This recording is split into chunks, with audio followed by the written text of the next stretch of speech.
Good morning, everybody. How y'all doing? What's up, Alexandra? I'm that girl. What's up, Leah? Hey, everybody, welcome back to day 16 in the Sean Diddy Combs trial. Yesterday, it was wild, should I say. It was wild. It got people wondering if this RICO even exists. I know we got a lot of people in the chat said that RICO has been proven a long time ago.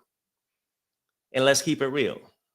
If it was really proven a long time ago, then they shouldn't have had any worries when they had the girl, the young lady on the stand, telling everything but the truth. Well, what's up, Renee?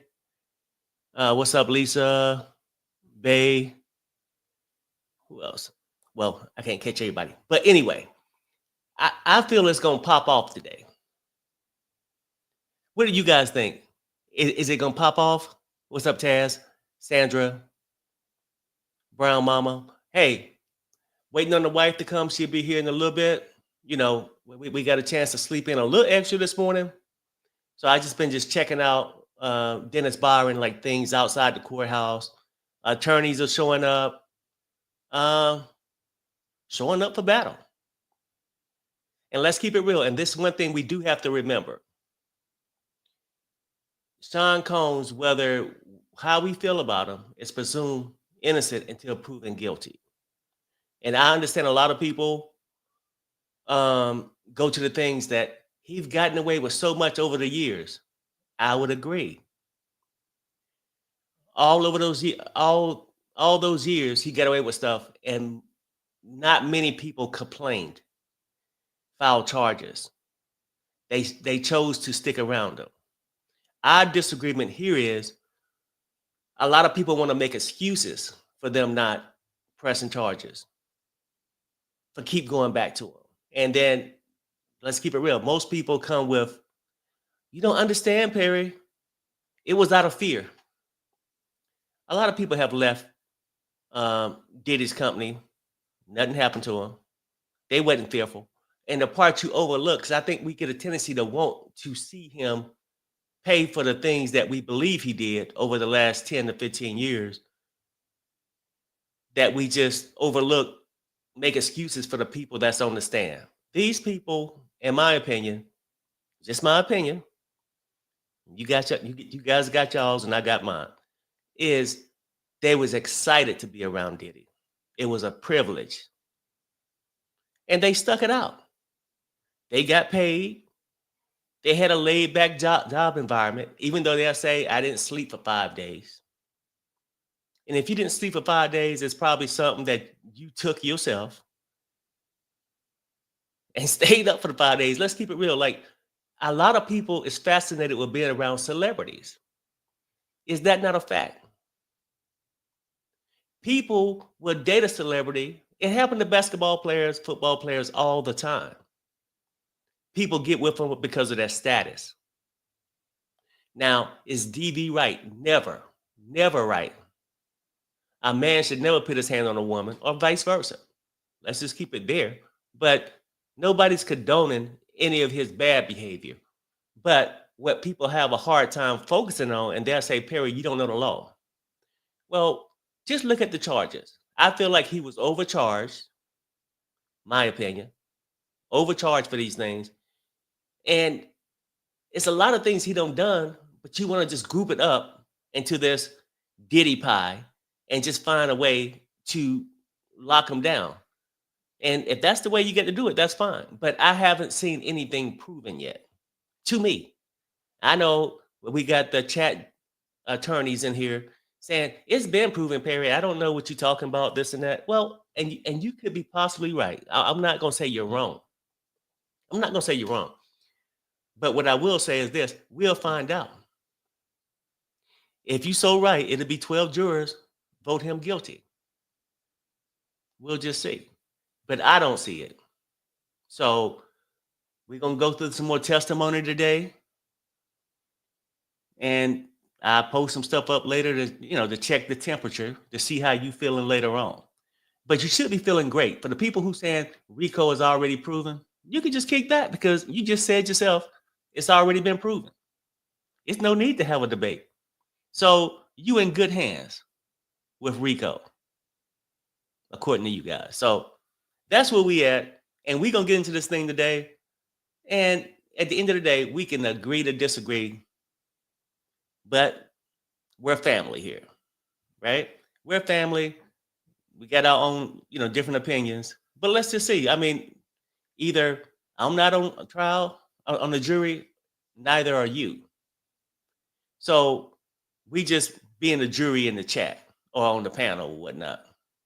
What's up? Where says, I'm with you, Perry. Yeah, and the whole thing is this.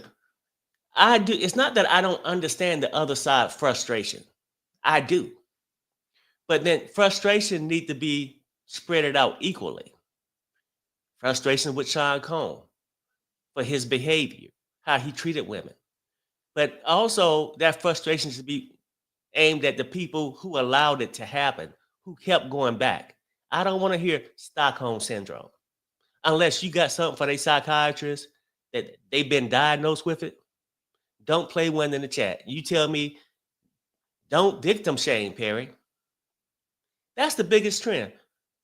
Don't try to pinhole me because I'm just looking at it fairly. Only thing I'm telling you is he is presumed innocent until proven guilty. When you come on and say I'm victim shaming for my opinion on Cassie's behavior or anybody else that worked with Diddy behavior, you doing the same thing against Diddy. You basing your facts off Diddy's behavior, right? And the things that you feel like he got away with. So if I'm victim shaming, what are you doing? You accuse shaming, if that's a proper term. You shaming the accused. So, and I had somebody hit me up. I can't believe how, just in the chat. For one, this is a family channel. We like to, for adults to have conversations. If you don't like it, I get it. That's fine. You don't have to announce your departure. I didn't call your house and said, get on. I need you in my chat. I really didn't. I appreciate everybody in the chat. We do this to build a chat. But if you can't understand that we can have difference of opinions, then maybe you shouldn't be here. And typically I don't do it, but before, because I'm waiting on my wife, let me see what this person told me last night. And I just think it's outrageous. This person says, wow, the co-host Perry is unsupportive of Cassie and make disturbing comments. Character assassination. Wouldn't you be doing that to Diddy if he haven't been proven guilty yet? But I just keep going. Throughout his whole commentary, zero tolerance for poor behavior in his followers. I will be seeking an alternative platform moving forward. Good luck. Well, thank you. And my reply was just simply this, because I don't have time to argue with people. And I can understand you see things your way and you want the outcome to come out in your favor. I get it.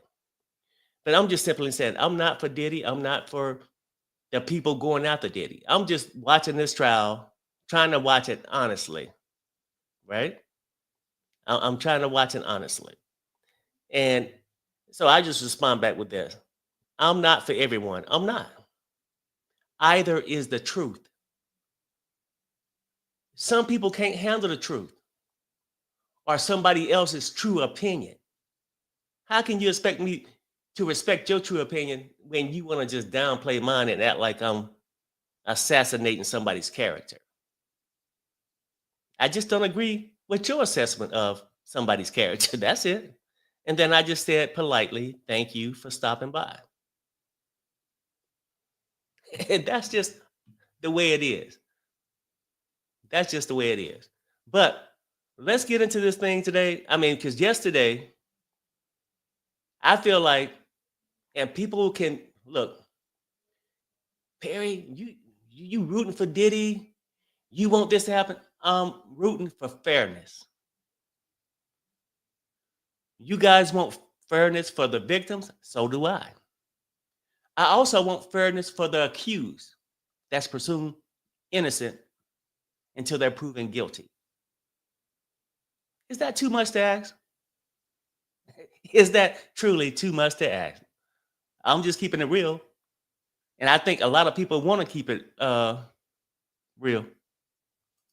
What we got here, innocent until proven guilty. That's a fact. Because you know what? On the opposite side, they say, oh, how can you judge somebody, Perry? You don't know what you're talking about. It she was a victim. Yeah, I get it. Of DV.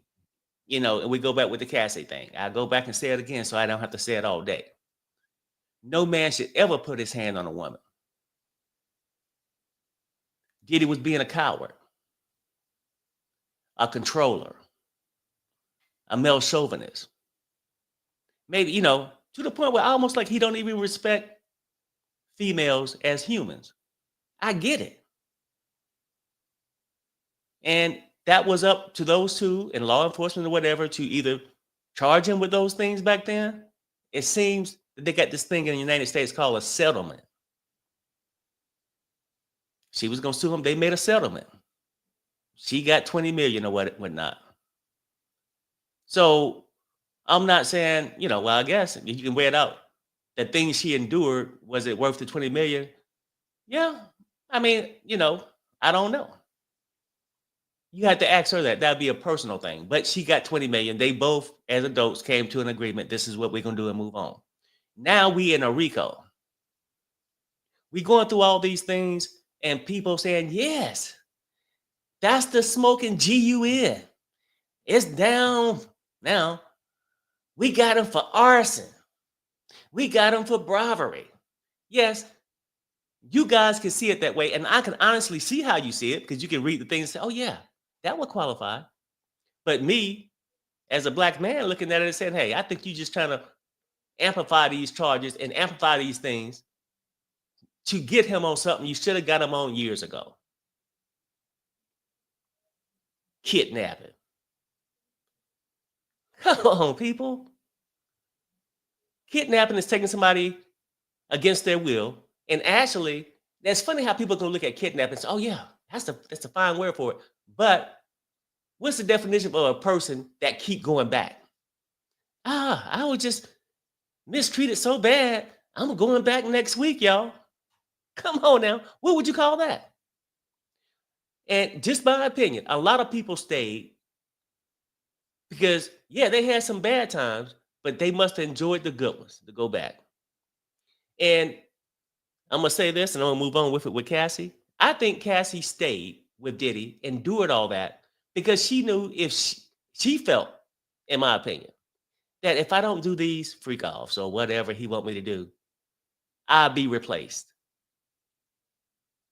within 48 hours. A lot of girls, whether they admit it or not, now maybe not now since the freak off stuff came about, would have loved to be on Diddy's arm. It's good advertisement. I would have never heard of Cassie if she wasn't on Diddy's arms. Just being honest. Just trying to keep it a bean, right? Never. But we in court to go over stuff, and I wish me and Sherelle was gonna go. I'm sorry, in ways I'm glad we didn't, because that's long days. But at the same time, it would have been an experience because you don't get it all just with the transcripts, the things that we could being tweeted from court. Perry, do you think Diddy paid for police protection back in the day when this was happening? My honest opinion, yes. I think he did. I think he did. I'm just being honest. So it's not like I'm a Diddy supporter. Either I'm not a Cassie supporter. I'm just here just speaking about the trial. Yeah.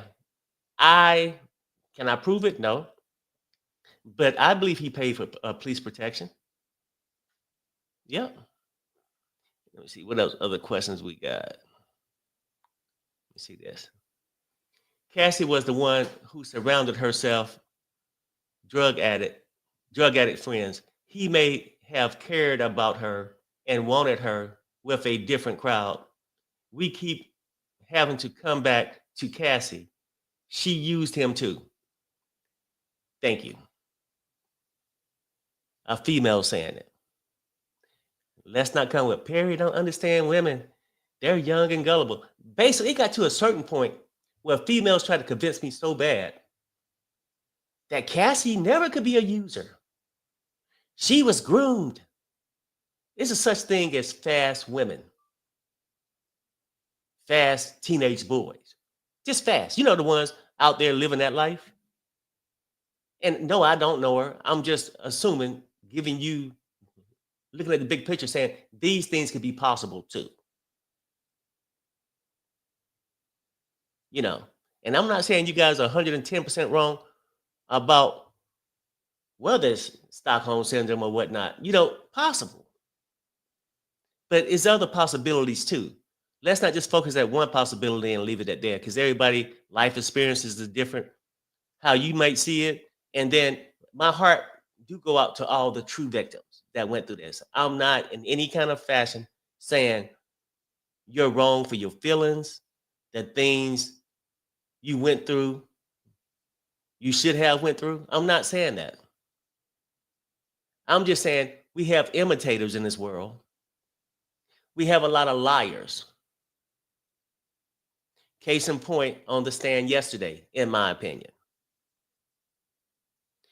You know, certain things as adult we can't just keep making excuses for. Oh, well, you don't understand. She forgot, Perry, because you don't understand. Maybe she's nervous. Well, she wasn't nervous. When you get nervous, do you start lying? Do you forget your name when you're nervous? Some people might say, yeah. But anyway, Perry, what is your honest opinion really about Diddy? My honest opinion is this. I think Diddy is a control freak. His money and power went to his head. He used people that allowed him to. And that's my true opinion. I think one thing led to other. Then his big SES fetish kicked in. You know, some people get addicted to pharmaceuticals. Some people get addicted to sex. So I'm just saying, I don't know. That my true opinion is he's not that great of a guy. I believe a lot of things with Diddy, where people coming up missing, I think could have had things and been involved with it. How he did Shine wasn't cool to me, letting them take the fall. But I would agree. I don't feel that he's just a great guy. But I don't feel that these people that surrounded Diddy was so great either. That's my opinion. But when we can look at Diddy's behavior, and we pretty much, if I did a poll today, we all probably agree he's this terrible guy. But when we're in court today, we're talking about his charges. I think we need to have that same observation with other people who surrounded Diddy, i.e., whether it was a girlfriend, personal assistant. You know, it's just hard for me to just see a person so fearful to leave a job. Because at the end of the day, we can say, oh, Diddy's assistant, it's a job. It's a damn job. Cassie was a little different. She was his girlfriend or whatnot. But the rest of these people, it was a job that they wanted, that they applied for, they interviewed for, they took. Just like in any company, I think when you get fired from a place, people get bitter. People look at, and there's such things called clout chasers. Right? They hang around them, absorb all the good stuff, the cameras, the lights. And then when things don't go their way, now they're gonna bad talk them. These same people said how much a monster he was, but still went back the next week. Years later. I'm just saying. So let's keep it a bean. A lot of these people had issues, and a lot of it had to do with pharmaceuticals. Did he, and then we go by the word force. Yeah, he forced them all. Do you really think he forced all these people to indulge in these pharmaceuticals? Do you have proof? See, now we in court. Where is the proof? Is it a picture that you have of him tying you up with ropes, forcing it down your throat or up your nose? Come on, people. Let's sort of put it in a fair part where we can just judge this case. I think RICO is an overcharge. I don't think RICO will be placed on anybody else, another celebrity, regardless of color. Most of these big celebrities have assistants. Most of their assistants go and get their pharmaceuticals of choice.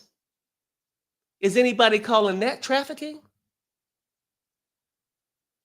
Do Justin Bieber have an assistant? I don't know. Just so maybe somebody can ask me. Or do you think he's going to pick up his own pharmaceuticals? I just don't know. Here we go. Perry, is that just a background pic behind you, or is that your actual house? No, it's just a background pic. Let me see. I agree, Perry. Let me see.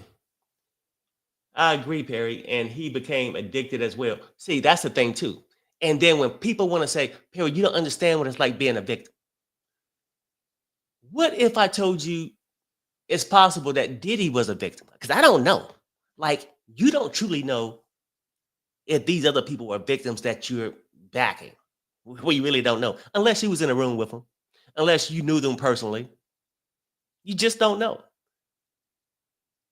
But if I came and just doubled down and said, oh no, we can't blame Diddy because he had Stockholm syndrome. What else is he supposed to do? He didn't know no better. That's why, no, Diddy was an asshole. Diddy did these things. He was an adult. He knew what he was doing. Just like I feel like a lot of these so-called victims knew what they was doing too. Was it true victims along the way? More than likely, yes. But the ones that we're actually seeing on the trial, to be honest, I mean, yeah, victim to a certain degree. It's like a toxic relationship. Did the one lady just not say, Diddy came in and threw the knife? She threw it back. Was that fear? I think once before it was something where she got arrested for assaulting Diddy or whatever. That's just, I'm not sure if that happened or not. I believe I heard something like that. But what I'm saying is, I'm not on here trying to act like Diddy is this saint. Far from that. I think he don't did a lot of things and probably should have been in jail years ago. But a lot of these people assisted him with these things. Do you feel any kind of way about that? Do you feel like perhaps these people should be charged with something? Just saying. Benita Howard says, Perry, keep up the amazing work that you're doing and let us know what you think about this case. Love you and Sherelle. I'm here to see what y'all think. Yes, you know, I enjoy to hear what you guys think in the chat too. Because it's like, if everybody thought the same way, it wouldn't be a conversation. We'd be like, okay, yeah, that's how we feel. Have a good day. It's nice to have these debates about this trial, right? And truth or consequence, love it. Because I can understand your side, and that's how you see it. Truthology, we go at it. My girl Callie always have my back. Me and her more of an agreement. Well, in agreement, you know what I'm saying, with each other. So, matter of fact, I got Callie right here. In order to have Stockholm syndrome, you had to have been held captive for some time. She was never held captive. She was willing to do anything to be in this relationship. There's a difference. Amen. Thank you, Cat Tiff. She was kidnapped, Perry. And I get how y'all think that, but you got to give room for the other side. Diddy's in that courtroom right now, presumed innocent until proven guilty.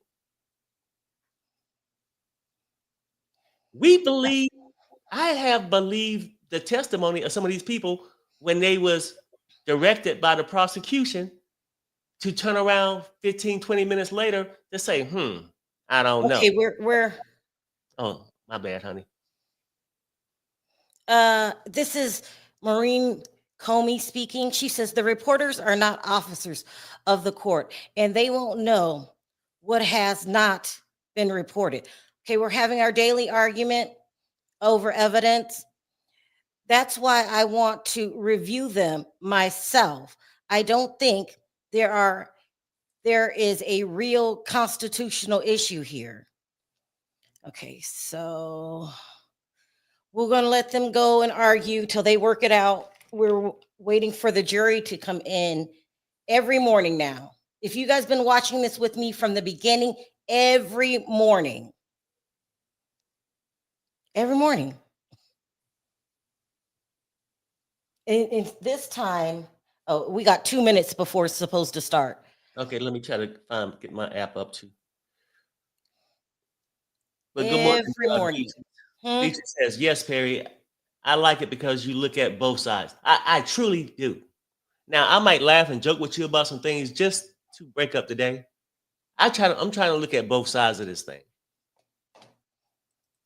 And I don't want to come across being naive, but I don't want other people to be looking at it from those naive lenses.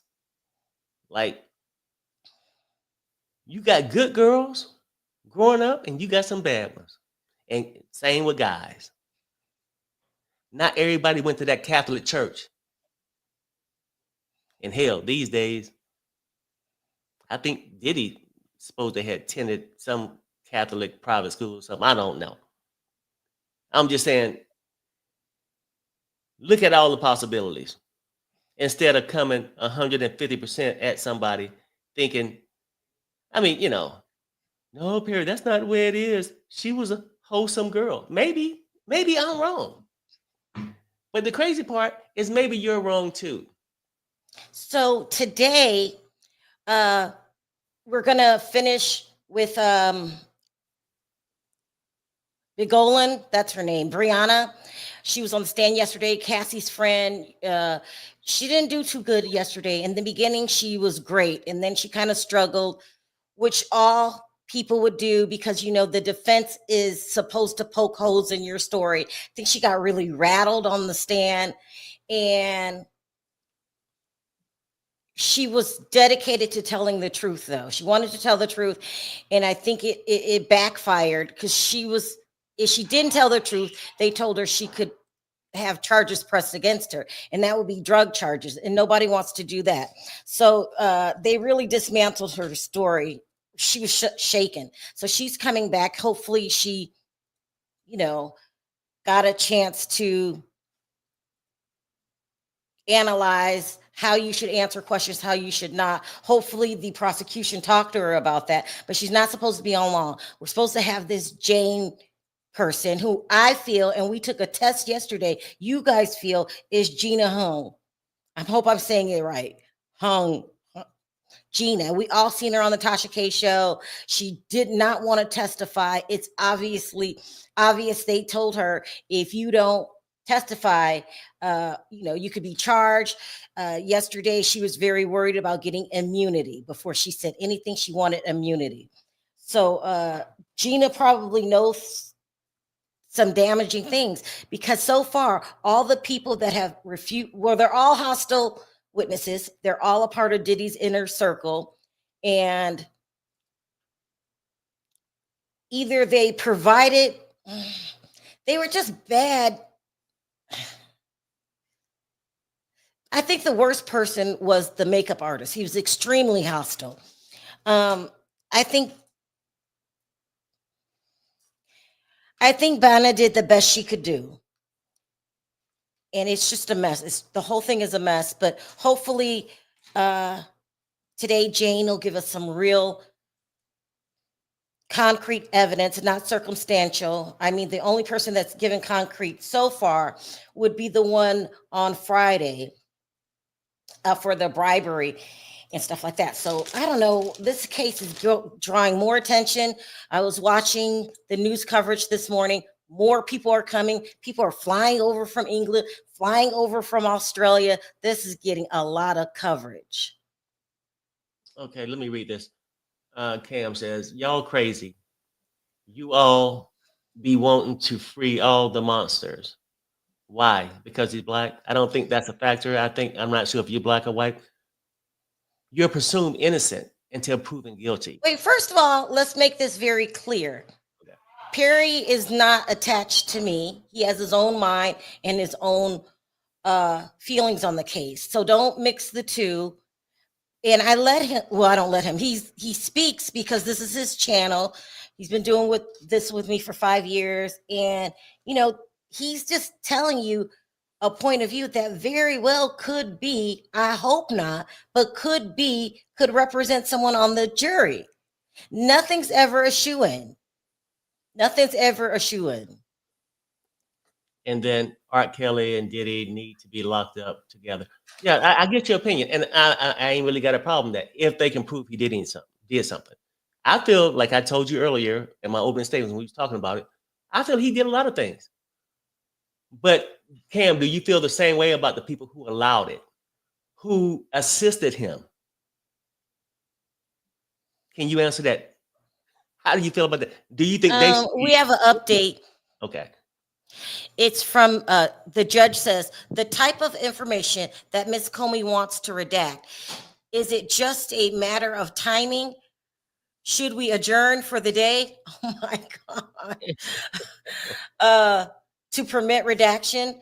No, I reject that. The First Amendment does not require that the government is making accommodations. We have this argument every morning. I feel like the defense is getting predictable now. We know what they're going to do. They're going to spring evidence on the prosecution that they didn't know anything about. The prosecution is going to stand up for themselves and say, we reject that. We haven't even got a chance to look at it. The judge is worried about timing. He just wants to make sure you're on time. And, we're starting to see people's traits. We know the process by now. It's just anyway, more people outside the courtroom than ever. In not just bloggers and mainstream media, we're talking from different countries. So the world is looking at this. This is the trial of the century. I just happen to be blessed or cursed with living through two of them, OJ and now Diddy. And I feel like the Diddy one is getting more coverage because we didn't have social media back then. This is name of country, and they're there, including the Spanish countries. Diddy is what Candy says, worldwide. So whatever the decision is, you're going to have people, the two sides, that are really strong in their decisions, strong in how they feel. If you think Diddy is guilty, you're going to say it loud, bold and loud, because that's your feelings. If you think he's not guilty, I don't know. I don't think Perry's saying he's not guilty. He's just saying these are the wrong charges. Right. I'm just saying it's possibilities. Like we don't, yeah, for sure. I'm sticking with the charges. I feel like he's overly charged. I'm gonna go with truth or consequences. My buddy. Perry. Oh. Like I told you yesterday, enough with that North Carolina BS. Because I personally know people who are victims. I do too. I know victims. My mother was one. Okay. Now I'm not sure how many times I got to tell you this, but I have told you. And it was always the adult defending the other adult saying he or she was too fast. I get that. That's why a lot of people don't come out because people would say this. But I'm not sure if you grew up in Mayberry, was sheltered. Have you ever ran across a liar? Have you been around social media to hear all these fake stories? Have you ever been around a clout chaser? A person that would do anything to be around a celebrity? It's other possibilities too. All right, That's let me all. say this really quick. We have 3 people inside the courtroom that is going to that we can communicate with. So what's happening is the people that are inside the courtroom, they have those seats on lock. They are paying people to stay in line for them and spend the night there. So while they're inside the courtroom, people are lining up for the next day. I know a person, well, 3, that have to have somebody that keep their place in line for 3 days now. So there's really not any new people getting inside the courtroom. They have an overflow room. It's that's the luck of the draw too. So this is crazy. Lots going on. Okay. All right, let me see. Hold on. Lots is going on. So let's read the CNN update. It says a woman's testimony that Sean Diddy Combs dangled her over a 17-story balcony demonstrated the mob-like behavior that prosecutors need to prove racketeering. Former federal prosecutor Elise Adamson said today. Bryana Bongolan testified yesterday that Combs held her over a balcony and threw her onto the balcony furniture in September 2016. The incident was previously mentioned in a civil lawsuit by Bongolan, against Combs in November 2024. Now, here's the problem with this. They're saying that this behavior demonstrates a criminal enterprise. The problem with that is, and we got to see both sides, is that Cassie came out yesterday and said she didn't remember Vanna being put over a balcony. I want Diddy as much as you guys do, but we're always going to have people like Perry. Sorry, Perry, I love you. 34 years, love you. But, you know, she just didn't come across strong after that. When they started putting what she said in her lawsuit, also her attorney, Tyrone Blackburn, is known for blackmailing people with a lot of money. They wrote this letter to Diddy that I'm sure is going to be read during the defense, really stiff-arming him, saying, you pay us this or else. Now, she's saying that she fired him when she realized that he was threatening Diddy. We don't know how the jury's going to take that. It's a lot. Listen, I think Diddy's a monster and needs to be in jail. I do understand they're having problems with the charges, but I think they better find something, and they better do it quick before it's the defense's turn. The defense is underhanded and sneaky. Some people say that's what they're paid to do. His life is on the line. I get it. But being on the prosecution side, they're getting on my nerve. And, you know, and that Westmoreland, who is also a victim, she's a barracuda. Her questioning style is great if she's on your side, but it's a lot. Yep. Well, sure, let me respond back to Truth, because we're still having this conversation. Oh, sorry. And Truth, I don't get offended about what we said. I was just addressing your thing. He said, and I'm only saying this because I can say this because I'm from North Carolina too. I get it. I know the adults down there, their first instinct is to blame the child and defend the adult. I agree.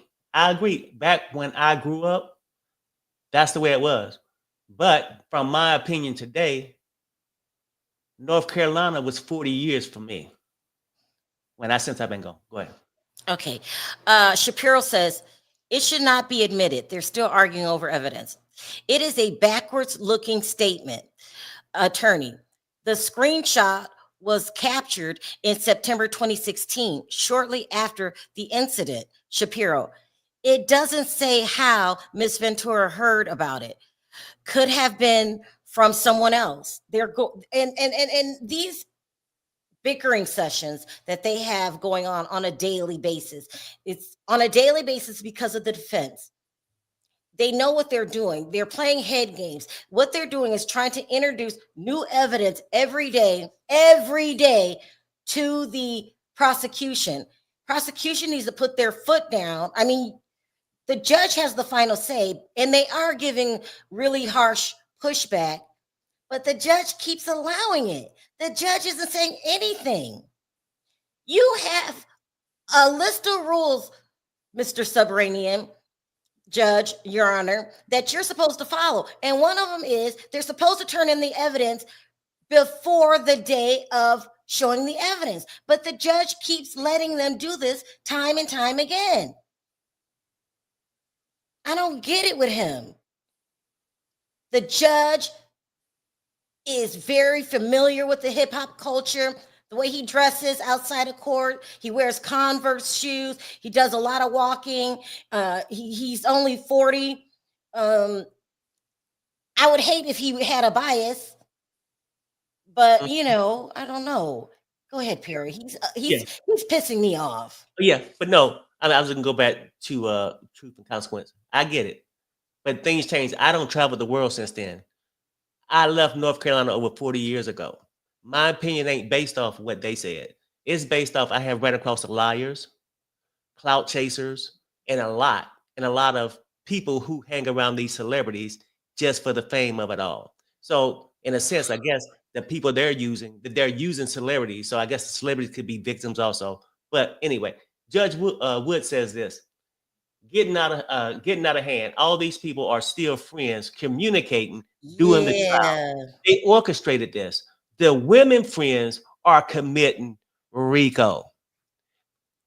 Can you guys the experts from RICO, can we consider this an enterprise that these women orchestrating right now? Just saying, it's just one of those things. Good point, Judge Wood. But go ahead, Sherelle.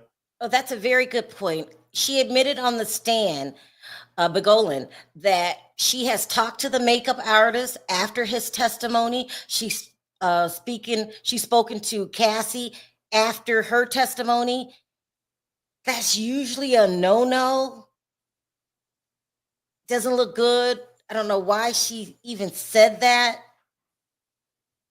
I would have reworded it saying, like, yeah, we spoke, but I'm going to keep my information confidential because it has something to do with her personal life. That's what I would have said. It wasn't a good day. She was great in the beginning, but you never sat on a stand with attorneys that are masters of their skill.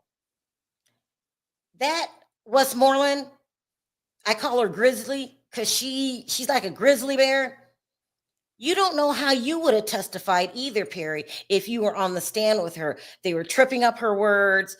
They were very accusatory. It could be a lot. Can you say that? Perhaps I probably would have responded the same way I responded to the prosecution question. A question is a question.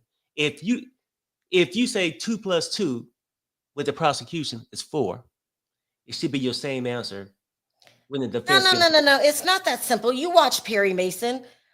I get that, right? But if a person, now you acting like this person is just, oh, you remember what happened 20 years ago? She don't file lawsuits where they had to go through and detail all the things that she said. She don't got with Cassie.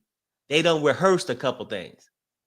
I'm not talking about Cassie. I said when you go in front of these skilled attorneys that are number one in their craft, right? Your skill level really affects what kind of attorney you are. Oh yeah, I got They that. could trip up anybody. Can we give her that? Yeah, they could trip you up, but if you understand, you should just be cautious of what you say to the prosecution and then what you gonna say to the defense. If she would have just stuck more to the truth, But Perry, you're a 55-year-old experienced man. You're not a probably later 20s, mid to mid 30s ex drug addict who doesn't even like the cops to begin with. She was nervous. yeah, no. I mean, no doubt she was nervous, but liars always get nervous when it's time to get questioned. I can't. Oh, I'm just keeping it real with you. That's what happens. Mm. It's a lot. Then Queen It, Black says this: the same arguments were used for pro orange. Whoever is the strongest juror will determine the outcome. I I was have, I okay. was a holdout on a guilty verdict. Go ahead. We have an update from CNN. It says Jane, one of Diddy's former accusers, who is testifying under a pseudonym, will read text messages, conversations aloud in the courtroom when she takes the stand. Prosecutors said this morning.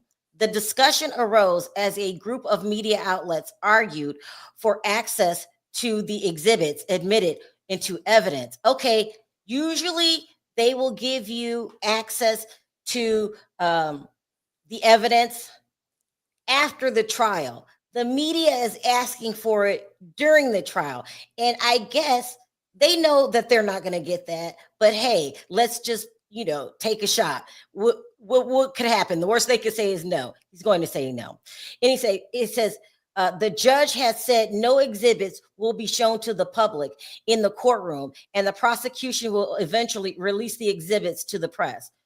When the judge denied the media's application, Assistant U.S. Attorney Maureen Comey said she'll have Jane read text messages aloud, so they'll be heard in open court and captured on the record in the daily transcript.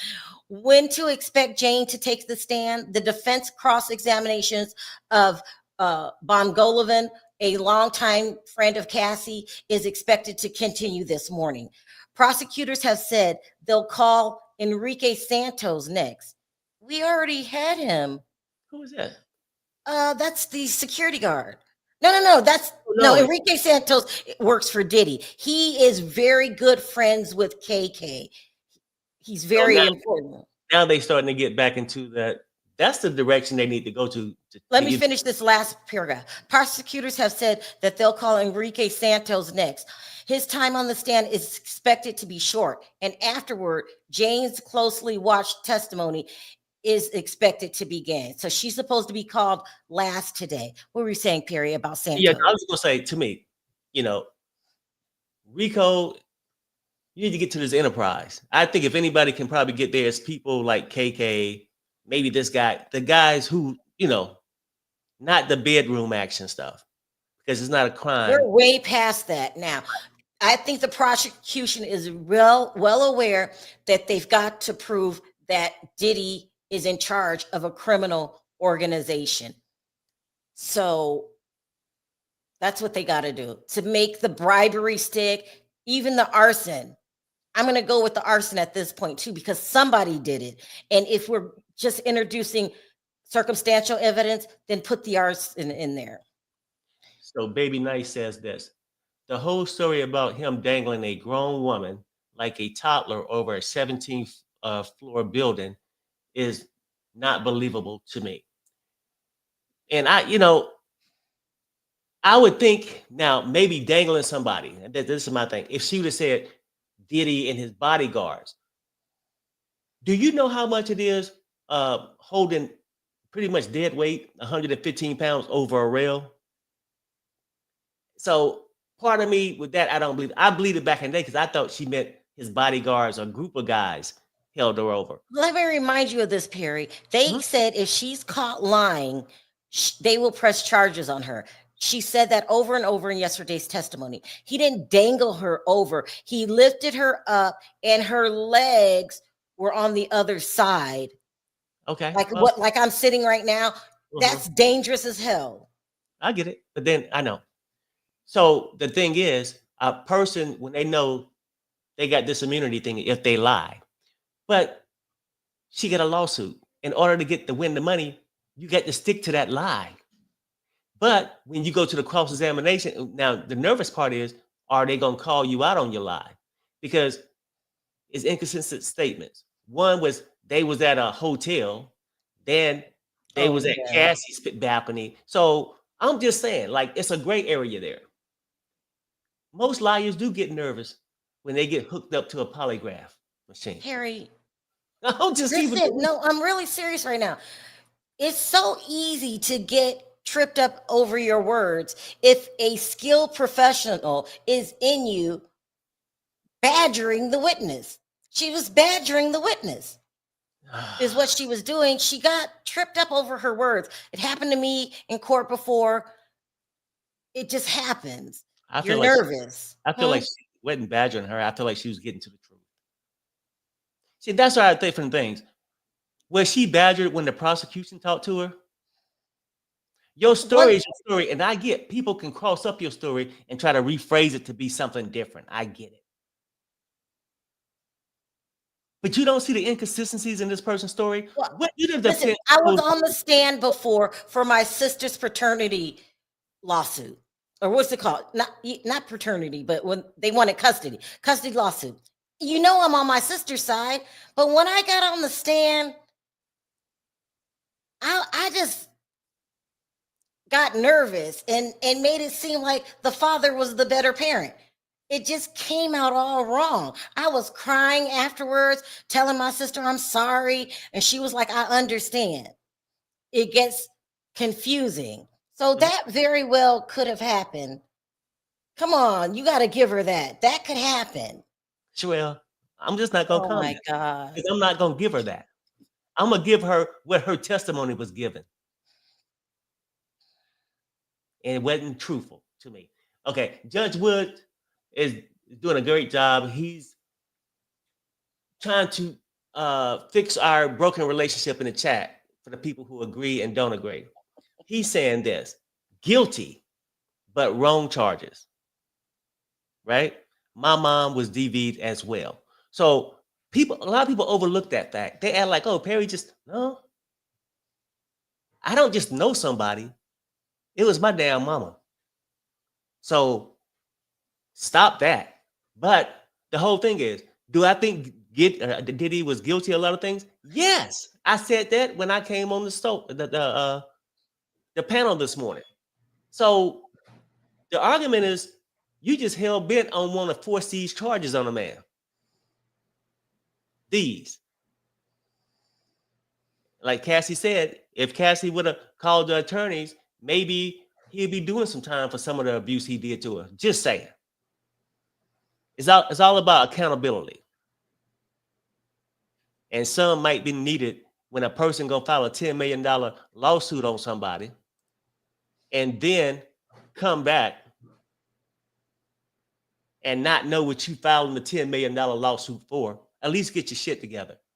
That's all I'm saying. Now, I'm not sure if you on pharmaceutical because people say, oh, well, she probably was on pharmaceutical. I don't care. We have an update. They're saying that Bonna, a longtime friend of Cassie Ventura, is on the stand. The jury is entering now. So here we go, you guys. Another day. We don't know. Let's throw everything yesterday in behind us, and we're going to focus on the new testimony today. Yeah, because Judge Woods just brought the family back together again. So everybody's happy again. Perry going to get some coffee. Sherelle, I'll be back. Okay.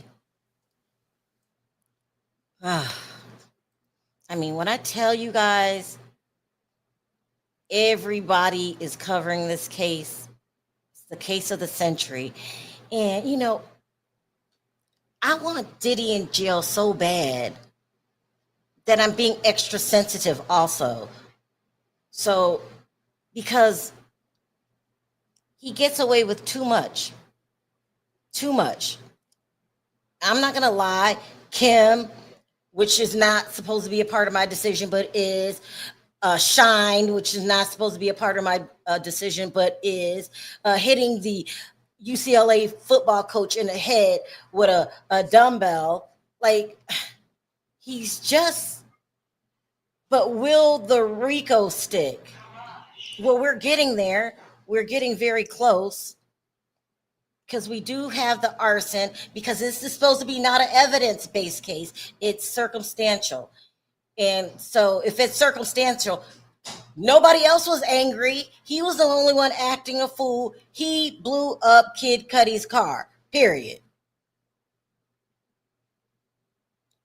You guys, let's see what you guys are saying.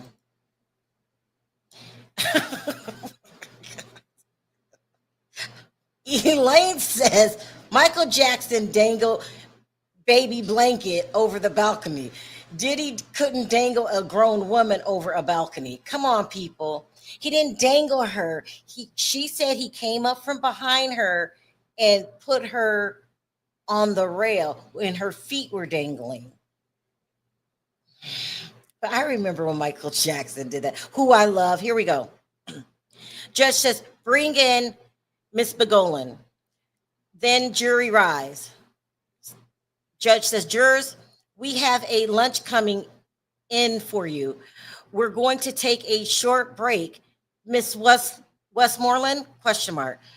What is this photo of? She says, drugs. Westmoreland says, you sent this photo to Cassie. She says, yes. So he plans on taking a lunch break at the scheduled time. That's in a half hour. So something's wrong with this judge. What? Okay, we'll take it. You're the judge. We need to get this on the road. We can't keep stretching this out. Insane. They say he dangled Vanilla Ice. That was Suge Knight. Suge Knight. I remember Michael Jackson dangling a blanket so we could see him. Yeah, I love the King of Pop.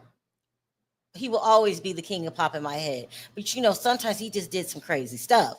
Okay, that little baby you're dangling over the damn balcony for what? It's crazy. So tensions is high behind the scenes between bloggers. Now, instead of arguing over who's lying and who said what and when, now they're arguing over who's right and who's wrong, and telling other bloggers don't go to other bloggers' channels because they want to free Diddy. That could get your channel closed down because that's called mass flagging. Y'all got to stop. I mean, I could very well take some action, but I'm not going to because tensions are high. Here we go. Westmoreland, she says, now DX 1287. What's this? She says, some type of drugs. Westmoreland, how many types? She says, I can't tell. Westmoreland, you're still doing drugs with Cassie on May 31st, 2016, right? She said, yes.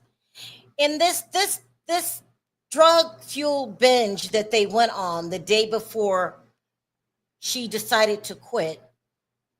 And also, too, relapse is a part of recovery because it's so hard. But long as you keep trying, I don't look at you bad. She is clean now. But it's obvious she was an addict. And technically could be charged as the dealer. They were getting them from her. She admitted it on the stand. Maybe that's why she got nervous. I don't know. She has. I mean, Sherelle, did they say she was clean now, or? She said she was clean now. Okay. Well, you know, I take our word for it for that. So people who were saying that maybe it was the pharmaceuticals that had her not knowing her story yesterday. She said she was clean. So we're gonna just leave it. Harry, one time, my uncle was really, really high, and drunk, and we all went to a party, and he got so high and drunk he couldn't remember how to get home. So we were just driving around in circles. Yeah, I get It it. affects your thoughts. Right, We I had know. to wait for him to wake up before we can get him home. I get it. But she just told you she was clean today. Now. Yeah, now I know. I'm addressing what people addressed yesterday when all the excuses was coming out of why her stories wasn't adding up. People were saying that she could have been on pharmaceuticals. But I'm telling them today that she just pretty much said that she clean. That's it. Oh, I'm sorry. I'm attacking you. This is getting So crazy. touchy. So touchy. I get it. You want him to pay like all these other people. I understand that. And people who have been victimized want justice for true victims. I get it. So I understand that. Ooh, listen to this. Did you watch Armand yesterday? Mm-hmm. You did? I fell asleep. Ray J was one of the dealers, Armand said. I believe that. Ray J was definitely the plug for Whitney Houston and Wendy Williams. He's definitely the plug. How come people don't see Ray J for what he is? He is the plug, a rich plug, but he's the plug. Why would Ray J even get caught up in that kind of lifestyle? Brandy's your sister. Everybody knows who you are. You have money. You did good with the Scooty bike. You made what, $10 million. Why are you the plug, Ray J? Now we know you can't sing. Here we go. Westmoreland. Just before this, Mr. Combs threatened your life. She said yes. You weren't scared to continue dealing with Cassie. She says, I guess not. Westmoreland. Okay. You said Mr. Combs groped your breast. Objection. The judge says, ask again. What? Oh boy. Oh boy. Listen, I don't think that Bonna hooked up with Diddy. I think Bonna hooked up with Cassie. They definitely had a colorful lifestyle. Let me put it that way. Yeah, that's what I think. If it comes out, why she should just say, yeah, I hooked up with Cassie. I'm bi, and just put it on the table. Yeah, I mean, I guess, or just say, look, her preference doesn't matter. But I think when the young lady was saying that Diddy set her on the railing with her feet out, okay, you know what the F you did? Probably meaning, you know, you don't slept with her. That was just how I sort of took it, but I don't know. Maybe they had a threesome. That was awkward yesterday. That was very awkward. But she can sleep with whoever she wants to. She's not on trial. It's about Diddy. Right.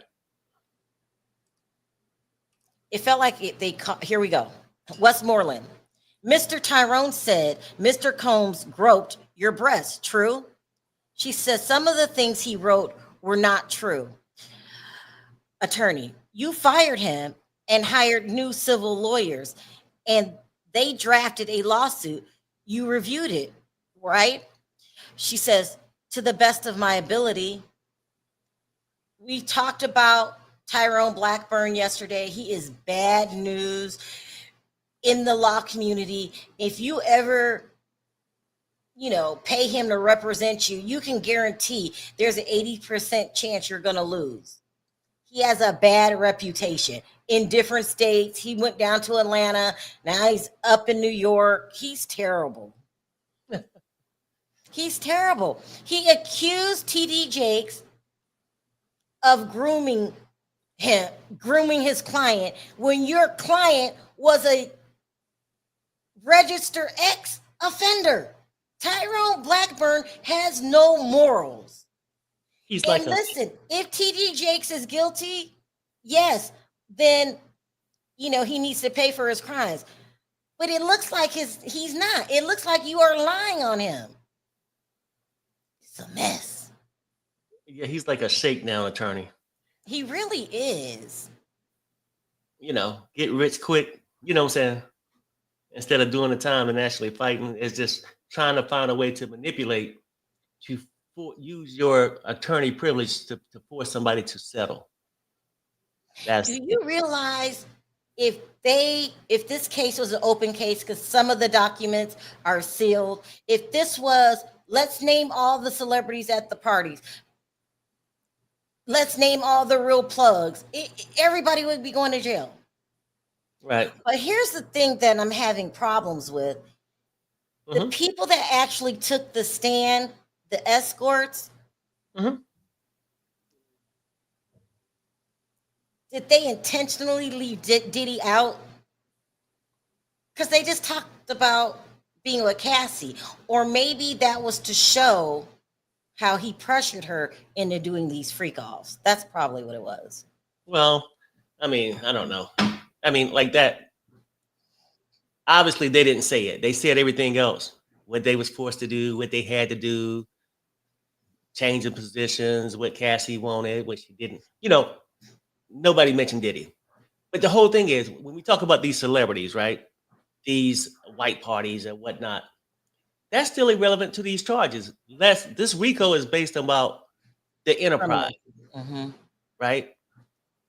What has the enterprise done? We only talk about what Diddy did, and mostly in his private time. Mostly in his private time. Him and his girlfriend, or him and his assistant. They wasn't recording the album. They was just, whatever. I don't know. Diddy was living reckless and wild and just, you know, he doesn't care about anybody but himself. You let Shine go to jail for 10 years of his life in his prime, and you thought nothing of it. You went on about your business. We all heard about the rumors between you and Biggie. He's ruthless. This is why he needs to be in jail. Now we need to get the right charge. No, he needs to be in jail. Do you agree with that? No, I'm saying I agree. And people are mad because he's not, but he's not in jail because a lot of people didn't take accountability, or people didn't want justice for themselves back then to go to press charges. Or they were scared. Well, I mean, I'm not gonna give them no excuse. See, I mean, we can come up with an excuse why Diddy did what he did. Adding to the conversation. No, don't add that way. Add that, that they just chose not to do it at the time. If they would have pressed charges, possibly, then Diddy could have had people in law enforcement that could have covered up. But you ain't seen one person get on the stand and say, I attempted to get justice. We ain't seen that. The first thing goes out the window for me when you say, oh, how fearful it was. And I can go and break down why a person can say, well, I was fearful to be late. If I didn't go to the freak off, a person would be mad. But you wasn't that fearful to go out and cheat. Then people make an excuse for that. Oh, well, she was trying to find somebody. She was looking for happiness. And see, then we go back to the original thing. This case is based around Cassie's lawsuit.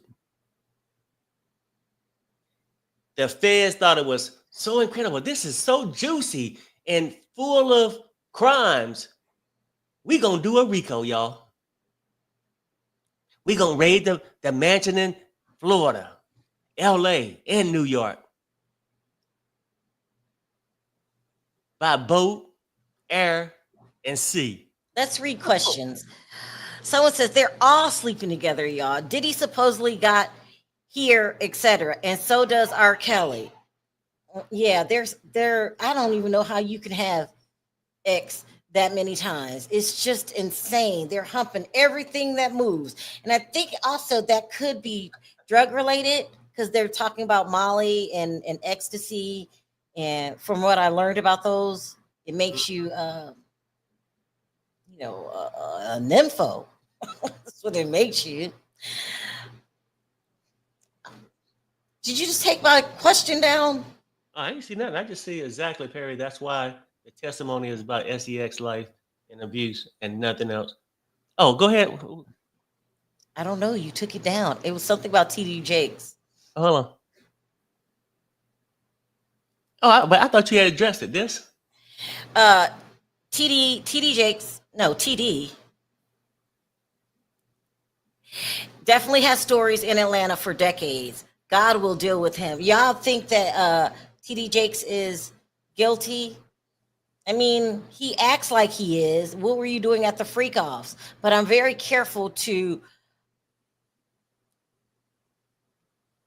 call him guilty without any evidence. He needs to go to court. He was Because I don't want to do that. Because I did talk to a lot of his congregation, and they are devastated when his name gets dragged through the mud. Here we go. Westmoreland, look at this document. Only for the parties.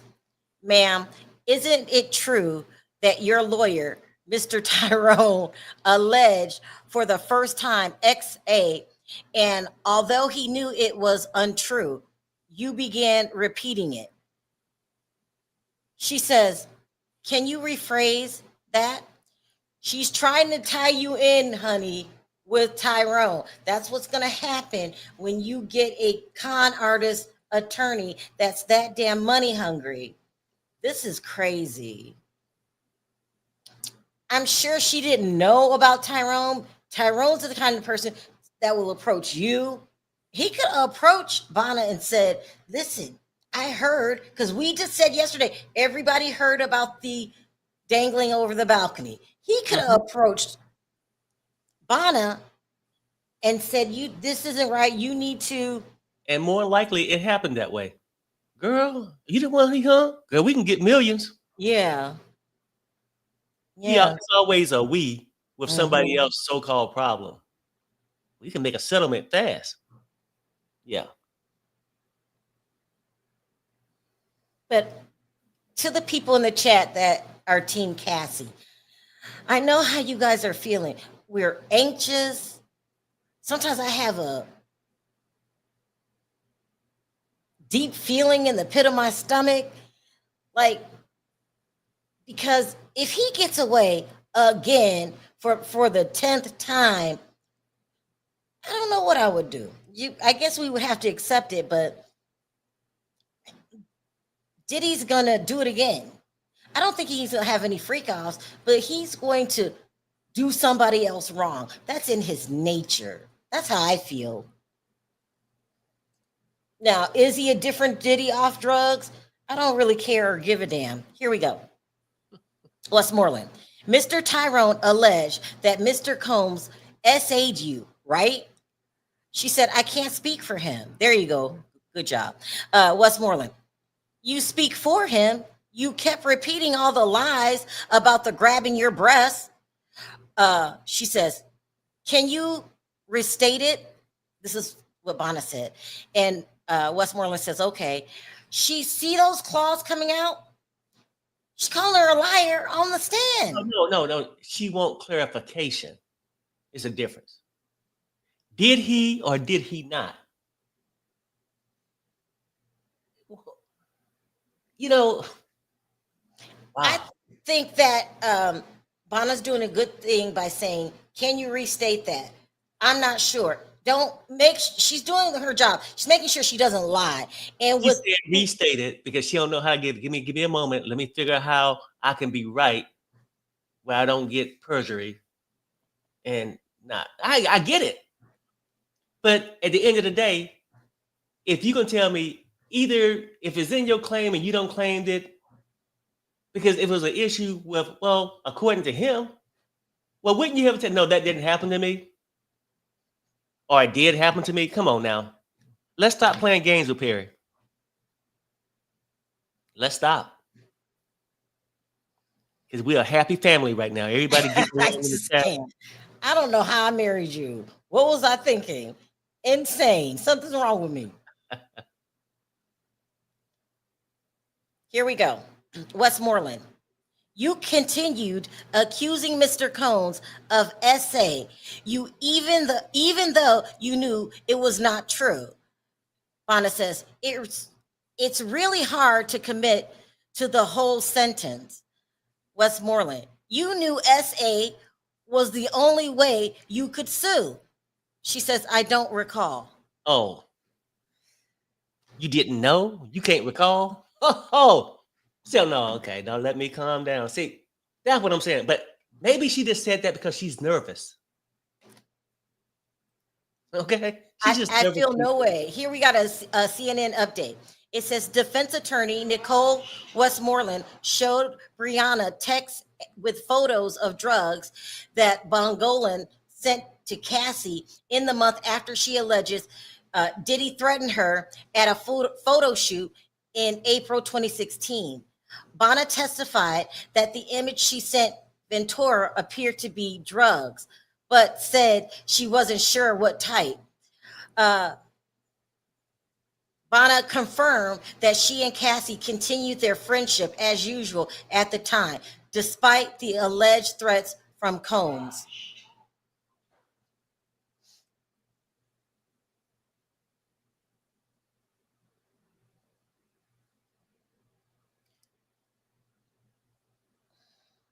If you have to, I don't recall them to death, then that's what you have to do.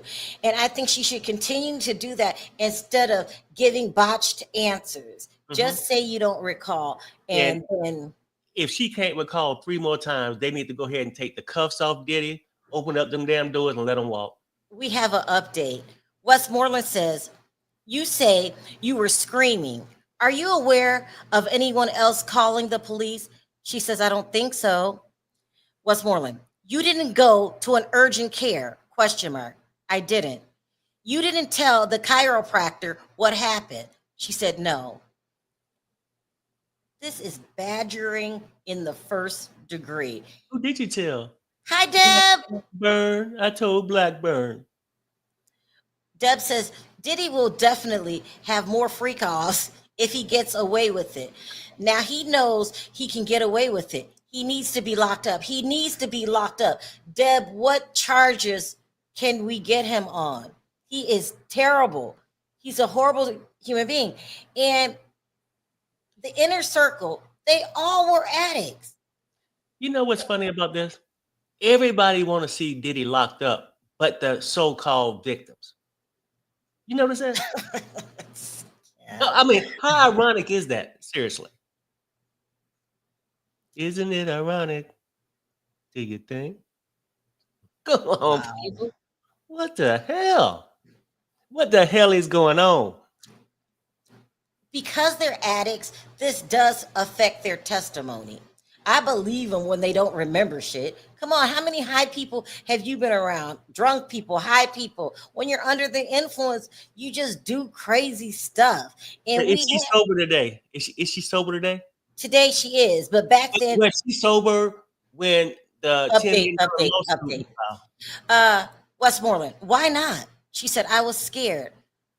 Westmoreland, okay, the girlfriend, what's her name? She says Sarah or Friday. Westmoreland, full name, please. She said, I think Sarah Side, something like that. It was a while ago. Oh, it's a deal, maybe. Yeah. I believe it. I believe you can date a woman. I believe she dated this woman and not knew her last name because their relationship is probably not based off love. It's based off how can we get high. Right. And we ain't got a problem with who she dated and why not knowing her name. It's just showing that, hey, they just getting it in. You know what I'm saying? You want to be down with this? Come on in. What's your name? Friday? It's a deal? What? Anyway, look, the whole thing is, it's more about her testimony today. That's, I mean, I ain't. But you never answer my question. Can't being under the influence affect what you do and make you forgetful? Right. I said yes. But you also would have forgotten it when you filed the lawsuit, the $10 million lawsuit, when you were so-called in your recovery days. I'm just saying, Sherelle, I'm not here to give no excuse to Diddy or the people who saying, I just stuck around because I was scared. Were you scared? Or you wanted some more free pharmaceuticals? You wasn't ready to get rid of the hype that you was getting by being around Diddy. Let's face it, it was a whole bunch of clout chasers around Diddy, groupies, people who loved the limelight, who never knew they would never get it on their own. who gave in to Diddy and did the freaky things he wanted them to do and be his little runners just to stay around, the lights. Don't we get this? And These that's people, these people didn't want justice. They were saying the same thing Diddy was saying. Can't stop, won't stop. I can't. Something's so wrong with you. I mean, we knew about the chiropractor yesterday. Okay, Westmoreland, we know she didn't go to a regular doctor. We know she went to a chiropractor. Now you're repeating yourself. No. Either you get to some new testimony or get off the stand, Grizzly. No. Think about it. Yesterday, they didn't get into whether she was touched by Diddy as she claimed in her $10 million lawsuit. She got into the chiropractor and all that. I mean, it's just established just to bring her memory back because remember, they forget a lot. So, look, you don't want them to ask the witnesses a damn thing, but you wasn't complaining when the prosecution was asking her all the questions. And I have no shame in that. Well, you ain't nothing but a clout chaser. I'll be that. We got to help the prosecution out because the witnesses. So what happens is the prosecution really had to make these people testify because who's going to turn on the enterprise, right? That's in every organized crime. I'm serious. Just hear me out. They didn't want to testify. Then finally, they started threatening them. If you don't testify, then you're going. So now they're testifying, but they're intentionally, I think, being hostile. Just let me put it that way. Simone says, honestly. Go ahead. She says, honestly, get to the bodies they claim Puff Daddy got. I am tired of the freak show. Me too. Tired. I got an update. And put that on the screen. Okay. Westmoreland says, you got the government. She was Friday, and she said wouldn't know anything. She says, I'm not sure. Westmoreland, on October 4th, 2016, didn't you attend Mr. Combs' concert? She says, I don't remember the date, but yes, I went. And she's really badgering the witness. Now, people say that the defense could do that. Well, they're definitely doing it. And it makes you look bad. And then Judge Woods got a point, right? He says, great job, Attorney Nicole. This testimony will also get all those other cases dropped, those civil cases that they find Tyrone is tied to them. All his lies and stuff. It's going to help demonstrate. So Diddy is fighting this criminal thing, like going to jail. Plus he's fighting the $10 million lawsuit that, from the girl who I can't recall. So they're knocking two things out at one time, Sherelle. She's very flustered. I'll say that. And should be. By right, she should be. I think the more nervous she gets because of the way Westmoreland is asking these questions and badgering her, she's getting flustered. She's on her breath. But girl, she's saying to herself, girl, how you know I'm lying? But I can guarantee you the prosecution spoke with her last night and told her a strategy. If you don't remember, say I don't recall and stuff like that. And she's not doing a good job at doing what was told to her.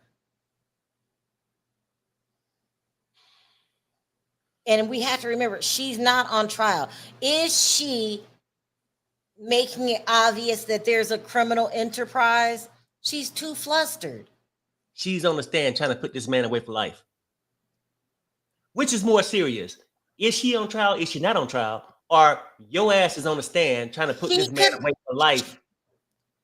She's not on trial. I understand that. I get it. She's not on trial. But she's a witness that's on the stand that's trying to put a man in jail for life. That's important. It's important. Not her habits.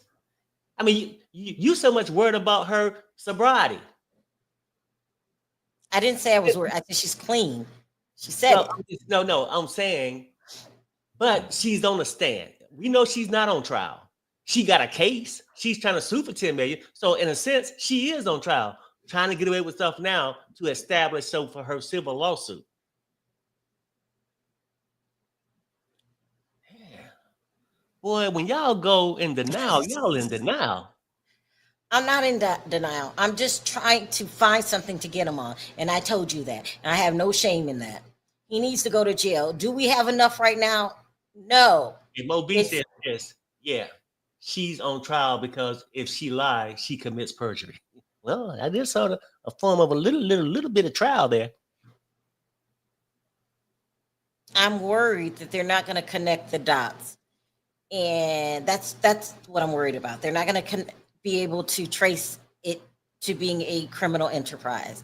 That's the biggest thing I'm worried about now. Apology. She's answering what she can, and she's not answering what she don't want the court to know. Well, y'all some troopers. Y'all hardcore. Y'all think, matter of fact, how much is the prosecution paying y'all? We have an update from CNN.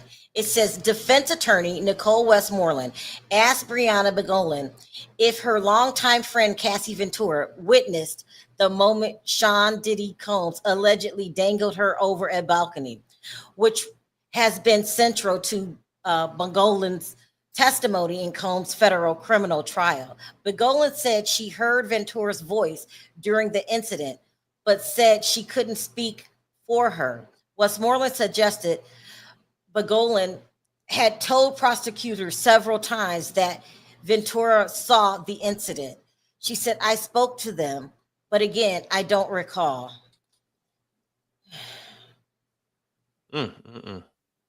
Yeah, that doesn't look good on the stand. Doesn't look good on the stand. You got Cassie saying one thing and her saying another. This is why she needs to get off. We've said what we had to say. It's crazy. Hi, Simply Lee. Sherelle, I love you, but you have to stop. Diddy should go to jail and be held accountable for what he actually did, not what the feds are trying to prove. At the very least, let it be a fair trial. Thank you. Man. He needs to go to, listen, Diddy doesn't deserve a fair trial. He has admitted he has a long history of getting away with crimes. Okay. So other people don't came on the stand, got a history of being a drug addict. I get it. Okay. All right. I get it. Okay. Now we need you to apologize. I need you to apologize to Simply Lee. I apologize, Simply Lee. I mean, but I'm telling you, the case has holes in it.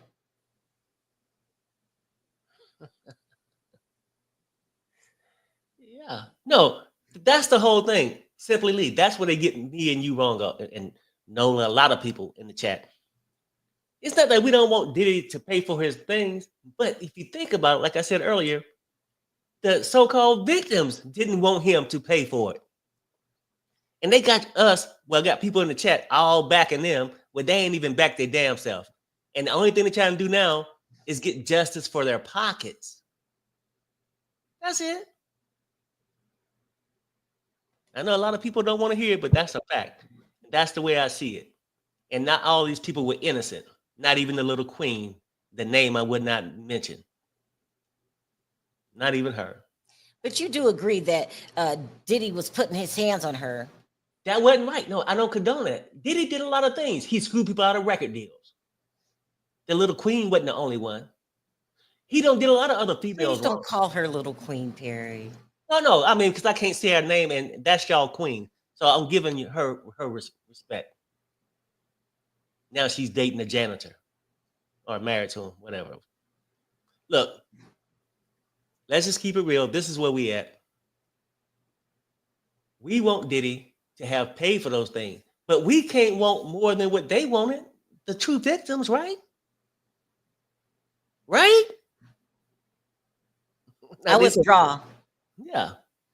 Damn. So ridiculous. This is ridiculous here. That's the So same thing. anyway, so your boy DJ Academics made a presence today, I made see an him. appearance. Mhm. What is he doing there? What is he saying? Oh, He talking crazy again? well, I could barely hear him because he was interviewing with somebody. He's just talking about the trial and how he feel that these hoes ain't loyal. I mean, that's basically what he said. I don't frame it that way. That's how he do it. Because he's saying, well, hey, people are See, letting him. DJ Academics has a lot of gray hair. How old do you think he is? I thought he was in his 20s. Oh, But that man look old today. Yeah. no, So hey, you think he's in his 40s? well, he got to be like 50. Oh, I don't know. Shit. No, come on, Perry. That's a lot of gray. It's a lot of gray, unless he grayed early. Let me see.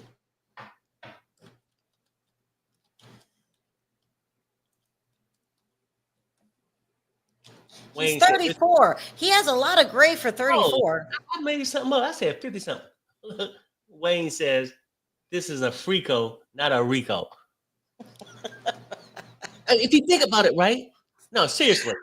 So if you think about the evidence they're providing and all that, it would almost be like we outside of a strip club, wouldn't it be?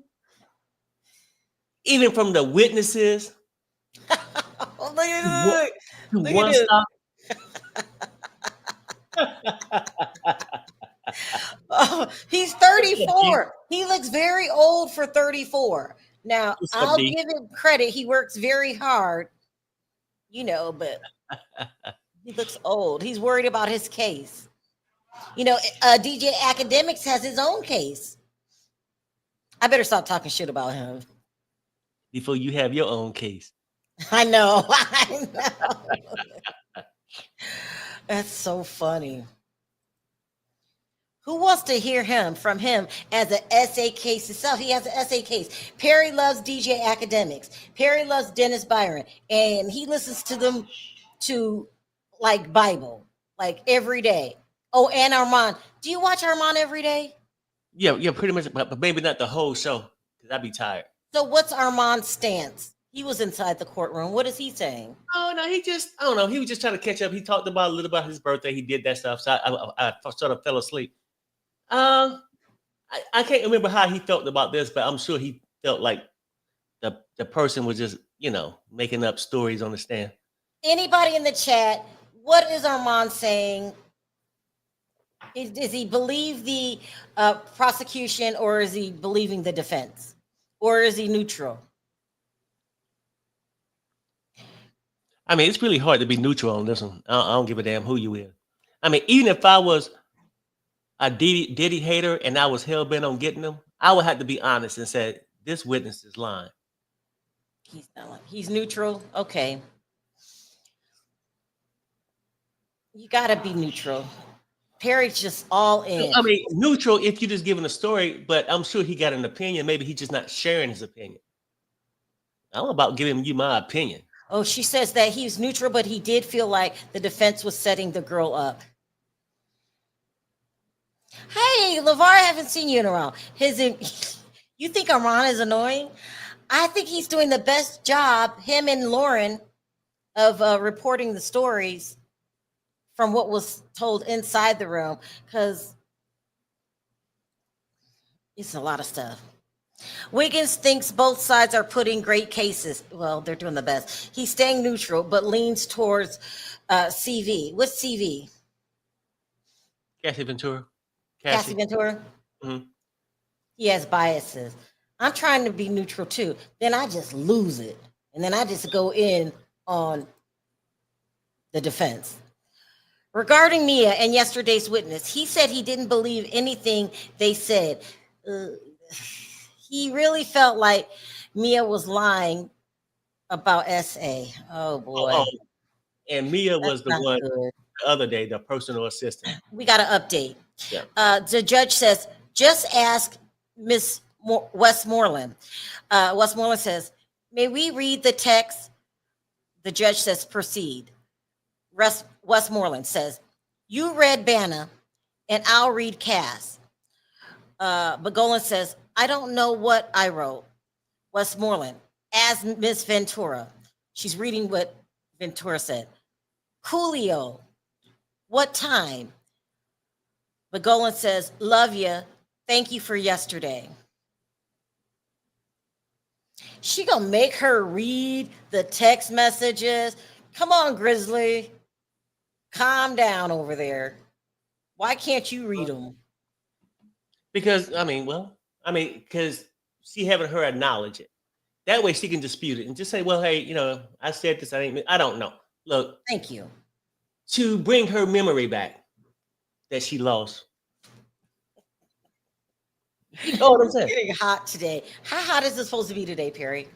I think the day might not be too bad. It's the weekend where it's gonna go back. Here we got an update from CNN. Bongolan testified that she continued to see Diddy occasionally after the balcony incident in late September 2016. Defense attorney Nicole Westmoreland asked if she was afraid to be around Combs, and Bongolan said, I kept my distance. Bongolan confirmed that she went to one of Combs' concerts on October 4th, 2016. I don't think I was around him most of the time, she said. She also confirmed that she went to a club that Combs rented out the following day on October 5th. Westmoreland asked if she wore her neck brace to the private party. She says, I probably should have, but didn't. Did she really just ask her about the neck brace? Oh my God, that's not a good look. And Sherelle, looked like it was another update on the main. Okay, here we go. Westmoreland, you're asking Cass if Puff would like a sweatshirt 2 weeks after you allege he held you over a balcony. She says, we were trying to be cool. Westmoreland, repeat that. She says, we had the FaceTime call and we were trying to be cool. Wow. I was nervous, trembling. Westmoreland, isn't it true that you continue to see Miss Combs and Miss Ventura, Mr. Combs and Miss Ventura, because Mr. Combs did not cause those injuries? She said, part of the statement is true and part I can't agree with. Westmoreland, you see your phone number on this? Yes. She said, yes. Yeah, this lady. Isn't it true?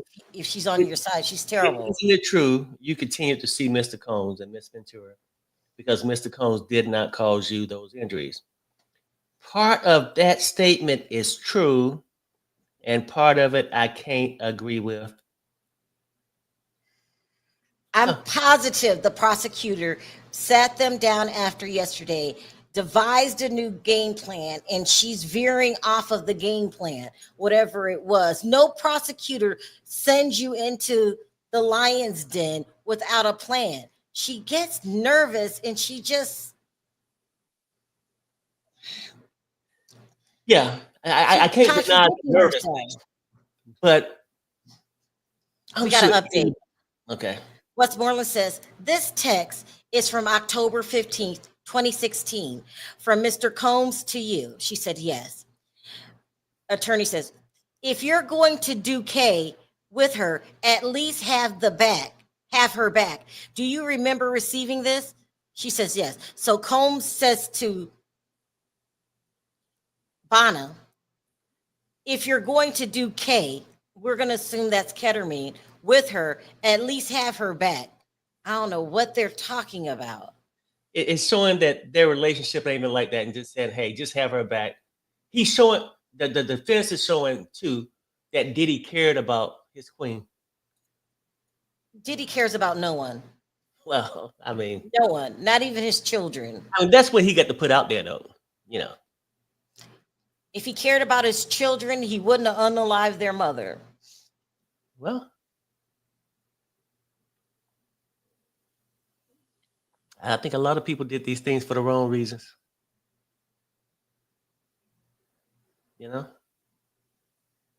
They did a lot of drugs, though, and they did a lot of mixing of the drugs. They said that Diddy was, do I say OD'd or do I say fell unconscious one time? And so did Cassie. They put her in a cold shower. Through the grace of God, she opened her eyes. They're mixing a lot of crazy drugs. The only drugs I haven't seen out there was crack, and they're probably just leaving that out on purpose. But any other drug, they've done it. It's And then too, insane. I'm just thinking about this. I'm just going back with the drugs. Yeah, there's a lot of this going on. But then the girl, her ex, Babona, her ex, and Cassie, I guess they laying it out there too, that it was a lot of other things going on outside of the freak offs that Cassie perhaps could have had her own freak offs too. Maybe with the girls. I'm just saying, but it shows that she wasn't forced to. Is what they trying to say. Look, Diddy had a habit, and so did she. You know what I'm saying? I Or no? guess. Yeah. It demonstrates that because everybody wants to say she was forced into something.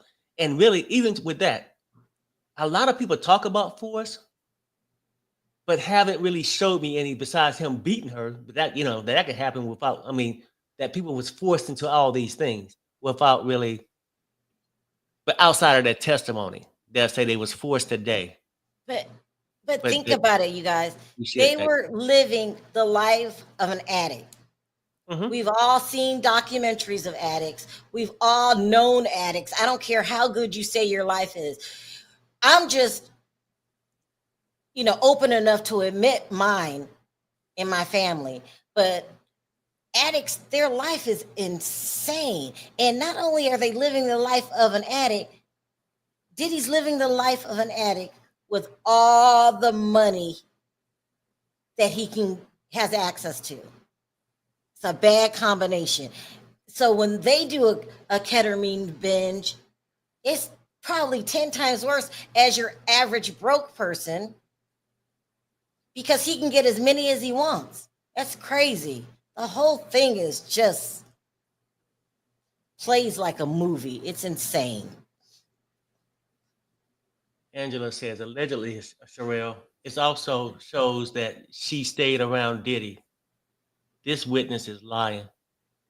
I'm not saying it, because I get crucified. She's not a good witness. I can't lie, but I can't lie. So that's another witness we have to toss out their testimony.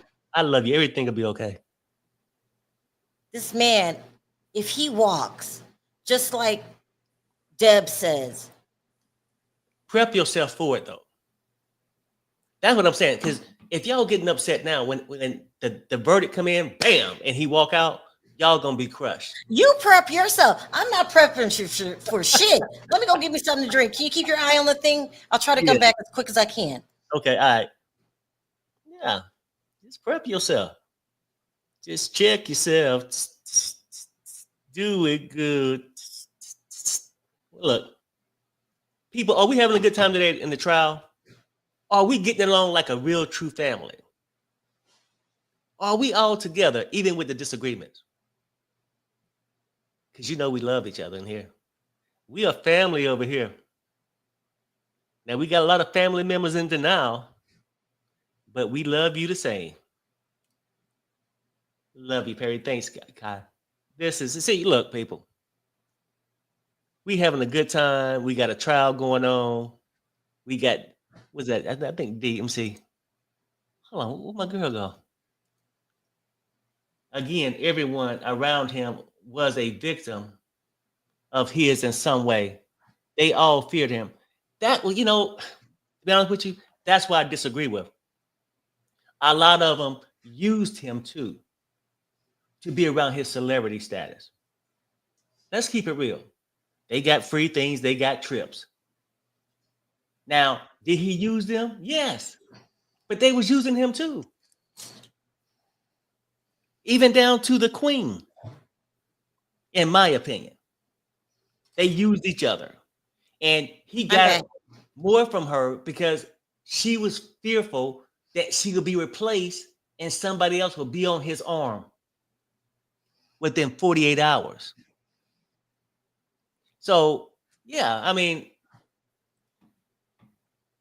again, everyone around him was a victim. So, what if he was a victim growing up? And what if he was in fear? Maybe he feared them. Maybe he feared the queen leaving him if he didn't videotape what she wanted to do. So Perry, so yesterday we discovered that Diddy's mom is 85 years old and looks better than any 85-year-old I've seen my entire Yeah, life. I seen that. What is life gonna be like for her? Is she feeling guilty right now? Because first off, you were the original person that threw the freak offs. You knew what was going on. You probably were at the freak offs your damn self. What do you think Diddy's mother's state of mind is right now? Because really, to me, I mean, at this she point, looks high when she gets off that sprinter. I think she just worried about her son, whether she gonna see him outside of jail again. I don't think she's looking back. It's just my opinion. I don't think she feel like she put him in this spot. You don't think she claims any responsibility? A lot of She's people just like as that. narcissistic as her son. Right. A lot of people be that way. Yeah. That's a mess. A mess.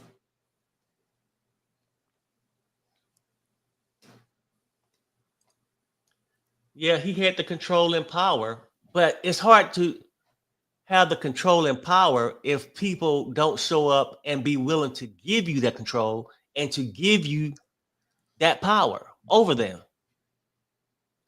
Would you have work, Renika? Would you have worked for Diddy? And if so, would you have taken his shit? Just a question. You say a lot of people don't want to turn Diddy in, but you have one willing participant. His name is Keefe D, and nobody believes a word Keefe D says. Yeah. I believe Keefe D was right. Diddy's behind Biggie's unaliving, which is wild because they seem so close. But it is concrete evidence that Biggie was trying to leave Bad Boy Records. That's crazy, isn't it? I wanted to work for Diddy, but none of this BS would have taken flight with me. Right. But what if you would have went there and then you'd have got fearful? Come on now. People, for real, as an adult, you can go through a shitty life being raised and everything else. But when you get to adulthood, sometimes you got to take some kind of accountability. And you got to stop giving excuses for your I got an failure. update. Here we go. Westmoreland. You remember the Bad Boy reunion tour? You started on it, but didn't complete it. She says maybe one or two.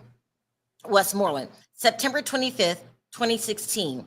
The tour was at the Prudential Center in Newark, New Jersey. True? She says, I'm not aware. Not so sure of the dates. She's still not doing good.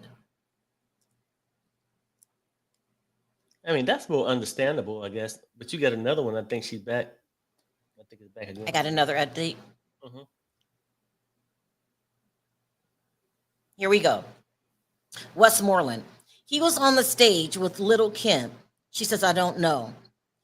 And at that Harlem salute to achievement.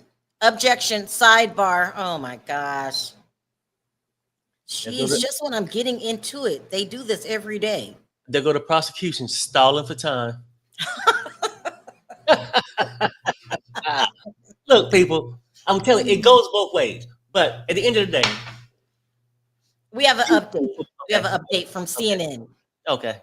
Sean Diddy Combs sent Bongolan a message saying that friends should try to keep each other from making mistakes when they get high together.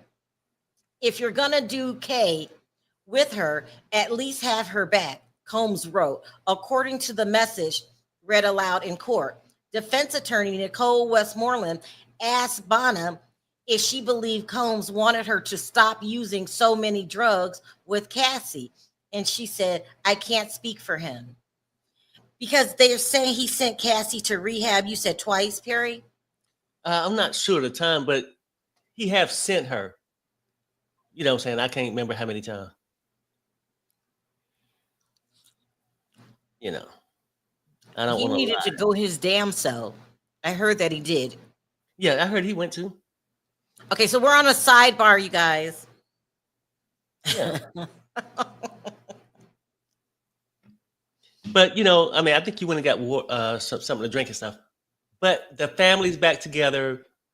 We are happy in the chat. We know that we may just disagree and stuff like that. But I think for the most part, like Truthology and Truth and Consequences pretty much said, Perry, I apologize for not really believing you, but now I'm starting to see what you're exactly talking about. You know? So at least they getting to that point where they starting to see my side of it.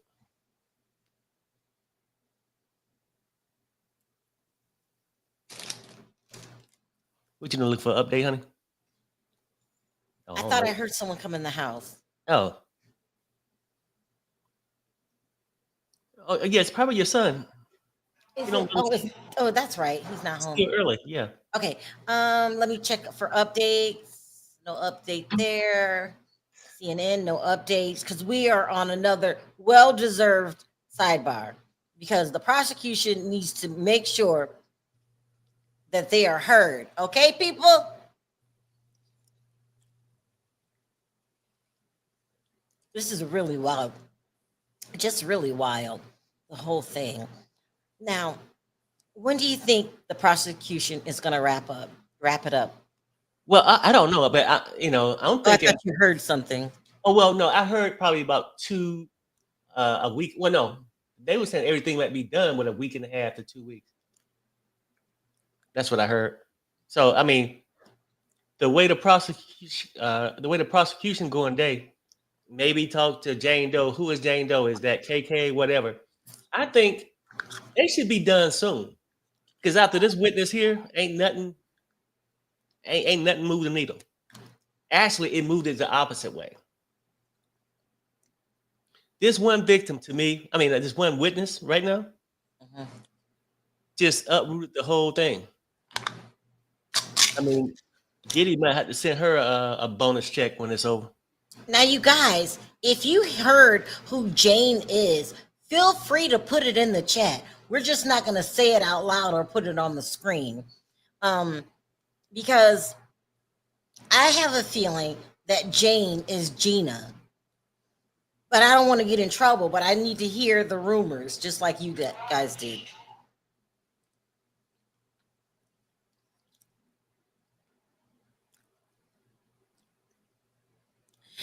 Diddy did go to rehab. She says if Puff went to rehab and Cassie too, he will walk. He went to rehab several times too. Several times. Perry, why do you think that she's saying that he will walk? Oh, no. She probably was saying that maybe the juror looked like that, hey, he was looking out for him. That's how I'm taking it. Yeah, because this is starting to feel like the Tory Lanez trial. Everybody's drunk as hell or high. That's what happened in the Tory Lanez trial. I mean, because they showing the monster side. This is, I know if you want to say compassion, you give her the stuff and then say, well, I need to get you well, take you to rehab. But it's showing that she got, a lot of the stuff coming out. A lot of people think she did all this pharmaceuticals because she was forced to on Diddy's side. Now, she's showing you she had the wild side outside of Diddy. Pharmaceuticals and SEX with possibly, I don't know. I mean, that's how they framing it with the two other girls, okay? The one on the stand and her ex, whatever. That's what they're saying. But it shows compassion side, but like it shows a dysfunctional relationship. You see what I'm saying? Yeah. They love each other today, hate each other tomorrow. Yeah. Yeah, toxic. Yeah. They sound like Blueface and Krishan. Mm-hmm. And ain't nobody giving no sympathy to Krishan, are they? I like Krishan. No. I'm saying, but people don't give her the benefit of the doubt that they give the queen. They can't because Krishan, people are upset with Krishan because they think that she hurt her baby, and she did. But I just look at her as a confused young lady. I get it, right? Yeah, I mean, she hurt the bad baby because for still doing, giving in to her boyfriend, whatever, right? Just doing all this stuff, yeah. But I can look at the queen the same way. the things that she endured, she put herself in these situations. I can't. Okay. No, it's just an opinion. I'm done. Why don't you? I'm tired of talking to you too. You're delusional, Tom. You gave off. Is it baby mamas or black Yeah, men? baby mama. Oh, Black men, maybe. but we still Then cool. cool. Child. He's a victim that became a victimizer. Still True. yes. Okay, no, I get that part. I'm saying, regardless of what happened to him, he did people wrong. And he should have been charged with DV. Yeah. So that's But there out the was a statute of limitations on that, I heard. oh, right, okay, right. But it's a chance, yeah. Well, so that's over with. Yeah. And well, not over with. It should have been over with when he settled with her and gave her $20 million for the DV stuff, right? Mhm. So let's take it, but let's take accountability. We ain't gonna act like the person I cannot name was so innocent. Oh, here we go. Here, that really bothers me when you say that, because okay, nobody's perfect, but nobody deserves for somebody to put their hands on them. Okay, it's two different things. Nobody deserved it. I said that to get that out the way. Nobody deserved that. Okay. But But I'm you're just calling her talking princess and all of that. You took it well, too far. people get mad when I say her name. So I just try to soften it up a little bit. I mean, just give her just. Is everything Cassie did perfect? No. But did she deserve what happened to her? Even if she took the drugs on her own, that goes to that you being a man thing and not understanding. That goes to DJ Academics being a man accused of the same exact stuff, and he sees it different. So a woman can't be a drug addict by herself. I never said she wasn't an addict. So I just said a woman can't choose to be loose without being forced. What are you saying? I'm just saying, yeah, I get. I'm telling you, Cassie's been through hell and back. Right. And I would agree. I would agree with that. She has. With the DV, nobody, but I think a lot of people can go through hell and back from a situation they kept themselves in. she's been through hell and back, and she just doesn't deserve. What? Deserve what? I don't know. It's a little bit disrespectful. Okay, Sherelle. I'm trying to be respectful as I can. What do you want me to say about the situation? Hold on, I saw the word Oprah, but hold on. See if I can find that.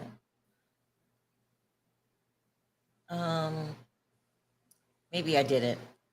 Sorry. Oh, here we go. Jane Doe being Oprah. Super random to me. Yeah, no. That's not Oprah. Oprah's anyway, go ahead. What were you saying? Okay, well, I'm tired of saying that. I'm just gonna read the chat because my words get. Here, I got an update. It says they're back. Westmoreland says, is this 47 hotel stay of I have to reword it. Hold on. Is this hotel stay of Frank Black include September 26, 2017 in room breakfast for $231? You see, she said yes. You agree. One person can't be in two places at the same time. She said, hard to say. Uh-oh. Angel says, there's no perfect victim in this, and that's what you want. No one ever said any of these people were perfect victims.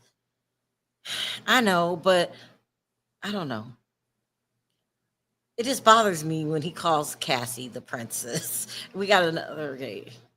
Westmoreland, you told the jurors Mr. Combs injured you in LA on September 26, 2016, correct? She says, may we have a sidebar? Judge says, yes, you may.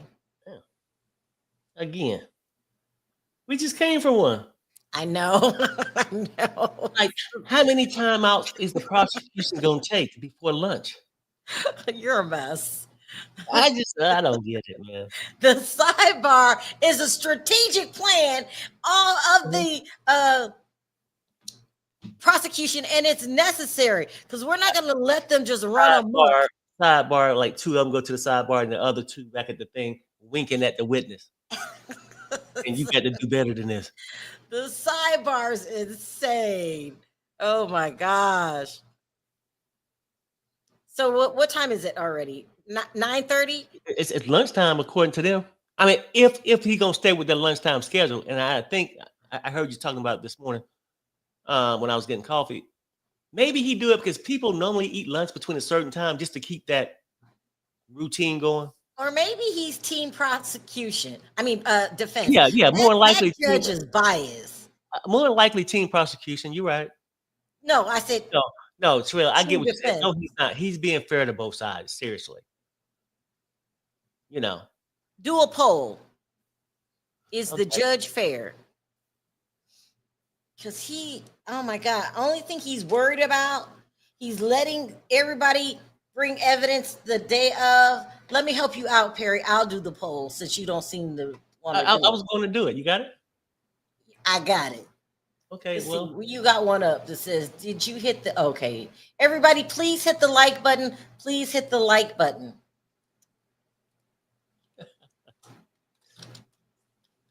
Oh, boy.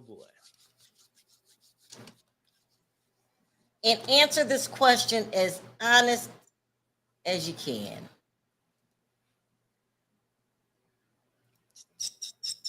It just is, these sidebars are driving me insane. Mm-hmm. And the judge, he's so not, does he even want to be there? Do you want to be a judge anymore? My goodness. I mean, look, he pitting on a case. They're saying that he's fair. Wow, okay. I'll stop complaining. And actually, I think he's really taking the jury in consideration. All this comes down to the jury. And give them some rest. I mean, shit, they ain't getting paid for this. I mean, hell, the little the video expert guy got paid more in an hour than all the jury is gonna get for this whole case. You got to be fair, and they need time off. Ain't nobody got time to be sitting there for 8 damn hours with no pay, listening to these people who sound like they outside the strip club.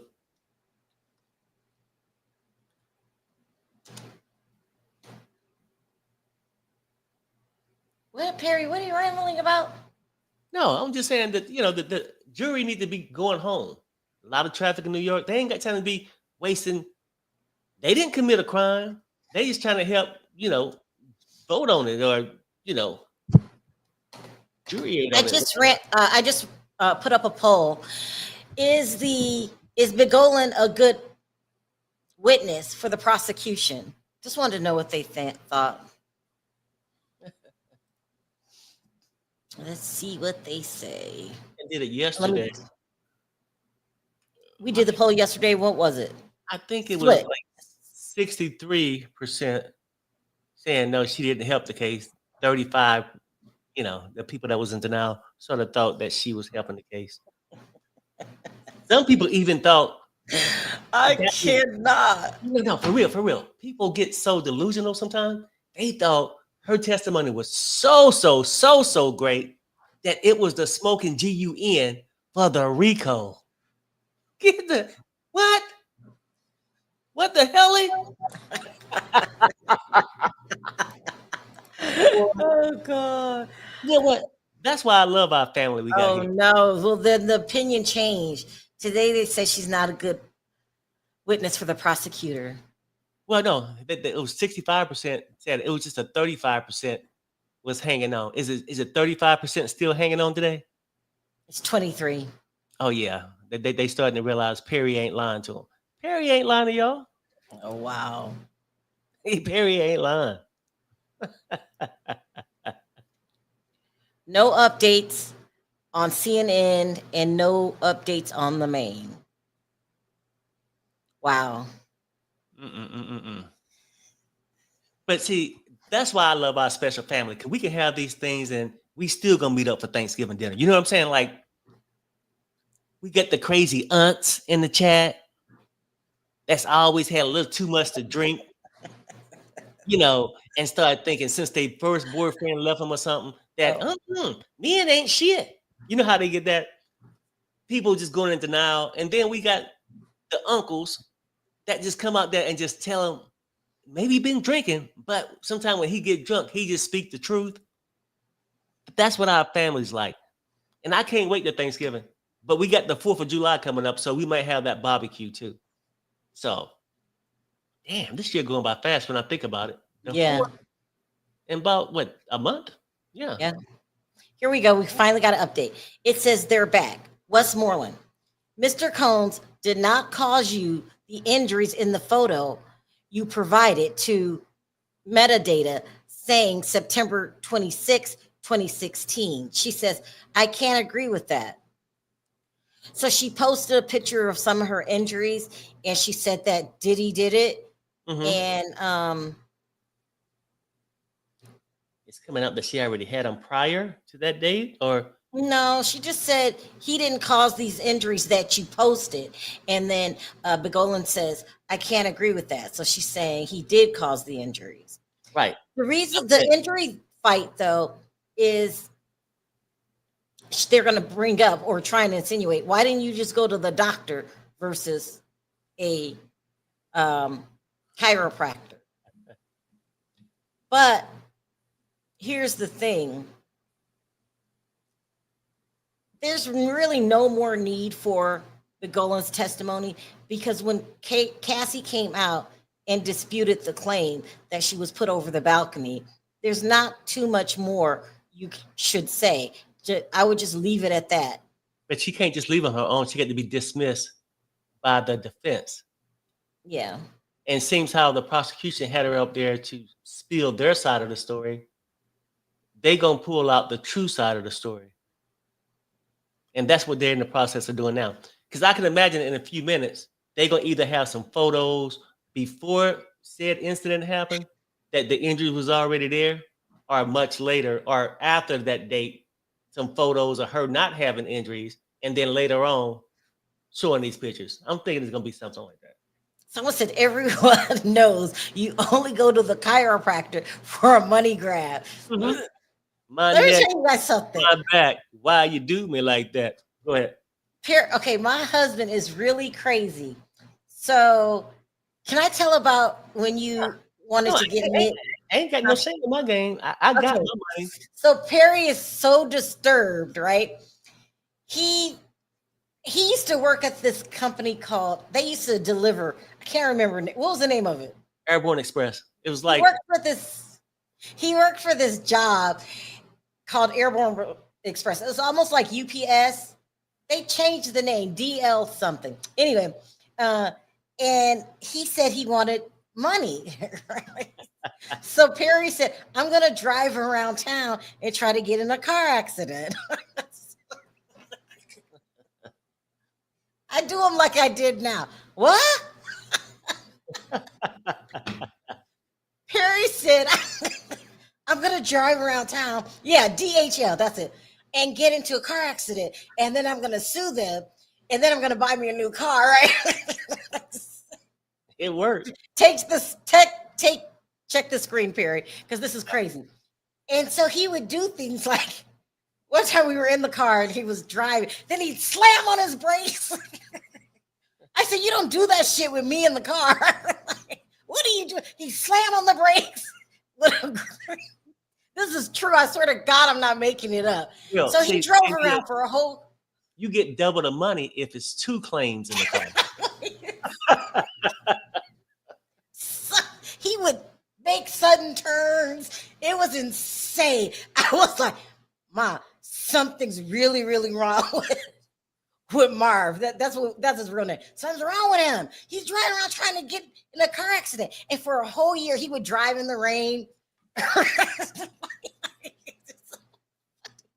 Well, then all of a sudden, one day he was really in a car driving and crossed the stoplight, and a car comes just zoom. She didn't see the red light or anything, and it really hit him on the side, right? And it really looked dangerous. It was dangerous, right?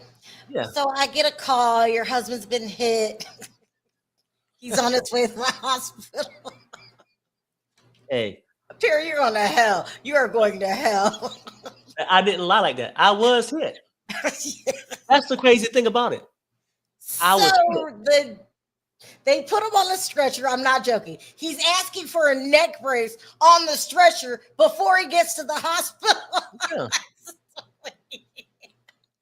So he ended up winning a good amount of money, enough to buy a red BMW That 5 Series. That you loved. You loved it. I'm not trying to get hit to get it. So maybe that's why you understand.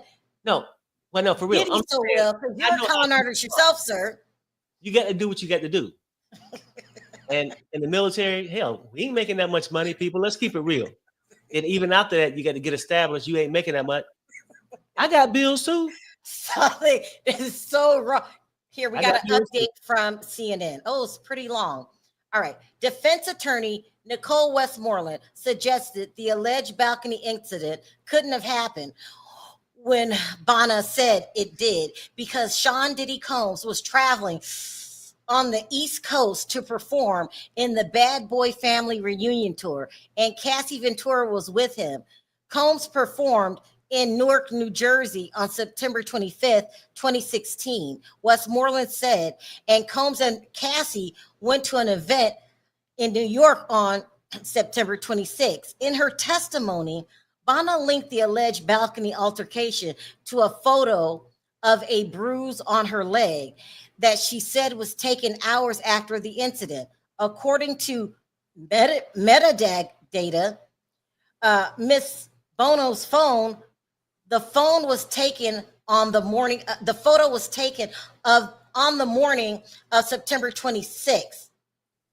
Westmoreland also showed the injury records for Frank Black from the hotel in New York City, which included dining receipts for September 25th, September 26th, 2016. Records of the hotel stayed showed the check-in date was September 24th, 26th, and the check-in date was September 29th. You agreed that one person can't be in two places at the same time, Westmoreland asked. She said, in theory, yeah, and I can't answer that one. Oh.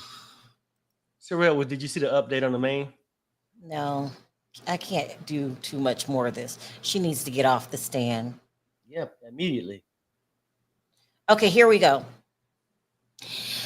This is the prosecution surmiser. She said, did you ever review the notes taken at your interviews? She said, no. Attorney, did you give Cassie permission to put your name in her complaint? She said, no. After she filed, I hit her up to tell her of her mistakes. Tiffany wasn't there. She's talking about in the report, Tiffany was not there. Right. She's trying to clean up right now that Cassie made the mistake by saying hotel, but she really meant whatever, to match her story. Because where's you at? This is a big blow, and this is going to get her testimony thrown out. Not just, I don't remember. These are different days. And then if metadata, what is that metadata? Mega data shows that the picture was actually taken on a different date. That's huge. This is really bad for the prosecution. It makes it look like she's lying. Combine that with the lawsuit, the $10 million lawsuit. Oh, my bad. I was trying to tag something. It's just not good. It's just not good. Mega data. I don't know why I can't keep saying that. Mega data. Mega Mhm. data. I keep saying mega data. Mega. Look, Instagram. I'll put it that way. Instagram. I'm ready to say something else. You keep saying it fast. It's just, yeah, you guys, it's not a good day. She needs to get off Oh, the stand. We have an update. Attorney, when you filed your lawsuit, was it reported? Was it the, when you filed your lawsuit, was its report of the balcony the same or different from Cassie's? She says different. Attorney, is what you said today your best recollection? She said yes. Attorney, the demand letters of your first lawyer, did you write them? She said no.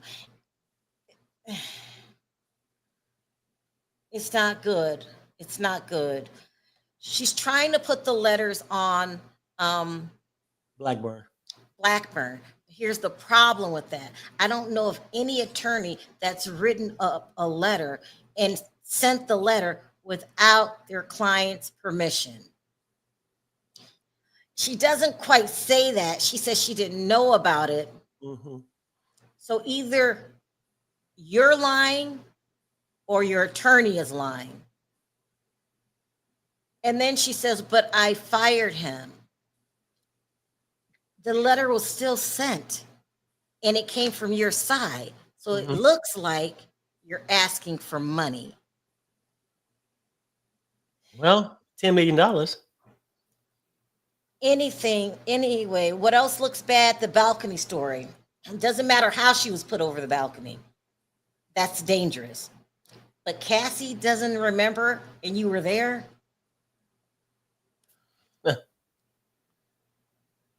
And She's supposed, then she is supposed to putting, be at Cassie's apartment.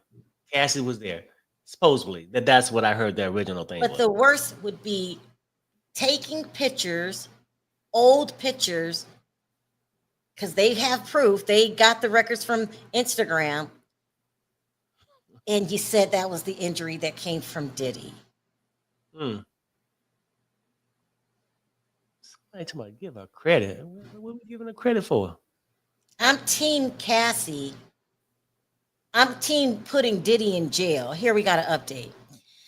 The attorney says the demand letter that said Mr. Combs squeezed your breast so hard that bruises, had you said that, she had you said that? Did you say that? She meant, no, ma'am. Attorney, do you demonstrate with hand motions? Please do. I guess she does. Uh, then Bana says, he started with my armpit. Attorney, where were they on your breast? Were they on your breast? She said yes.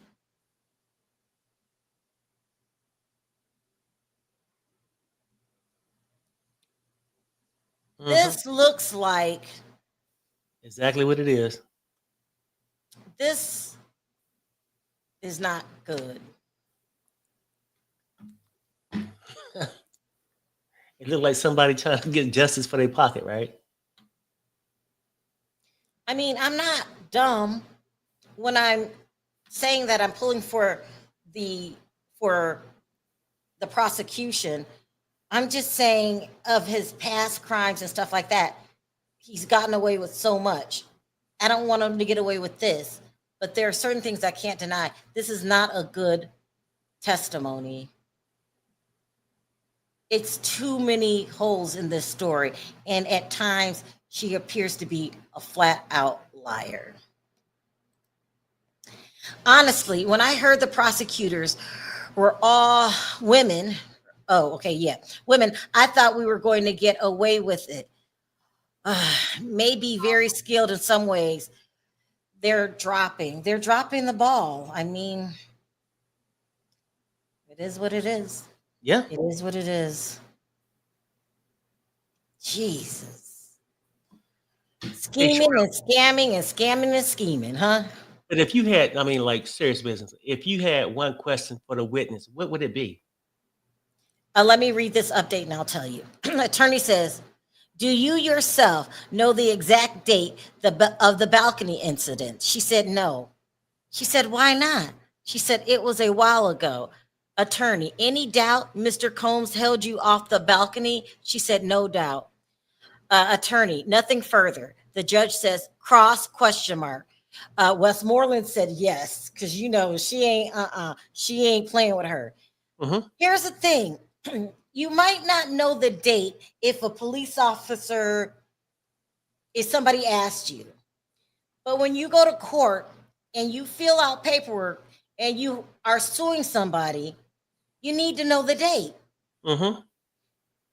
That's not a good look. They have given you plenty of time to find out the date. She needs to get off the stand right now, because now if she's nervous, she's contradicting herself. And this testimony is worse than yesterday, putting up fake pictures or old pictures and saying that this happened. And now you got two dates out there and they ask you what date it was. And now you can't remember. So what would be your question though? I mean, you said you can get back with it. Oh, a question to who? If you had a question for the witness, what would it be?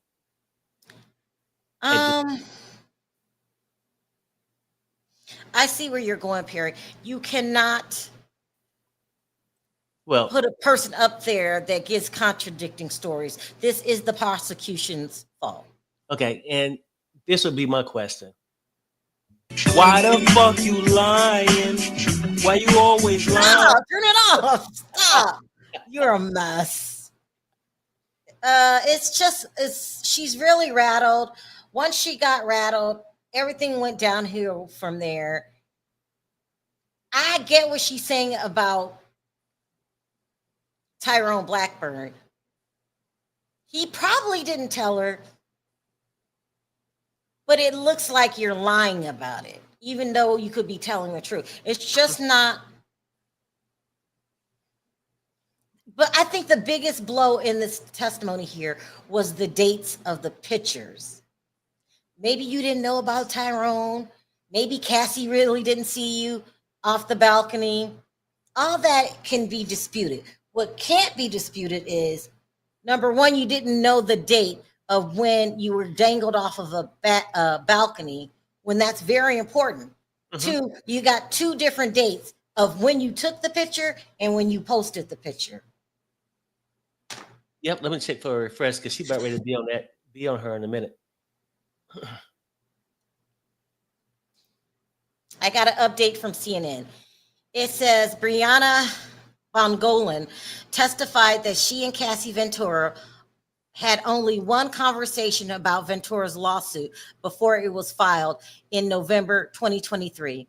Ventura asked if she could name her in the complaint in connection with the balcony incidents. According to Bongolan said she did not know what information would be included in Cassie's lawsuit. Bongolan said that at some point after Cassie's lawsuit was filed, she told Ventura that some details about the balcony incident were incorrect. Bongolan testified that during that conversation, she told Ventura exactly what happened to me.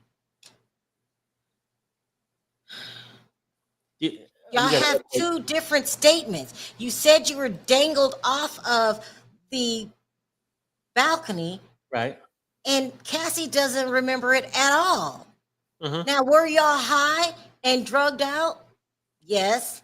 Maybe you can say that.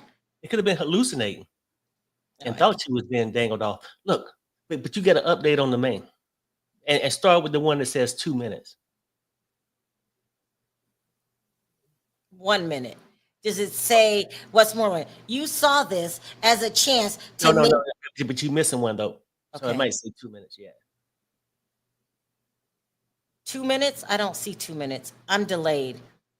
I'll go back and read it. Let me read this from here. Right? You read it really quick. Okay. Westmoreland said, in following up interview with the government, you gave them pictures, your leg injury, and the metadata True. She says, I gave them pictures. Westmoreland, when you sued Mr. Combs, you weren't rich. She said, I was not. Now you can go ahead and read yours. Damn. Westmoreland, you saw this as a chance to make $10 million. True? She says, the judge will review. Westmoreland, it means a lot to you to become a millionaire and soon, right? She says, no, I am here for justice. Westmoreland says, meaning money. Nothing further. It goes on. I got another update. The judge says, thank you, Miss Bongolan. Is there any exhibits? Publish it. Shapiro says, we object under the rule 106. Judge. So after the break, jurors, there will be food for you in there. All rise. Okay, so they're going to lunch. Yeah, this is bad, bad, bad. They tore her up. Yeah, that's you gave these pictures that you took on a different date. You posted it on another date and said this is what Diddy to you. This is what Diddy did to you. So you have conflicting dates, but then you take the pictures and you put them into evidence. And you claim you can't remember the date. That should have been made very clear before you handed over any pictures.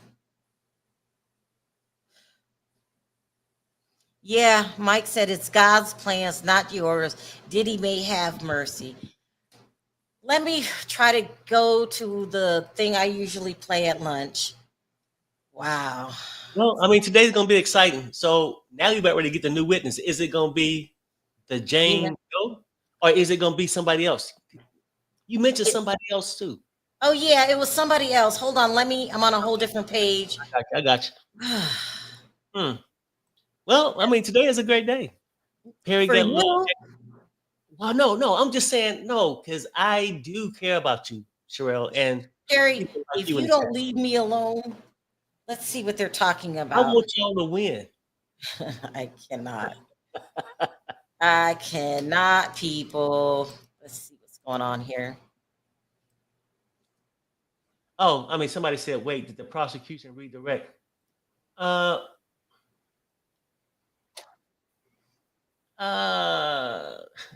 many times they'll keep doing that? Truthology. I mean, they gave it up, then the defense went, then the prosecute. Well, they both went twice with the victim. So, and now they going to lunch, I think. Oh yeah, we're going to lunch. Yeah. So I think she's done. She's probably going to find the closest bar she can find.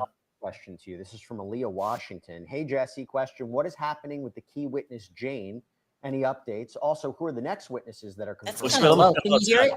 Yeah, go ahead. We don't really know who's testifying. We do know Jane's going to testify. And am I wrong in saying that she's arguably the second most important witness? Because can you guys hear this?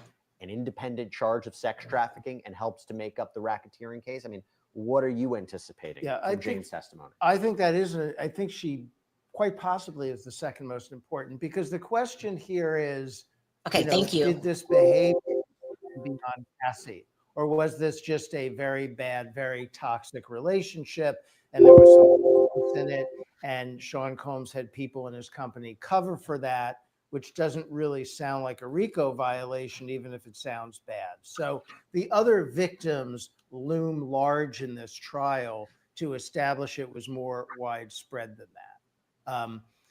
And the people in his organization, like the idea that someone in his organization was aware of this person being held off the balcony or whatever she was held off of, that's important because it supports the notion that there's a whole RICO enterprise covering for his violent conduct.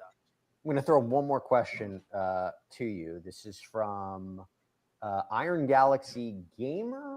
I think it's from them, or Christina Lester, whoever it is. We appreciate the support. Do you think that Roger Mills second. suit can You guys, if it's low on their part. My volume is as loud as it can get. Oh, you can hear it?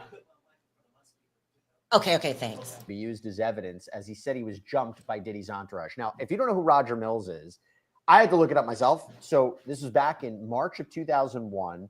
He's a local TV host, accused Combs of assault, false imprisonment, destruction of property, intentional infliction of emotional distress, civil conspiracy. Said that Combs' entourage, beat him up, destroyed his camera. Combs' spokesperson at the time says, as we have yet to be served with this complaint, we're unable to comment on specific allegations. However, any claim that Mr. Combs participated in any wrongdoing is totally false.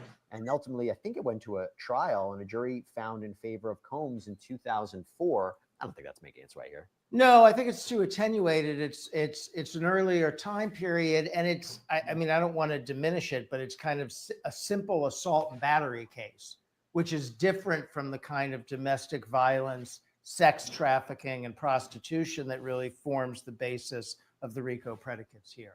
By the way, that was a question from Christina Lester, but was actually boosted by Iron Galaxy Gamer. So thank you both so much for that. Really appreciate it. Okay, here's a question for you, Barrett. This is from anyone there. Yeah, we're here. We're here for you. We're answering these questions. Anyone there. Is there a limit on how many witnesses are able to receive immunity? Nope. So I'm waiting for the person to come in from inside the court. Yes, I have noticed that a lot of the lawyers are saying No limit. that You do have to get that the prosecution is doing a wonderful job. They have a tendency to be biased because they're all friends. They all know each other. So I'm not going to ignore that part either. So it's just, let's just see what they say. What are you guys saying? If Diddy gets away with this, a lot of people will be deleted. Okay? He's going to go on a revenge tour.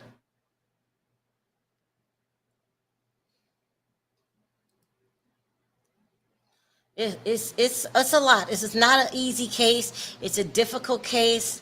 It's not cut and dry. You don't care for Michelle. I'm cutting out the good parts. Do you guys want to see what they're saying here? Y'all I don't know. That's a lie. Oof. Let me see. Hold on. It's a lot. No, I don't see any reason the court would allow Cassie or Miss Ventura to come back to the stand. I mean, early on, maybe there's something that comes out later on that justifies it, and they have to get granted that right by the court. But I don't see any reason for Miss Ventura coming back on the stand. Maybe earlier, if there's some issue with her pregnancy and her needing to quickly wrap up her testimony, and then something really just outlandish comes out when the defense brings their case in chief, and for some reason the prosecution thinks it's necessary to call her as a rebuttal witness to something the defense brought up. But I don't see really any opportunity for Ms. Ventura being called back to the stand by the prosecution. I mean, she gave birth in like week 3 or week 2. She gave birth right after she testified. The judge was very keen on making sure she was in and off that stand immediately. They made sure that she wouldn't be able to be brought back. So again, we're waiting for Elizabeth to come out. We'll have to hit a break when that happens. I'm getting word. Do we have to hit a break now? Okay. All right. Guests, all-star panel, stay with us. Everybody, just keep your questions coming. If you have any questions for Elizabeth, by the way, shoot them over to me. I'll ask her right now. So we're going to take a quick break. When we come back, Elizabeth Milner, our in-court reporter, is going to be with us. Our eyes and ears. Stay with us. Ooh, let's see what they say in the courtroom. Yes, I feel that I'm honest with you guys. I want Diddy in jail, but is it looking good? It is not looking good. And I don't care what the expert lawyers say. It's just not looking good. If they really believe that this is a shoe-in case, they're not looking at it through regular people's eyes. I could give you definitions all day, and I could tell you this is RICO beyond a reasonable doubt. First of all, your opinion doesn't matter. My opinion doesn't matter. It's the jury.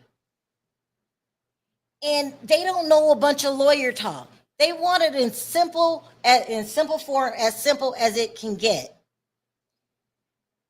I don't care how much you're pulling for Diddy. These are a bunch of addicts. Today's testimony was an absolute disaster. She got caught taking a picture that was she had from before and posting it on her social media and saying that these were the injuries from Diddy. Even worse, she handed them over to the prosecution, and they probably didn't know this. This was probably sprung on them. The reason they have all of these exhibits is because they don't want to give the prosecution enough time to do their research. Something like that could have been easily disputed, and they could have kept her off the stand. It's not over yet, but right now, today was a disaster.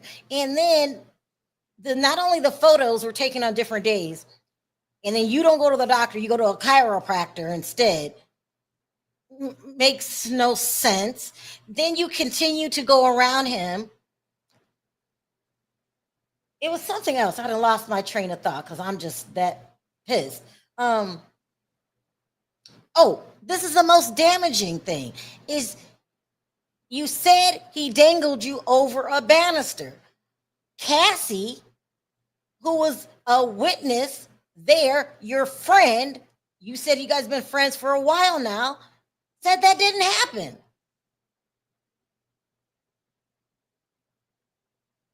What? Now you got two stories. You got Cassie's story in her lawsuit, and you got your story in your lawsuit, and the Tyrone Blackburn thing, that's just the icing on the cake. You know, he's crook, a liar that's known to extort rich people, rich African-American men. He's African-American too. He's a crook. So it's a lot going on. It's a lot going on, people. So I want him in jail, but if it keeps going like this, then he's not going to jail. And like my friend said, a Diddy that beats this case will be bolden, feeling more empowered than ever. Ugh. What y'all got to say? Let's see. She threw the state under the bus. I mean, she just got, I don't know. Ray J was just on a panel with Nancy Grace on Tubi talking about this case. He's not hiding out anywhere. Well, you're saying that Ray J's the plug. I don't know. KK is 100% his co-conspirator. Why isn't she on the stand yet? I need to hear from KK. Maybe Cassie was there, but passed out. And the lady thought Cassie saw it. Maybe. But when you get it on the stand, you're supposed to have your story all together. It's supposed to make sense. Cassie ain't coming back. They're going to have to Zoom call her.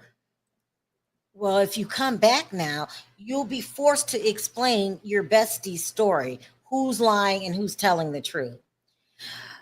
We must realize this old sissy, Young Miami, changed his life. I cannot. I can't. Tiffany Red said she was there and told the same story. Drugs put holes in your memories. It does. That's what I was trying to talk to Perry about. When used in access, are in for 30 years. It does. But it doesn't take away that this story's all over the place now. Here we go. Let's see what they're talking about.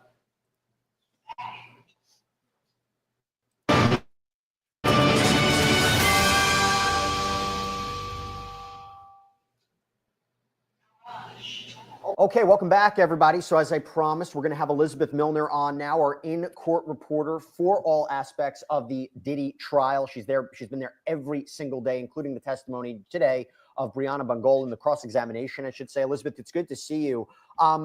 She was really, really heavily cross-examined today. I mean, they were striking at different aspects of her credibility. And, you know, I asked our viewers if they have any questions for you. So as you talk about the highlights of Bryana Bongolan's cross-examination, we have a question from I Do Voodoo 1. Did Bryana seem frazzled by the defense questioning, or did she keep it together? Yeah, from my perspective, I felt like she kept it together as best as she could. She didn't seem frazzled. She didn't get combative with Nicole Westmoreland during the cross-examination. She really just, for the most part, if she didn't remember something, she said, I don't remember, even if it was something that happened relatively soon as far as the date goes, or when it had happened back in 2016. And it felt like the focus of the cross-examination for the most part, I'm sure you've already been discussing it, Jesse, it's just what she recalled and when she recalled it, specifically whether or not these injuries occurred and did they occur because of Sean Combs. And I think some of the big stuff that Nicole Westmoreland was really going over during the cross-exam was, for example, showing her photos about her sending a picture which looked like drugs. It had pills, there was crystallized substance in these exhibit photos. And Nicole Westmoreland was like, oh, so things were just business as usual just after this incident occurred. But I think the big kind of gotcha moment in a way was just that the defense brought up Diddy's hotel receipts, and specifically receipts from when he had checked into the Trump Hotel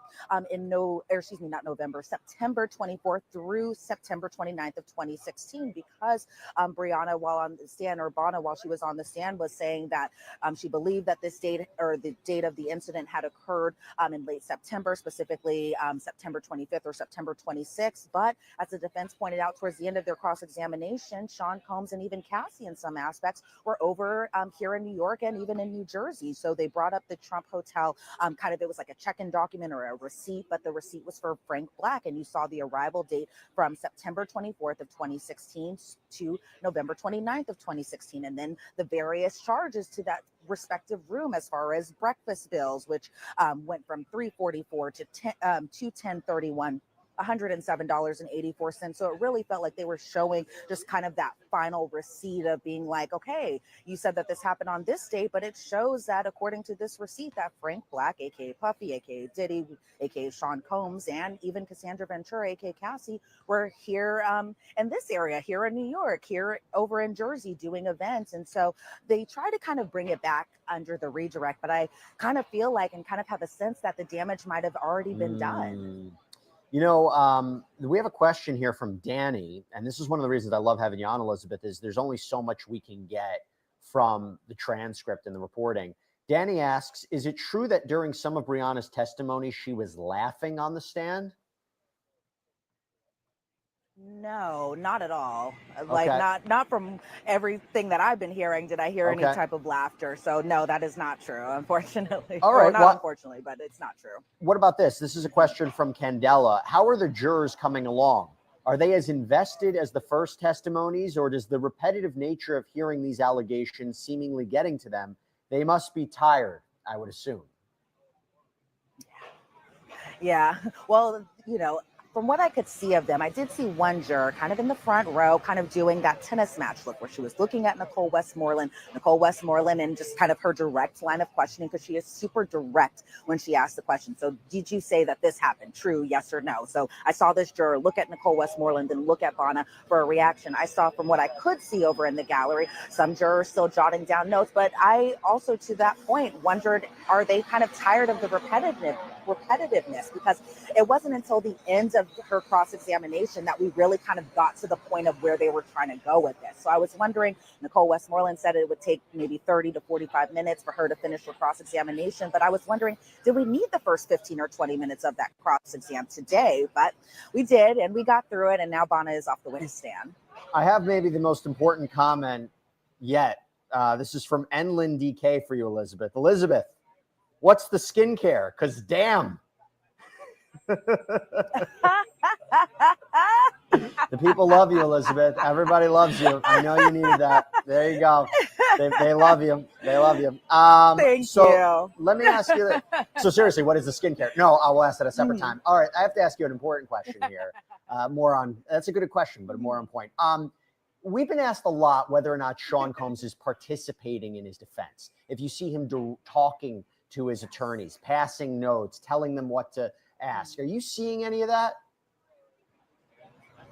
Oh, absolutely. Every single day. And, you know, I have this kind of phrase to myself where it feels like Sean Combs, aka Diddy, is really kind of quarterbacking his own defense team. It seems like from what I can see of him, he's always jotting down notes. He's always paying close attention to the exhibits, but also what the witnesses are saying. So, for example, when Bryana was on the stand and Bryana was asked under cross-examination whether or not she worked on the Bad Boy reunion tour, I saw Diddy just nodding his head along while Nicole Westmoreland was asking this line of questioning. So I don't know if that was just kind of a candid moment that he was having, but there are times where I see him, one, actively participating in his defense, but also kind of answering the questions that the defense attorney is asking, but to the witness and not himself. And so he is an active participant in his defense. There is no passiveness with him being on that defense table, not one bit.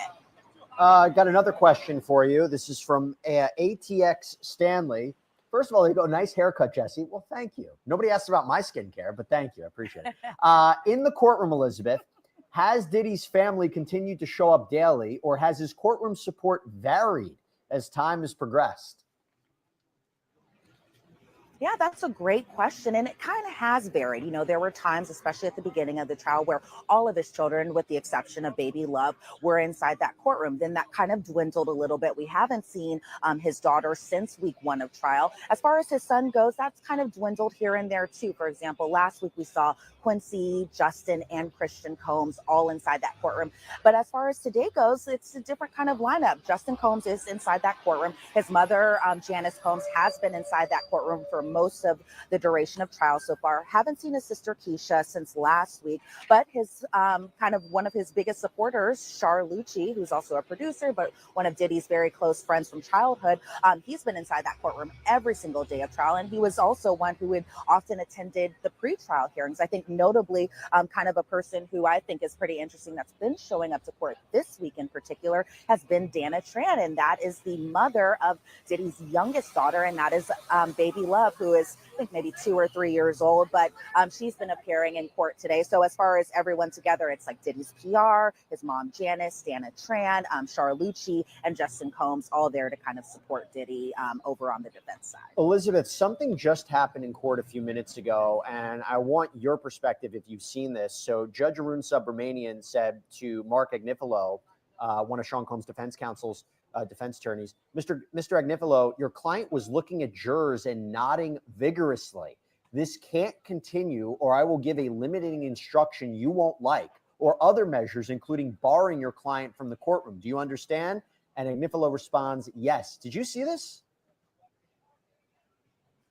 So I will say that once they kind of got into those arguments, I just went kind of to the door. But I'm surprised that the judge kind of has been noticing this too, because that is one thing that I've been noticing whenever the jury comes into the courtroom, and even when they exit the courtroom, is that Diddy is kind of looking at them. He is looking at them and nodding his head at them. And I think in some respects too, while he's at the defense table and there's a question or an answer that the witness gives, he's shaking his head, he's nodding his head. He is giving kind of visible reactions to things he doesn't like that are being said on the witness stand. And so I'm surprised that the judge kind of brought the hammer down, but I think it was only a matter of time before he was going to say something about this. I have another question from you, Elizabeth. This is from RSS. Reporters and press have noted strange interactions. Reporters and press have noted strange interactions outside of the trial. Has Elizabeth faced any such strange encounters? And then it gets cut off. I mean, I don't know if anybody's been watching Sidebar. Sometimes people yell things, but have you noticed anything like this? Yeah, they do.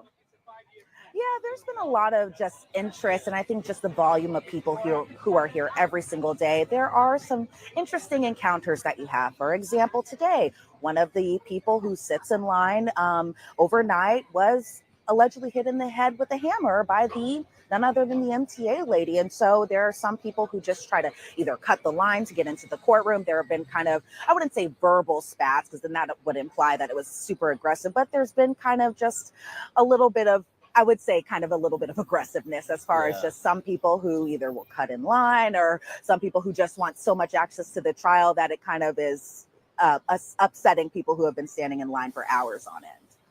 Aside from this is a case that raises a lot of emotions. People have taken certain sides in it. I saw it personally when I was covering Johnny Depp, Amber Heard. It's one of the cases people are really, really invested in. Let me ask you this, Elizabeth. This happened in the beginning of the day. There was a whole back and forth about the press in court, about whether or not the press are following court orders. What was that all about? Can you provide a little bit more illumination on the press being, there was a constitutional issue in terms, what was going on there? Yeah. It had to do with the exhibits that Jane will be testifying to when she takes the stand next, which is very soon. So they had to do with the Jane exhibits. The press, for the most part, was concerned about not getting these exhibits because, again, for our viewers who don't know, we unfortunately are not going to be able to see the exhibits, such as photographs, such as text message exhibits, in the fashion that we normally do. Why? Because the government says there's so much redaction that needs to be done. So in these text messages, they kind of show Jane's personal information as far as concerning her family members, and as far as concerning what could be identifiable information that could possibly help release her name out into the public. And they definitely don't want that, especially after what had happened to Mia. And so the government was saying that they can release the photos and the videos that don't depict Jane, and they can easily be released, possibly even the same day. But as far as her text and those photos that do show her face, do show identifiable features, those will take a little bit more, or take a little bit longer of a time to just redact those. And so the media organization, kind of legal representative, was saying that the government should have redacted these exhibits before she had testified, or before she testifies today. The media organization also saying that the press has a right and needs to see these exhibits, and delayed access is not effective access. And so what the judge ended up ruling is that he did end up siding with the government in this part, and that the media application to see these exhibits, even if it was just certain members of the press to see these exhibits, that application was denied. I get it. I completely understand. This is one of those cases. There is an extra sensitivity. I mean, you are having witnesses who are even testifying under pseudonyms. It's even when we show the clip, the B-roll, the courtroom sketches, we're blocking out the face. You're blocking out the face of Mia. So it's a problem. Elizabeth Milner, thank you so much for the great reporting. I know you have to jump back inside. Really appreciate it. I'll see you on Sidebar later today as we do a full court recap. Thanks, Jesse. All right. So I'm back here with Barrett Berger, Tyler Bailey, Rich Schoenstein. Tyler, I'll start with you. Combs allegedly signaling to the jury, nodding to the jury. Why is that such a no-no? You can't do anything as a defendant that could be showing like you're trying to influence the jury,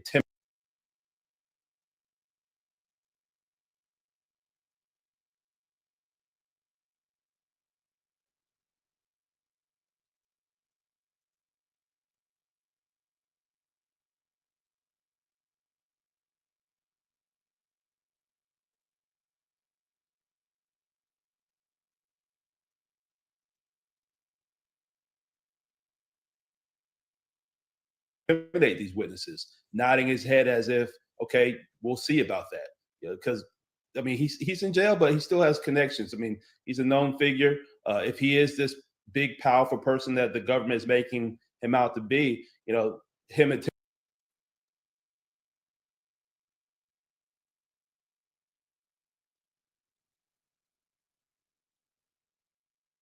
intimidating witnesses could go a long way and influence future testimony that's going to be elicited in this trial.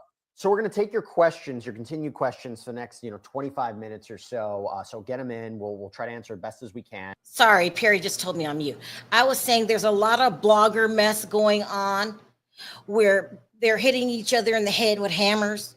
I told you this was going to escalate. Bloggers is having a field day. I'm so glad I didn't go. Also, I wanted to comment on Diddy making eye contact and nodding at the jurors.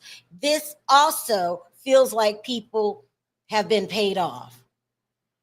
That's just how it feels to me. We'll see what happens, but this is a mess, people. This is a mess. He's over there nodding over there, telling them what to do. I mean, I do know it's his life at stake and you've got to be involved, but the nodding. Anyway, this is looking bad. This is not a good day. Hopefully someone else can do better. Some of these lawyer analysts are out of their mind. There's no way you can still say, even though I want Diddy to go to jail, that the prosecution had a win with Bryana on the stand. They do it for their own reasons. Either they're friends with these attorneys but no, let's just this is the real channel. And we're going to talk the truth. It was not a good day today, especially when she got caught posting phony pictures. It's crazy. Let's keep going. And we also have a poll up. So, Rich, listen to this. The poll we had up was, do you think Diddy and his team should sue CNN for the 2016 hotel video leak? 80% say no, 19% say yes. What do you think about that? Well, I'm with the 80%, but mostly because it would be a fruitless endeavor to try to sue CNN for that. I don't see any basis for it. Well, actually, we have a question that just kind of jumped on that. This is from Illy Gazarian. Can Diddy also sue the hotel for providing the video to CNN, assuming that's what happened, since they told him there's no copies? Can he sue the hotel or the staff? Well, that's an interesting question, right? So he bribes the hotel to buy the video. Can he then sue the hotel because they kept a copy? I mean, he didn't really pay the hotel for the video, right? He paid a guy at the hotel that split it with two others. To surreptitiously get the video to him. So I don't know how he could sue the hotel. I guess he could sue the guy, but I don't know. I don't think that's going anywhere. Well, couldn't you sue the hotel and be like, this is who you employ? How dare you employ people? He doesn't see how they could sue the hotel. They already gave Cassie a $10 million settlement. That's what I'm saying. Some of these supposed to be expert opinions, they don't know what they're talking about. Well, that I couldn't properly bribe. Right. Why can't I beat up my girlfriend in your hallway in private? And pay it off the right way. I mean, we're making light of it. It's a serious argument, but I hear what you're saying. Okay. Barrett, I want to go to you. This is from Fet Leon. Could it be tactics from the prosecution to bring in anonymous witnesses to emphasize how much of an impact the treatment by Diddy had on them? That's an interesting question because the jury seems to be they're testifying under a pseudonym, right? Yeah, I mean, it's an interesting question, but the short answer is no, it's not. And I know that because it's a really high bar to be able to get a witness to testify under a pseudonym. So in federal court, and actually in all courts in our country, there is a presumption that the courts will be open, that the public has a right to see what happens in a public trial. So anytime you want to take a measure to sort of limit the public's access to any portion of a trial, there's a pretty high bar for that. So if you want to close the courtroom for certain motions, you have to satisfy certain, legal thresholds. Same with getting a witness to testify under a pseudonym. It's not something that's granted easily, and it's not something that's granted often. So no, I don't think it is something that the prosecutors are doing at a whim. My guess is if they've been able to convince the judge that this is appropriate, then there is evidence that there is some sort of a real threat. Barrett, I'm going to throw another question to you as well. This is from RSS. Is barring a defendant a measure a judge has ever taken in a federal case? So as we were talking about Judge Subramanian potentially barring Combs from the courtroom if he's, signaling to the jury, nodding to the jury, has it ever been done before? Yes, that is not something that's done frequently, but it definitely happens. You have defendants that act out in court. You have some defendants that, what seems like what Combs is doing is, potentially, could be interpreted as signaling to a jury. But I've seen defendants just have, tantrums essentially in the courtroom, right? Screaming, yelling, acting disrespectfully, and judges will take them out. It's not usual that they keep them out for the entire trial, but you do have circumstances where, a defendant has to be excused to cool down because they get too heated or they start yelling at a witness or things like that. So no, it doesn't happen every day, but it's not something that is totally unheard of. Tyler, I'm going to throw two questions to you because they're very similar. This is from Alexander Mateo. Jesse, being that the prosecution's case is not a clean-cut case, do you or anyone feel like this case can end up being a mistrial? And then the question from Stephen Clark is, forgot to ask last week when you discussed mistrials, could the prosecution's case be in danger if we're 7 weeks in and the juror is replaced? Would a new juror cause a mistrial by not having all the details? No, so there's alternate jurors who are there hearing the testimony. As of right now, they may not vote, but if something happens and the alternate has to step in, you don't have to recreate the whole trial. So the first question, no, that's what they have alternate jurors there who are there for.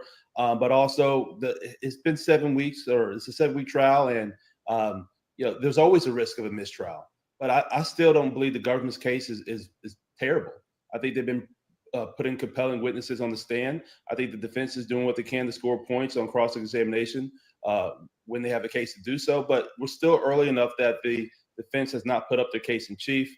A mistrial is always possible. The defense would love to get a mistrial because this is a expensive prosecution for the government. And if there was a mistrial declared, we don't know if there would be a new trial of Mr. Combs for these cases and charges that he's been accused of. Barrett, I want to throw another question to you. This is a super chat question from Iron Galaxy Gamer. Another one. Really, really appreciate your support. Thank you so much. This is for you, Barrett. Do you think it's possible more crucial evidence from Diddy's other homes that we haven't seen is intentionally being held to try a slam dunk later? So I think the general trajectory of a trial is you want to start strong and finish strong.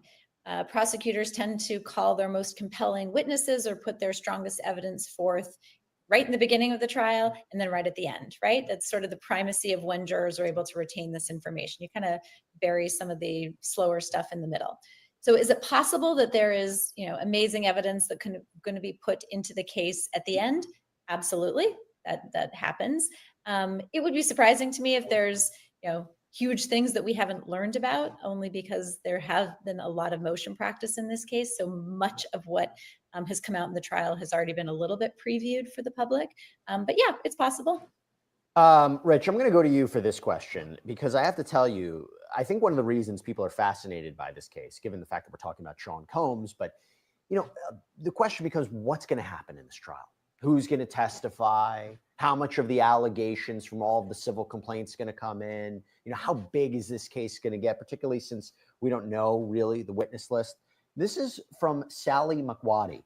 Will the Jane Doe who filed a lawsuit about being violated with the IUD and remote testify? By the way, she's talking about Ashley Parham.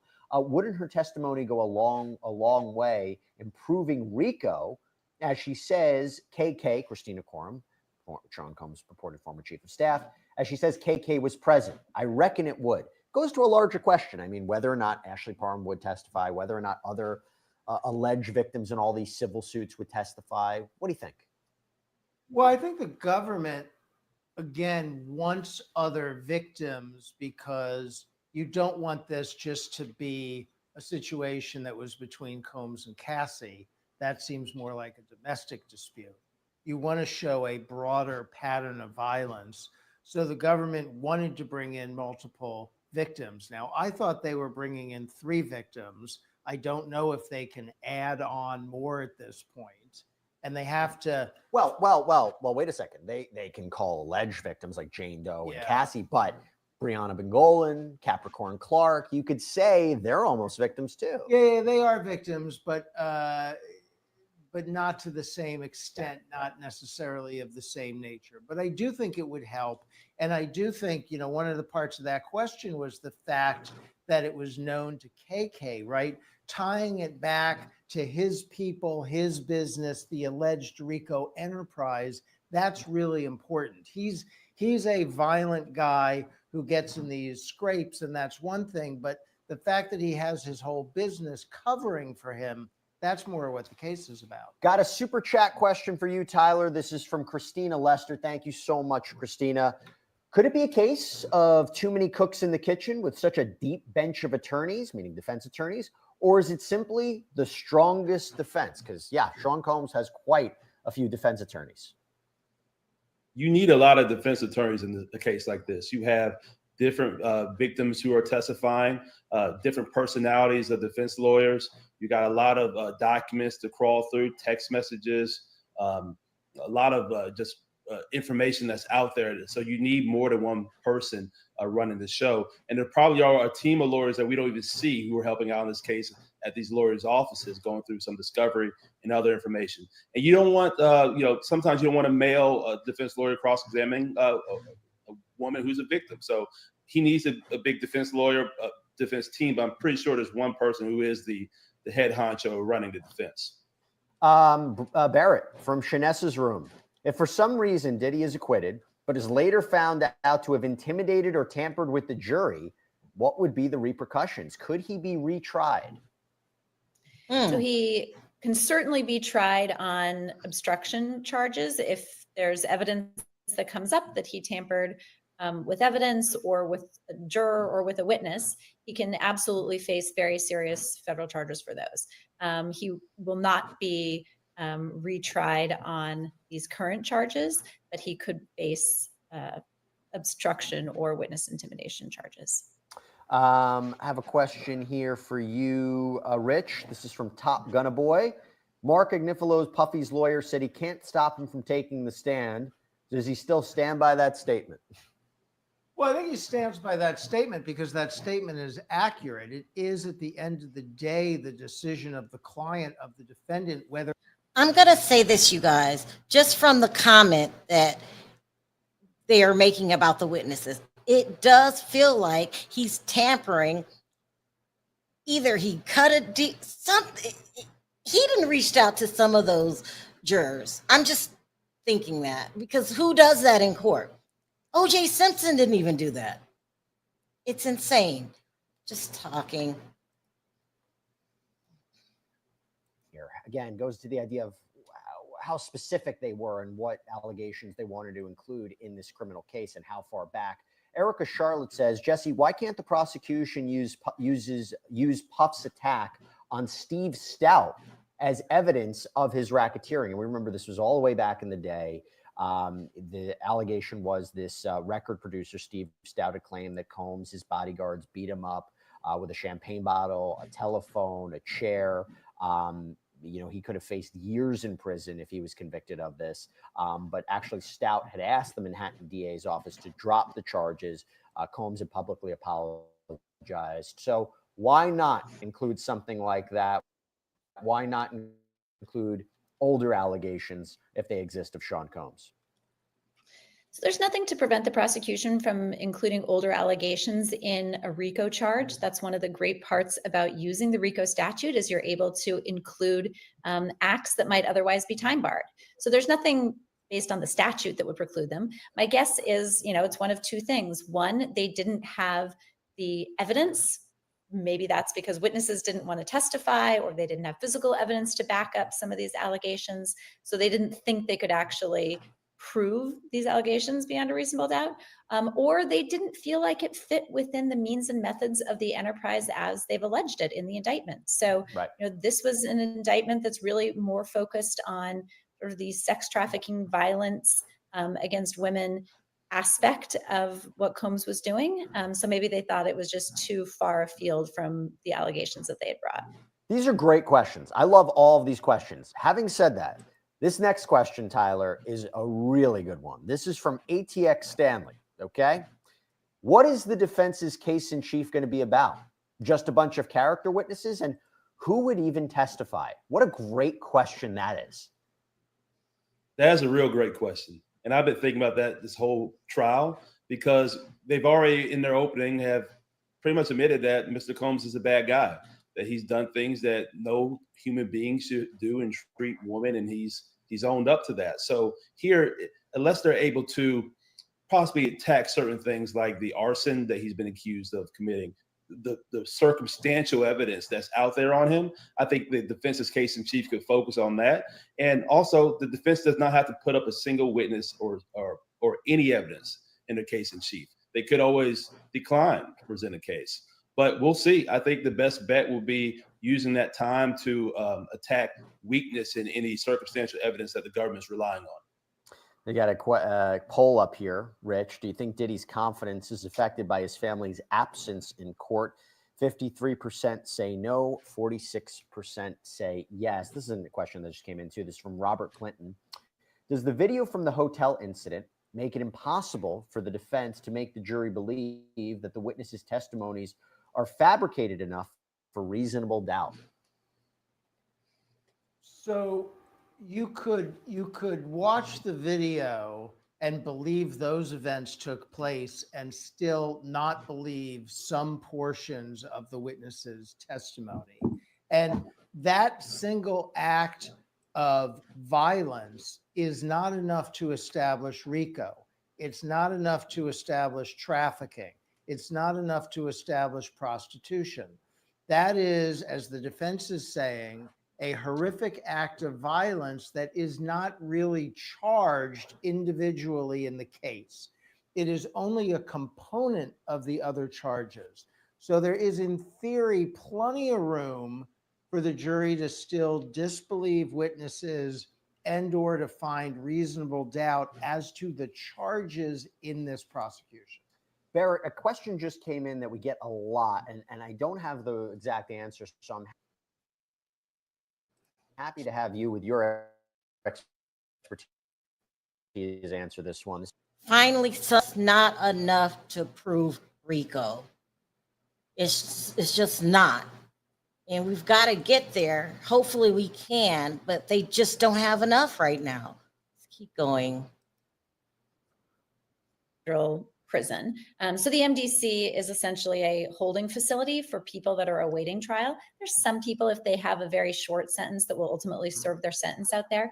But if he is convicted, he's going to be facing a pretty significant sentence, and he'll be designated and serve his sentence out in one of those federal facilities. Barrett, let me give you another question. This is from Nest Dog. It's a super chat question, so thank you so much, Nest Dog.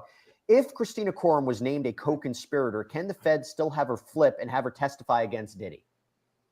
Yes. So if she had been somebody that the federal prosecutors thought that there was sufficient evidence to charge, the way that they would have done it is bring charges against her, either by indicting her or by complaint, and then offer her the opportunity to cooperate. Now, it's no small feat to get a cooperation agreement in the Southern District of New York. It's a pretty arduous process. You have to meet with prosecutors. You have to tell them everything you know about every aspect of criminal activity, not only your own, but other people's. So she would have had to give a full debrief of everything she knew about Diddy's criminal activities, not just the ones that they had already charged or that they already knew about, but everything, as well as her own. So it's a pretty steep uphill battle, but defendants that do cooperate are usually, they receive a pretty significant benefit at the time of sentencing.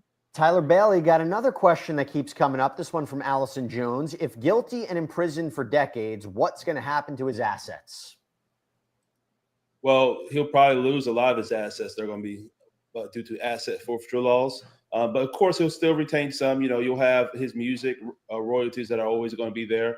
I'm pretty sure he has other assets that weren't involved or used in furtherance of a crime. So I think he'll remain a rich man until he leaves this earth. Okay, so we have to wrap things up. And because we have to wrap things up, I want to do one final analysis question. By the way, we put up a poll. We're nearing, it's like the poll kind of predicted exactly what I was going to ask you guys. I didn't see this poll until I came up with this question, but we're nearing the end of week 4. Do you think the state has proved enough to convict Diddy? 72% say yes. 27% say no. Rich, the question I was going to say at this point, where are we in the trial? Do you agree with that? 72% say they think the state has proved enough to convict Diddy. I guess the question is of what? Right? Well, the way I think about this question is, have they proven enough to get all of the charges to the jury? Remember, at the end of the case, the defense will move for a directed verdict. The defense will say there's not sufficient evidence of this and that and the other thing. I think that motion usually has no chance. It has no chance here. The prosecution has put forward enough evidence to prove the elements of the various crimes that are charged. They will get that to a jury. And what the Diddy defense team has to hope for is to convince that jury that the wrong crimes are charged in this case, that the crimes charged in this case are not really tied to the evidence, or alternatively, keep in mind, 12 jurors. You need 12 out of 12. So the defense's secondary hope is just get me one. Just get me one juror who says this doesn't add up to the crimes alleged, and that would preclude a conviction. Barrett Berger, your thoughts? Yeah, I agree. I think they are very clearly already satisfied the legal elements that they need to prove in order to get a conviction here. I think they've proven sex trafficking, they've proven the prostitution, and I think they are really there on the RICO enterprise as well. So it all comes down to jurors. They are impossible to predict. I will say in my experience, jurors don't like letting people escape accountability if they feel like they're bad people. So even if the defense hangs their hat on, yes, he's an abuser, yes, he's a violent man, but he's not, a racketeer, I don't think that's going to have a huge likelihood of success, because jurors want to see people that do bad things held to account. That video is so problematic because of that. Okay, but Tyler, I'll give you the final word here about it, because the defense, I don't know, they've been raising a lot of good points on cross-examining these witnesses. You heard the back and forth with Miss Bongolan, regarding inconsistencies in her account. You heard financial motivations for certain witnesses, text messages where they're showing glowing support for Sean Combs after what he allegedly did to them. Bongolan testified earlier, was confronted by a text message where she was allegedly wanted to buy Sean Combs a sweatshirt 2 weeks after he dangled it off her balcony. Cassie's text about maybe encouraging or facilitating freak-offs. You think the defense has done enough to raise reasonable doubt? Yeah, for the sake of sport, I'm going to take the contrary position than my colleagues here and say that anything is possible. Mr. Combs spent a lot of money on these defense lawyers, and they have done a good job on cross-examination showing that there are some deficiencies in the government's case. They try to point out the inconsistencies regarding the relationships that these witnesses have had with Mr. Combs. 1 minute, Mr. Combs is raping them. The other minute, they're buying Christmas gifts and clothes and talking about taking vacations. So this jury base does lean male.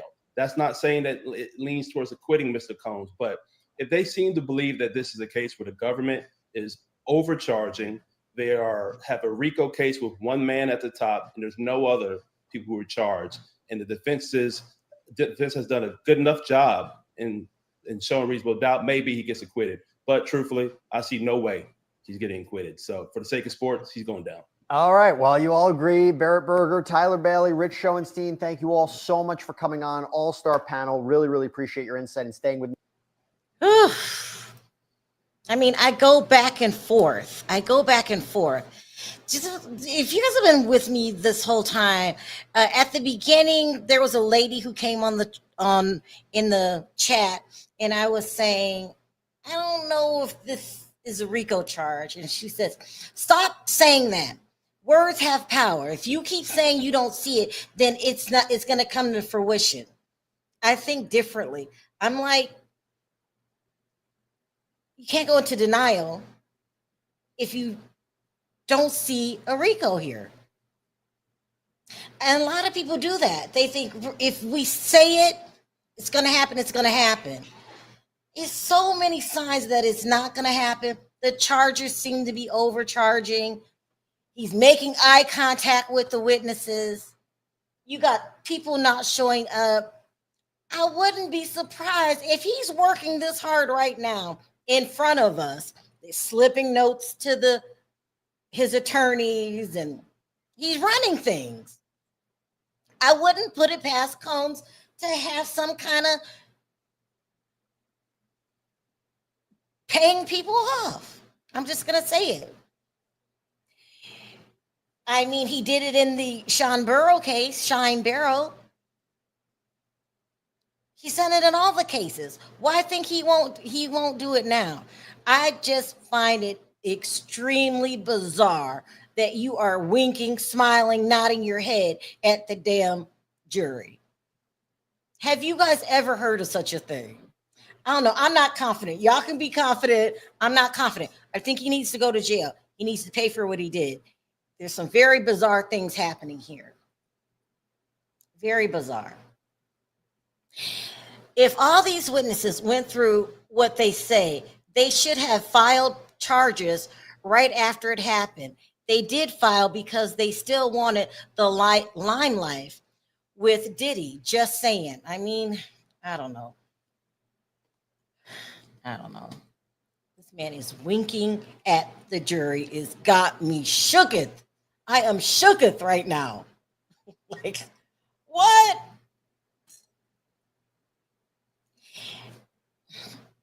I mean, have you ever seen a guy? I watched this TV show called Sister Wives, and he really doesn't like his wives. He's got 4 wives. He only likes one of them. And the look on the face when she comes in the room, I say it all. You're nodding at the jury for what? Why isn't your eyes focused on Vanna? It's really weird. It is weird. And nobody talked about the worst devastating thing is you took a fake picture and you said he did this. A lot of people have these lawsuits out. The makeup artist, Vanna, they're all gonna sue him because he has money. But when you use attorneys like Tyrone Blackburn, I'm gonna stop talking. Let's see what y'all said. Didn't they deny him bail to prevent all of that? Supposed to prevent it. But can you contain a defendant that has more money than the top 1/2% of the United States? He's allowed to do all this because he's loaded. He gave Cassie $20 million. I probably can go a whole lifetime without making 20. And he still has money. He still has money left. Like, it's 20 million. Where did I leave off? They're making out Diddy to be a Superman when he's just a dancer who got lucky with Biggie.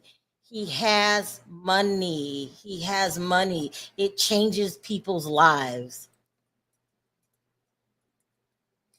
You think so? I don't even want to say her name. Why would that be her? What would she have to do with this?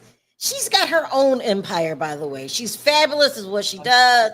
The only hip hop person I really seen her connect with is Kanye. I haven't, maybe what's Rihanna's husband's name? Rihanna's husband. Mm-hmm. She's not deep in the hip hop community. Why would she even be with him if it wasn't work related? I don't know about that. Hey, what's up, Sherelle? What's up, babe? Hey, Perry. So I'm gonna say this, and then I'm gonna take my break really quick. But okay, go ahead.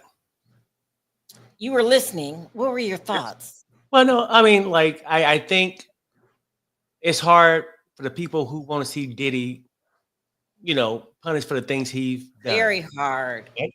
And it's hard for the attorneys, but they're starting to loosen up and starting to open their eyes a little bit. Yeah, I see that. Yeah. You said some things too that, by Diddy nodding at people and, all that stuff, right? That you sure that he probably paying off jurors. I didn't say sure. Well, I said it feels like it. Right. But you know what? And I wouldn't put it past his kids influencing witnesses on the outside. Especially all that Justin. Okay? Right. All that could be possible. But then it's two things. That's on one side. On the other side, it could be people getting together on the money grab. So on one hand, somebody trying to stop from being convicted, the other person trying to enhance stories and form things, testimonies to gain cash. Well, would you say that's possible? I mean, it's Because obviously she admitted in court, Vanna, that she spoke to the makeup artist and Cassie. So that's but were they talking good enough?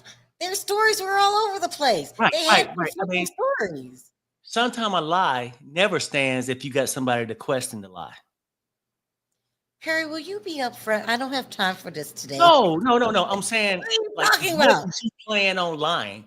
It only works if nobody question what you're saying. But when you go to court, it's a chance for somebody to sit you there and take what you said and give you some different questions to find out what your motive is. And let's keep it real. We can complain about this all we want to. Their motive was cash, civil suit. They was never too afraid to file a civil suit, but they was trembling. They was so Perry, afraid. that's neither here or there, really, if you Oh, think no, about it it. is either here or there. If you're gonna believe their testimony, they feared him so much that they wouldn't go to the law and The report something. reason that they don't need Bonna's testimony is because they have to prove RICO. Show me where this Right. is a RICO case. They're having problems with the charges. The rest doesn't matter. Oh no, I understand that. Now I agree with you 150% with that. It's about the RICO. We was talking about their testimonies, motives. Like Diddy could be paying off people. They could be getting together, plotting, getting their ass on the stand. Okay, we're back. Sorry. Oh, It says a jury entering. First, a stipulation. A seizure at Miami airport of Christina Corum's cell phone. These are true excerpts. Publish the exhibits. So I guess they want to enter some stuff from KK. Attorney says metadata shows September 30th, 2016. Bring in, and I'm sure they're going to say the witness.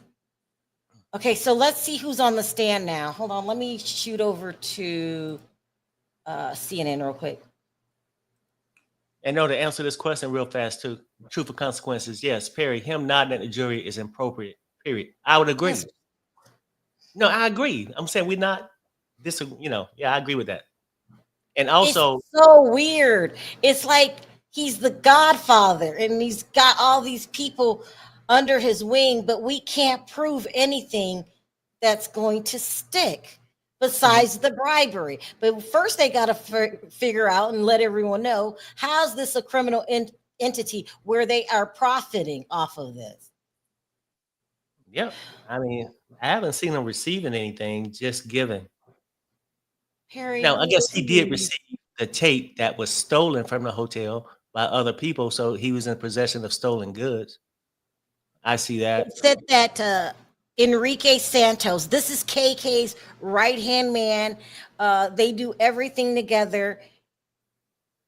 He's taking the stand. So if he's taking the stand, I'm wondering, I can't say for sure, is KK going to take the stand? Is this prosecution holding out and bringing KK in as the last witness? That would be amazing. But right now, they've got the second best thing. They've got Enrique. Enrique.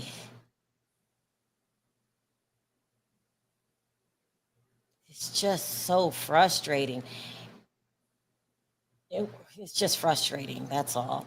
And him acting like the Godfather today is just unbelievable. I think he has been to court a lot of times. I think that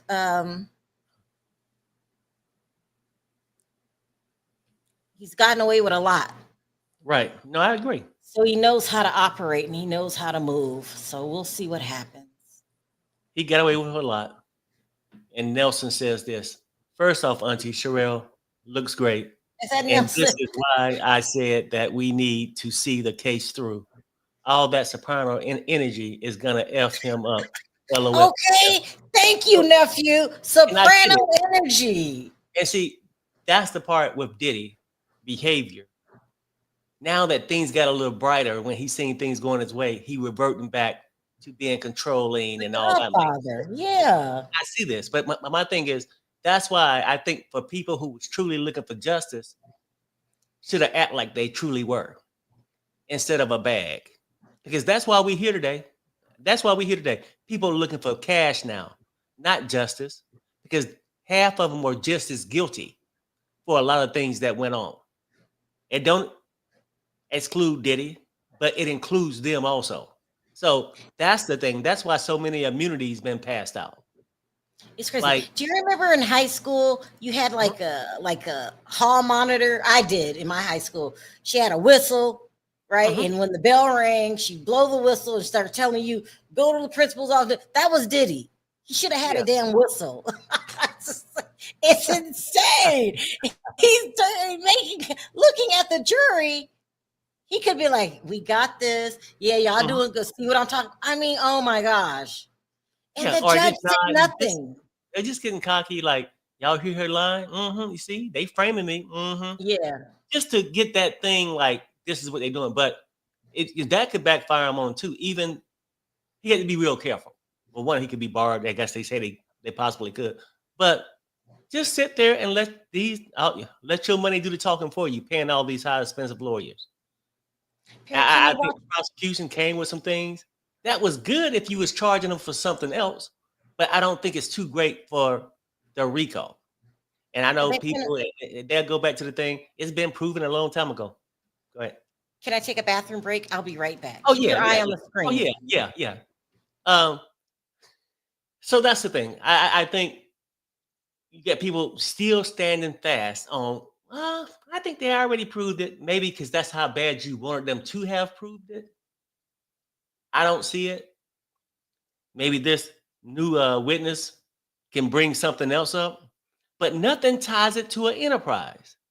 It goes back to Diddy and his bad behavior and socializing with all these clout chasers that love your celebrity, would do anything to be on your arm, would do all these things. So I don't feel sorry for Diddy because he surrounded himself with these kind of people, and then vice versa. I can't feel too bad for them for putting themselves around a person with this bad behavior and to tolerate it and take a beating or to not get paid and still be around them. And then now, these people was not seeking justice back then. Let's keep it real. It's the people in the chat that cares. And it don't seem like I care. I feel like he should have probably been arrested for a lot of things he did. I ain't got to mention Shine or all these other things. I'm like, hey, man, this guy's crooked. But they knew who they was dealing with. They joined, it's like joining a gang, Crips or Bloods or whoever, right? You know what they're about, you join them, but when things get hot, then you can act like, oh yeah, I didn't want to do that. I didn't leave because I was in fear. Come on, people. Let's stop making excuses. I understand we all been around, heard stories, seen photos of people, bruises or whatnot over the time. And you feel like, all right, just know Diddy is getting away with a lot of shit. A lot of people with money do. Not to say it makes it acceptable, but you should have that same anger for other rich people that's getting away with shit. But with Diddy, these people that want to cry victim today never took any kind of accountability to go and press charges whatsoever. They just didn't. Let me see what I got here. Really, Perry? Where did you go to? Where did you go? School. Laughing my ass off. I went to a little small high school in North Carolina. It's not where I went to school because sometimes I think mostly you can learn more on the streets, common sense things than just going to school reading some fine print. That's just my thought on that. That's just my thought. And I just think that these people put themselves in this spot and now they're getting immunity and everything else. Okay, here we go. This is an immunity trial. Basically, And it's almost like, for real, it's like you go into a club getting a whole bunch of people that's using pharmaceuticals, spazzing out, fighting each other left and right, coming back together, pharmaceuticals again, then coming back. I'm just simply saying. So, I think right now, more than likely, unless this next witness, and they got to be coming short on time because about his character, we don't want to know about that no more. We already understand he's a monster. He's a shiesty businessman. But nothing really goes back to his businesses, but it's just his behavior. And it's funny how we can judge his behavior and want to say as an enterprise, but you don't even want to acknowledge the people around him behavior. Would that be a fact? You don't even want to acknowledge it. No, they was innocent. They was just hardworking people that would stay up 5 days. They just wanted to make their man happy, or whatever the case may be. Let's keep it real. They wanted to stick around for the cash, the fame of it all. You know how groupies march? These days, I think they might call them trolls. Just keeping it real, like that's where we at with this case. They charged them with the wrong charges. It had been more easier, and people, oh, what person? Statute of limitations. Statute of limitations ran out because of who? Me or you? It ran out because those people, so-called victims, didn't do anything about it. They was too busy at the freak-offs or getting freaked on or whatever the case may be. So that's what we hear. We hear this thing and we'll see it ride out. But brace yourself. The man might walk. But anytime you go to court, anything can happen. Anything. But if you were so sure in your mind that the RICO was already printed out and done, and if you were so sure that the jury, because at the end of the day, you can feel how you want to feel. You can read the story and understand the whole book. But if the jury don't, where would that leave you? Just saying. Now, we're a happy family here. We're going to get along and we're going to make everything great. But let's sit back and enjoy the trial, because now either the prosecution going to bring some heat or they going to sit their cold ass down. Just saying. I agree again, Perry. Okay, now you're talking. That's right. Let's just keep it real. That's where we at. And they sitting there in this whole trial. It seems like everybody is looking for a buck. Am I right? How many witnesses? Now, if they ain't looking for a buck that way, they writing books. Speaking of some of the escorts, they writing books, getting their name out because they was in this trial, and they'll write a book about that, their experience on the trial. And I ain't seen nothing in my mind to say trafficking. These grown-ass people we talking about that would have been dancing for somebody in a local city, dancing for somebody in another city or whatnot. Anyway, I'm just saying, like, I think people are just trying to find a way to get him for all the crimes we believe he did. We go with the arson and all that. Yeah, I mean, it's so great and everything's going to be, yeah, they definitely got him for that. Why wasn't he ever charged with it? I ain't seen an eyewitness yet that said they seen him do it. And another thing too, as bad as your kid might be, and he's terrible, but would you want your kid to go to court and get life in prison for some shit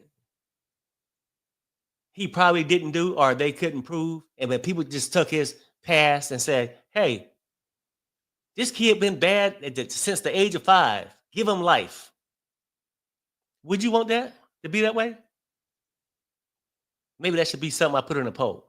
Because even if you felt that way, and then if I say, if a girl had a certain type of lifestyle for years, but changed, you'll say, oh, that's her past. You shouldn't judge her on that.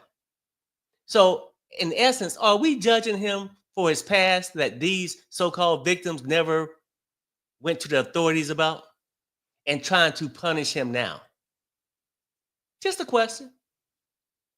Is that what we doing? Because I feel similar to you by saying, hey, I feel like the man Perry, probably deserves something for after all the things he's done. But at the Perry, same time, huh? what's the updates? Oh, damn, my I'll bad. I was just updating them on what I understand felt. Enrique Santos.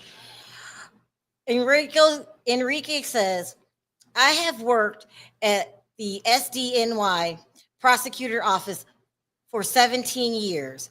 I've done 3,000 cell phone calls extractions.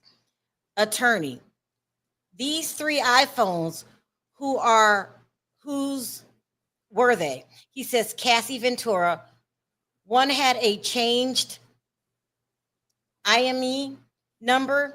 It had been repaired. So I guess Enrique is an expert in cell phones. Let me go. Did you do, Perry? You just been in here running. Oh, you know what, honey? I Let me apologize. read this really quickly. It says the judge's warning to the defense that Sean Combs could be excluded from the courtroom if he continues to interact with the jury could be used as potential appeal. Laura Coates, CNN chief legal analyst and anchor, said. Coates said she had heard in the past judges give similar warnings in other cases when the defendant was perceived as theatrical and particularly disruptive, or if the judge believed that somehow the conduct of the defendant might possibly influence and intimidate the jurors in the case, direct eye contact or otherwise. However, Coates noted in the high profile case, the judge did this knowing that the defense is well versed in the appeal process and knows full well that anything that the judge orders their defendant and clients do not to do, if a conviction results, they could very well go up for an appeal. So they're saying that that may have been done intentionally. Now, another update, digital forensic analysis, Enrique Santos testified that he extracted data from 3 iPhones belonging to Cassie Ventura. He said investigators recovered several deleted records from the devices. Santos testified that when the deleted records were recovered, certain messages lost contact names or had strange characters inserted into the names. Okay, let me go to the live. I'm glad that, here we go. Attorney says, if a user takes a screenshot, what is the metadata? He says, creation date modified data is where it is stored. Attorney, this exhibit, is this another extraction? He said, yes. Attorney, no further questions. Defense, some deleted messages remain? He said, yes. Okay, so let's see what he found on these phones. Perry, you went rogue. Well, my bad. But now let me hit the super chat. Miss Teresa says, Cassie has been compensated for her pain and suffering. These other people wanted money. In a RICO case, you're making money for the boss. He's spending his money on them. Nobody showed that anybody bringing him money from tricking out somebody or doing this, or from the sale of pharmaceuticals. We haven't seen it, but maybe KK can break it all down. We'll see the people around him, but we haven't seen it yet. He's been spending his own money, and it's also seemed to me it's been his own behavior. You know, just saying. It says here, this is a CNN update. Direct examination is finished. Defense attorney Tenny Garagos is now beginning cross-examination. Okay, this is the cell phone expert. Let's see what we got up here.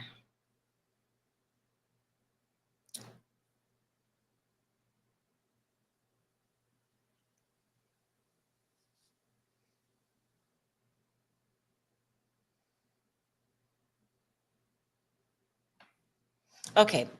It says, attorney, if a user takes a screenshot, what is the metadata? She says creation date. I read that. Modification, where it's stored. This exhibit, is this another extraction? Yes. No further questions. Some deleted messages remain. Yes. So let's see what the Yeah. what the defense has to say. And then on to the main. And I'm sure that other one's gonna take up the rest of the day. Jane, do you Yeah. think she's gonna make the stand today? Yeah. Oh yeah. I mean, and this person ain't gonna take long. I mean, he'll be faster than the video guy. Yeah. He probably Quite really interested in what Jane has to say. I mean, is this a possibility, Perry, what's that that? all of these legal experts know the law better than us and see something that you don't see? Possibly. Yeah, I mean, because if you read a book and that's all you read, and if you suck in what you read, this is would be considered this. It could be something, but it might not. It may not be something the regular person would see. Like you said, something you might not see. The jury might not see it that way neither. No, that's what I'm saying. So I get what you're saying. Mhm. Like, could it be technically? Because a lot of people worrying about if you said no, that's not what it is. Then somebody break out a print with a description saying, yeah, this would be considered this. I think it's part of that, and then I think part of it, just to be honest with you, they want to see Diddy go down for this. Mhm. No, I'm just saying, and not, just that they won't. I got an update. Yeah. Garrigo says, oops, I spilled it. The September 30th is the capture date of the screenshot, correct? He says, yes. She said, thank you. Next witness, judge says. Attorney says, first, some sealed exhibits under the pseudonym order, and because of X explicit 1503. At this time, we called Jane. Oh, here we go. Here we go. Here we go. Everybody, we're on pins and needles. Let's see Right. what Jane has to say. Well, I told you the person wouldn't last long, Sherelle. You did. I mean, because what can you possibly say that's gonna confuse somebody? I mean, you're just gonna confuse the jury, and I feel like they kept the video guy on there way too long. The video expert. I don't want to do a whole lot of guessing, but they did say that Jane, this is a pseudonym, is an ex-girlfriend of Diddy's. So we haven't heard any leaks at all, and maybe because people got in trouble last time for leaking her name.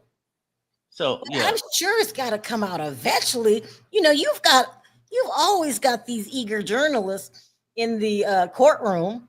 okay. So let me ask you this too. Then, let's say if it's a ex-girlfriend or just a female outside of somebody who's gonna explain something about a RICO, is it gonna be one of this? We got the judge says, Miss Comey, bring the witness in. Comey says, please confirm that all the exhibit screens in the public gallery are off. Court deputy says they are. He says, will exhibits be made available by the next day?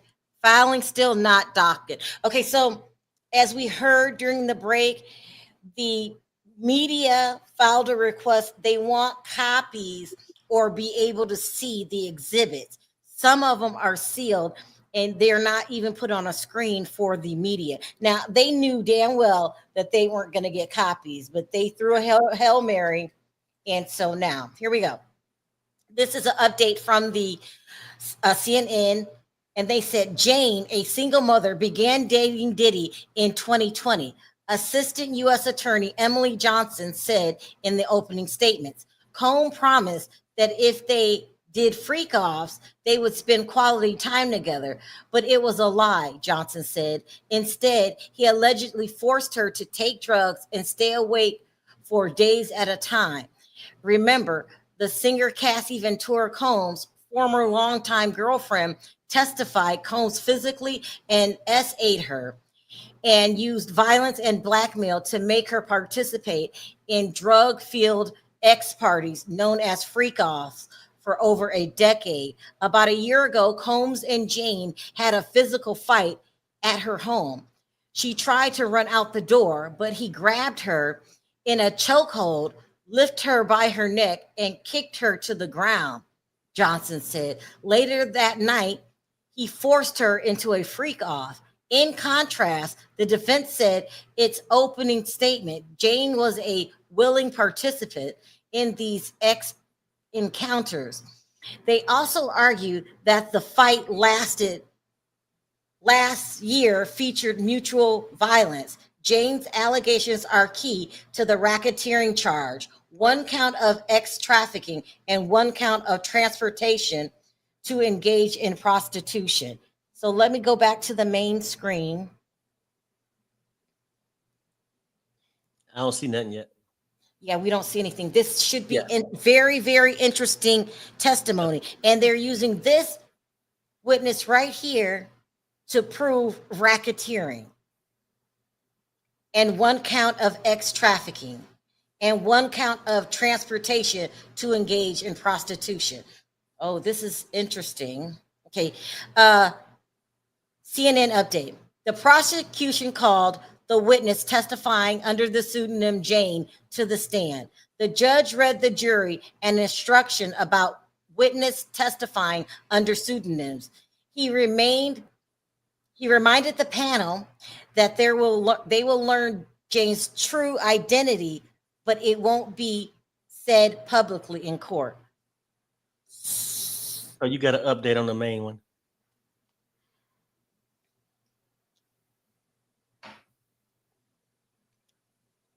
Okay, here we go. Jane takes the stand.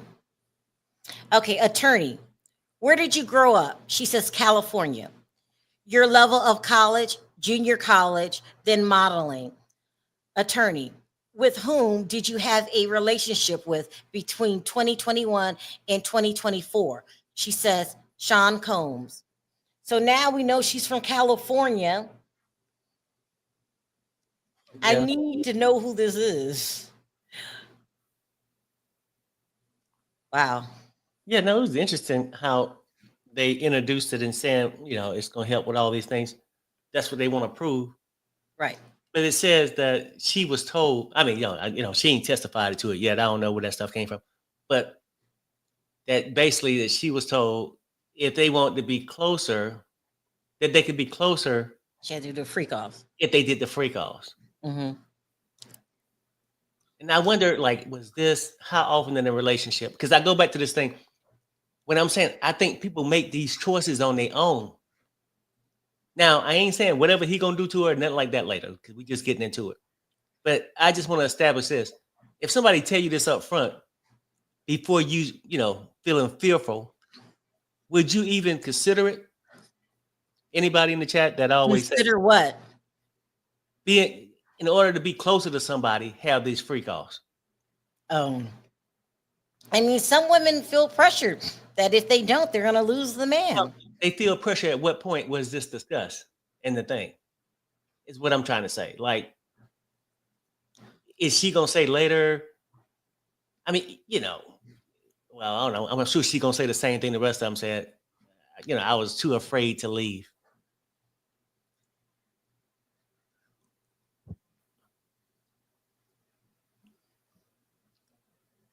Perry, we don't know what she's gonna say. We have to. No, I know. That's what I'm saying. And Before here we go. Okay. We have an update. Homie says, what did you call him? She said, Sean, baby, Ernie. Attorney, why Ernie? She said, he did that. I was Bert. Attorney says, when did you meet him? She says, on a girls' trip to Miami in 2020. He was dating my friend. He was really funny and nice. We went to the yacht party. He was dating your friend. It says a lot, don't it? Did she just say? Oh my God.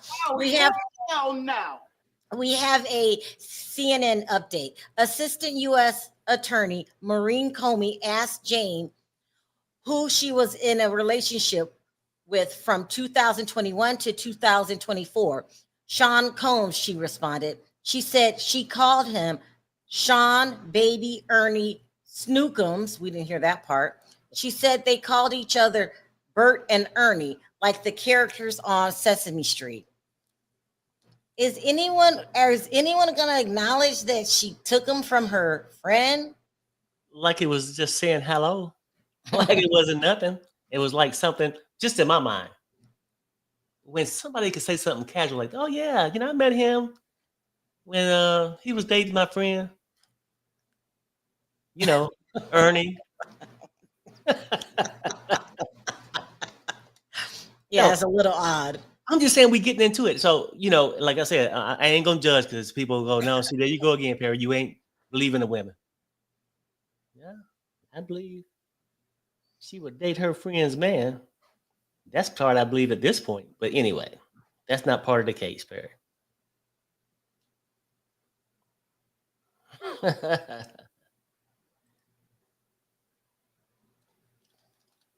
But I know what. Oh, you got an update, honey. Refresh and refresh again.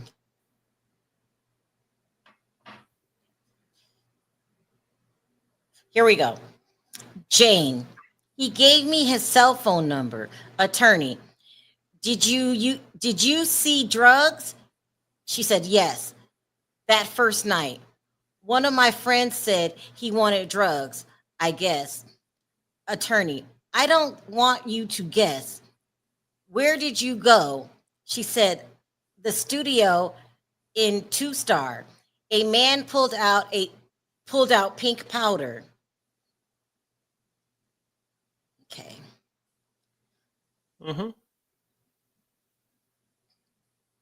So this is Maureen Comey doing the questioning. So she's the lead. And she brought her on for a reason. I think that it wasn't an easy task to get Jane to testify. I think they might have probably had to threaten her also. Oh. I mean, really, nobody wanted to testify because they knew what kind of life they were living. It's crazy. There you go. You just said it. They knew what kind of life they was getting into. What kind of life they was living.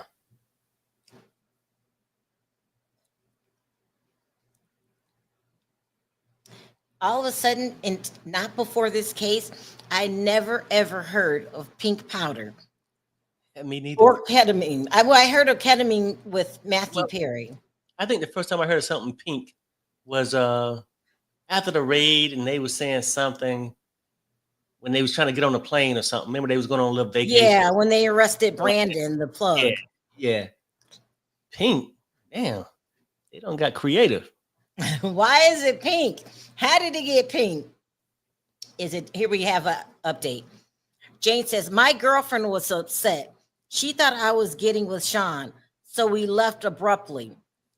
The attorney says, the next day, she says, drinks by the pool, then movie night in the theater in his residence. He texted me, I'd like to take you out. I replied that felt complicated. Girl, you are talking to your friend's man. And not only that, she just accused you of talking to him, and then y'all leave and you carry on. Oh my gosh. I believe my friend thought I wanted her man. She left abruptly. Right? But what's the next thing you do? Oh, we had drinks by the pool, me and him. Then what else? It's really weird We had a because movie night at his theater. Come on, go ahead. some women do that. I know people that will date their friend's man after they broke up. I know people that'll take somebody's man.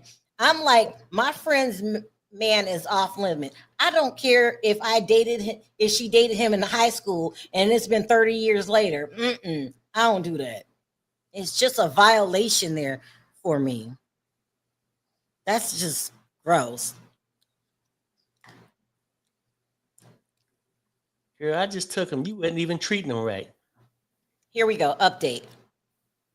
Attorney says, where were you living then? She says, the East Coast. Attorney, did Mr. Combs contact you? She said, yes. He was flirtatious. He invited me to Miami. Attorney, read these text messages. Don't show to the gallery. What does he say? She says, he said, call me Ernie. Oh my God, I'll call you something else. There, he's just foul. He's foul. Just the whole thing is weird. You see the super chat here, Sherelle? No, I'm on a whole different page. I don't want to leave CNN. Okay, no, you good. Just read it to me. Oh, it says 50 Cent baby mama, Daphne Joy, lives in California. Oh no, really? Thanks, Iconic. Oh no. Harry, you weren't supposed to read that. Well, no. We didn't say anything particular, just something about where somebody lived. That's it. It's nothing. And then Why is he wanting her to call him Ernie? and actually that's for the people that's in court, that's watching the stuff, seeing these people. It's not for everybody, but still, I feel you. Yeah, I don't know. He's freaky like that. And one would make me think, damn, why would he want somebody to do it? Then you get the question the other side. Why would they? You see what I'm saying? It takes two to play. Hi, Perry. You're Ernie and I'm Bert. Call me Bert. This is ridiculous. What? Bert. You get an update on the main. And here we go.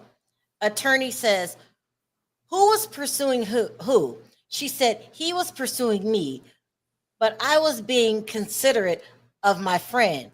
But she got engaged and moved overseas. So I felt I could do this Sean thing. Attorney, has she been seeing Sean and her fiance at the same time? Yes. The whole community is weird. Okay. Yeah. Yeah. I don't care if I dated him 30 years ago. We got a quick CNN update. It said Jane testified that she first met Sean Diddy Combs on a girls' trip to Miami, Florida in late 2020. She met Combs, who was romantically involved with a friend who was also on the trip, at a dinner he hosted at his house in Miami. Combs paid for the trip, Jane testified. She recalled the trip lasting about 5 days and seeing Combs on about 3 of them. Jane said the first night she met Combs, he was really hospitable and funny. He was really charming, really nice, and I already was drawn to him pretty instantly. The group started at Combs' Miami home and then went to a party on a yacht. There was a little bit of flirting going on, Jane testified, of those early encounters. It's crazy, ain't it? Y'all are foul, okay? All right, Bert? Now, child, since she flew out with her fiance, I was like, well, shit, why not? It's insane. Here we go. We got an update. Jane says, I went to Miami in January 2021. He got me a hotel room. Attorney, where did you have your first date? He says, the hotel balcony. Attorney, how long did your first date last? She says, 5 days. What did you tell him about your past? She said, I dated someone he knew. This is that word, that woman that somebody else just said, without a doubt. Should we do a poll? Perry, do a poll. What's that? Okay, give me a second. But okay. I wanted Judge Wood to check you on something. Or you maybe just get your opinion. I have an update. Okay. Go ahead. Jane says, no. Sorry, it's not an update. I already said it. So Judge Wood says this. Wow, this is sad and scary. Our government is literally trying to force folks to make up a RICO for them. None of this is adding up. Shaking my effing head. Okay. Can you believe that, Sherelle? Oh no, I was putting up a poll. Oh, well, I'll give you time and I'll read it when you come back. Because you need to respond to that because we adding like what the defense is trying to put out there or what they trying to, make up and pay off witnesses and stuff like that. Is it just possible that the government is doing whatever to create a RICO, even by coaching people? Here we go. We got an update. Jane says, also, my child's father didn't get along with Sean. He said he didn't mind. Attorney, how many children do you have? Oh my gosh, you guys, 1. What did Sean say about his relationship? She says, only my friend. He said it was a real relationship. You guys, Yeah, I know. Don't take say the chat, take the question. You guys are thinking just like we're thinking. OMG. Okay, I'm just going to, let me see. You posted it up already? I posted it up and it's 86% to 14. Right, Here we right. go. We have an update. She said, also, this I already read this. Also, my child's father didn't get along with Sean. He said he didn't mind. How many children do you have? 1. I am done. That's it. We know who it is. We are done. How now I see why 50 Cent got so upset. But 50 is not all Diddy, it's also Jane. But y'all know what he did when he found out. Y'all heard about her condo, don't y'all? That 50 went to jail for it, I believe. Oh my goodness. Okay. This is so good. I don't know what to say. We got an update. Okay. Attorney, what did you do? She said, we made a lot of love. Oh my God, I just can't. We walked on the beach. Later, we went on a proper first date, dressed up, a restaurant. I was head over heels. Oh my gosh. Attorney says, how did you stay in contact? She says, text messages. Attorney, did you travel with him? She said, to Turks and Caicos. You are a very high profile rapper's baby mama. And you over there with Ernie? Child, This is a mess. This is a mess. Okay. Let me catch up on the super chat. Classy 2222 says, the co-conspirator reached out to Cassie. It was just reported by the government. Now the judge is vetting it. It was just dropped in the court. Okay. Oh my God, this is so good. We're back. The attorney says, what did you do? Oh, I already said that. Child, oh my goodness. 50 Cent is somewhere right now losing his mind. Harry, head over to 50's channel, his Instagram. He's going to either tweet or post something crazy. This is so good. I know this is somebody else's life. I feel bad by saying this is so good. Oh my gosh. Hit double letters, child. This woman used to not just date 50 Cent. This is his baby mama. And you with the ops talking about how wonderful y'all made love on the beach? This is so crazy. Oh my, I mean, I wouldn't do 50 like that. I wouldn't. Okay, Jane says, I was excited. I'd never been to Turks and Caicos. Attorney, who else went in February 2017? She said, Christina Coram, the chef, the butler, at one point, a barber. Attorney, how long did you stay? She says 9 days in Turks, 6 days in the Bahamas. Child, you are foul, Daphne. Oops, you are foul. Let me tell you why you're foul. Number 1, he already hooked up with your friend. Number 2, you are embarrassing your baby daddy. Child, it's so good. This can't get any better. This is crazy. Now we know why 50 Cent will forever hate Diddy. And you thought you could just tell him you can take him shopping. Child, this is so good. Diddy is foul. Diddy is foul. And this is a classy 2222. She says hint, double letters. So she's talking about the co-conspirator. Double letters. Hold on. We got to update. Attorney says, we're going to play a video not shown in the gallery. So she says, I took the video. Attorney, what do we see? She says, the villa, the vibe. Attorney, what did you tell Sean? She says that I was a single mother. On social media, I called myself a content creator. Child, that's her. We got her. Insane. And then I'll Attorney. say this. Go ahead, Class Perry. 2222. Thank you. Because I was trying to figure out when you said co-conspirator, then you said double letters. That's good enough for me. Is in the court and the judge is vetting. So, hey, the show is coming on. Now, whether she be seen today or not, we'll see. This is it. Double letters. You're talking about KK? Yep. Well, that's KK's it. there? Yeah. Well, This is so let me see. The judge supposed to be vetting. good.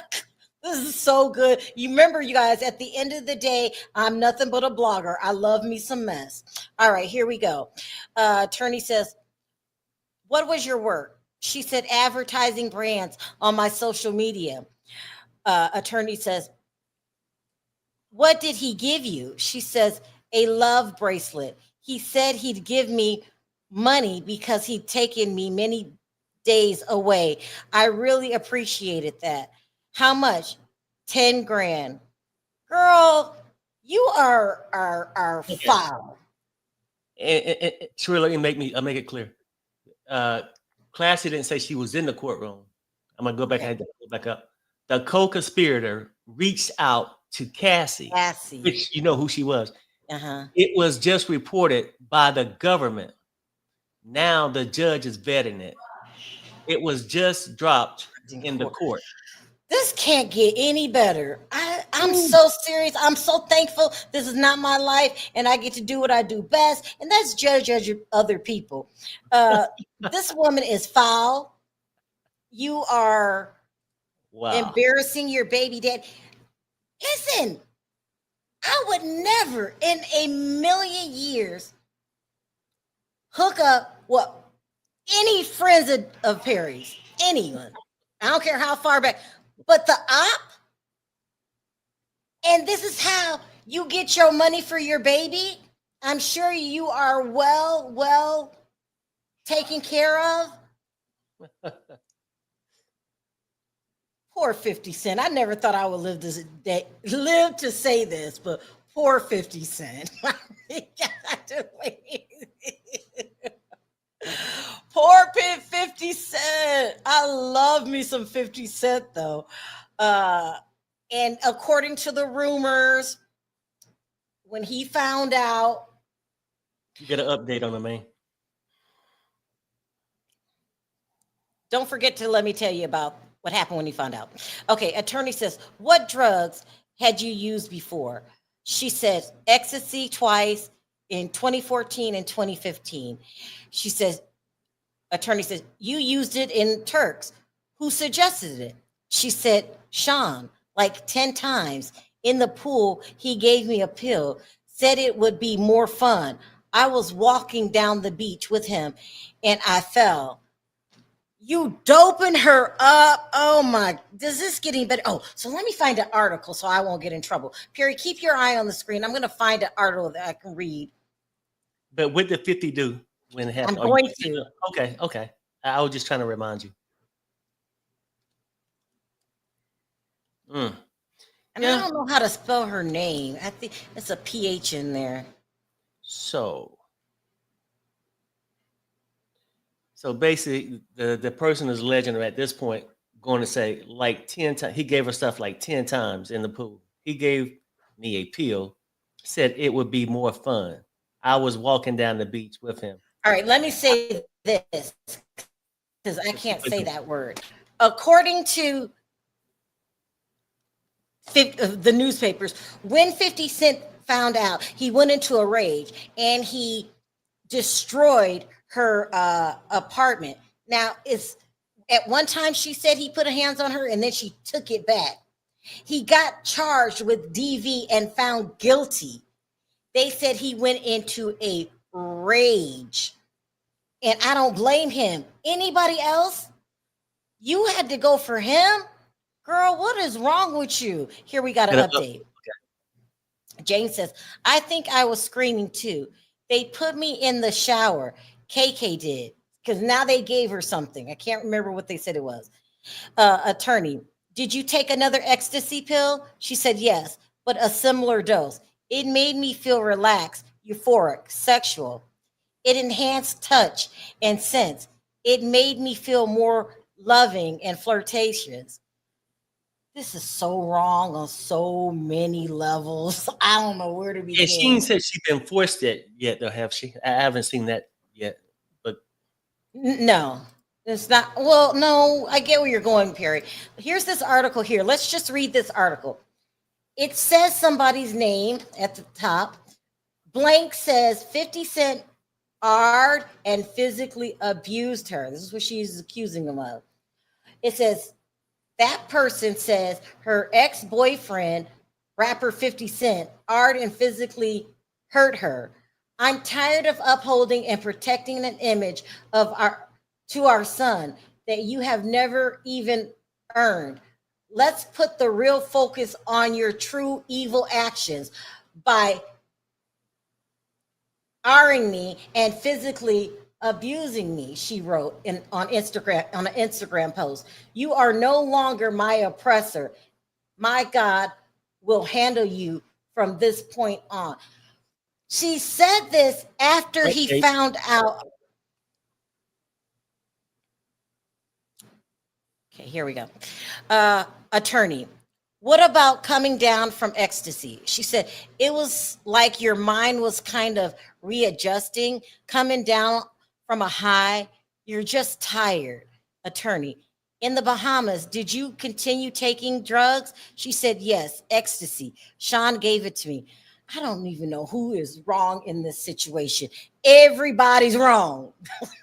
it sounds like two people partying with each other. Yeah, go ahead. So he destroys her apartment. She takes him to the court. He gets found guilty, and they made it work again. She takes back the R charges, the R allegations against 50 Cent, and she's saying that this is my baby daddy, and we have to learn to work together. But you know what? He might be in love with his son, but he's never going to look at you the same. Like, what were you thinking? What were you thinking? Child. So Sam here we go. We got an update. Okay. Sorry, here we go. Attorney says, how much did he wire you? She says 10 grand. We started using the L word. What? He told me he was seeing multiple women. I was okay with that. The attorney says, why? She says, I liked him. Attorney, did you have the sense you had the option of a monogamous relationship? She said no. See, that says enough. Ask the chat real quick. I'll go ahead, Perry. I'll ask the chat. Okay. So Sam POV says this. Perry, she's making excuses of why she was Diddy call girl. Oh my God, that's so good. Oh my God. I mean, that's what 50 Cent said. Remember, he came out and she was crying, and he called her a hoe. Do you guys remember that? Well, you know I'm dating other women. I'm fine with that. You got that 10 grand, right? We start passing around the L word. People, I'm telling you, it's no, I'm just refrain from that. People do things for money. Not everybody is innocent as you may presume them to be. Damn, I'm being so Let me good today. It's so good today. It's so good. Here we go. We got an update. Attorney says, until when did you continue dating Sean? She says, until his arrest. Oh my gosh. He says, any breaks? She said 2. The second in October 2023 for 4 months. Attorney, when did you get back together? She says, February 2024. Attorney, how public were you? She said, it was private. Okay. So Sheila says this. Curtis was enraged because of the freak offs. And I can't blame him. I think she was lying about being art. She's dirty to Curtis. Now let me go back and catch up on what you said. You said the cops would call. I got to catch up back on until when. Anyway, so I'm not going to do it, but you can do it. I mean, it's easy. Just type it in, and it'll all come up. Here we go. Let me check CNN. All right, let's go to CNN. It says Jane said she was pretty head over heels after spending more time with Sean Diddy Combs in Miami in 2021. She and Combs went to another trip in February of that year. She testified, I told him that my birthday was coming up and he was super excited and said we should go on a island getaway. She and Combs went to Turks and Caicos and then the Bahamas. She said his assistant, KK, was there, along with a chef, photographer, butler, and barber. They spent about 15 days on this trip, she said. Jane said she remembers so many lovely things about the trip and that she and Combs spent a lot of one-on-one time together. Child, I cannot. And she's acting all in love. He's using you, girl. You got an update on the man. Okay. Oh, sometimes it takes me a minute.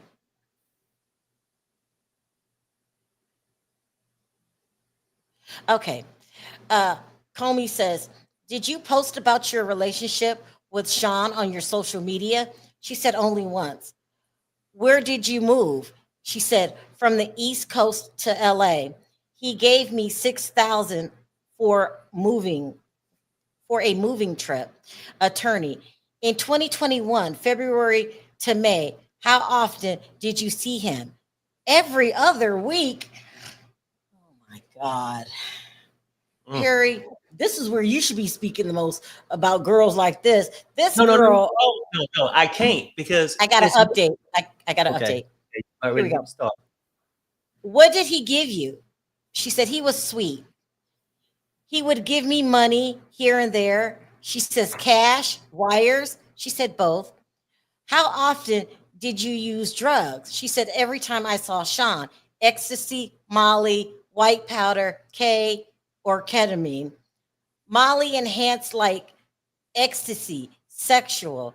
Oh my God. This is just No, I'm saying this. Those are kind of women that he would put himself around, not including the one that would go nameless. Same type to me. Go ahead. It's the same. Cassie and her is the same type of woman. I have a CNN update. It says Jane testified that Sean Diddy Combs gave her a bracelet that said love on it while on a trip in 2021. Jane and Combs took ecstasy around 10 times over a 9-day trip in Turks and Caicos, she said. Jane said she previously used drugs twice in her life.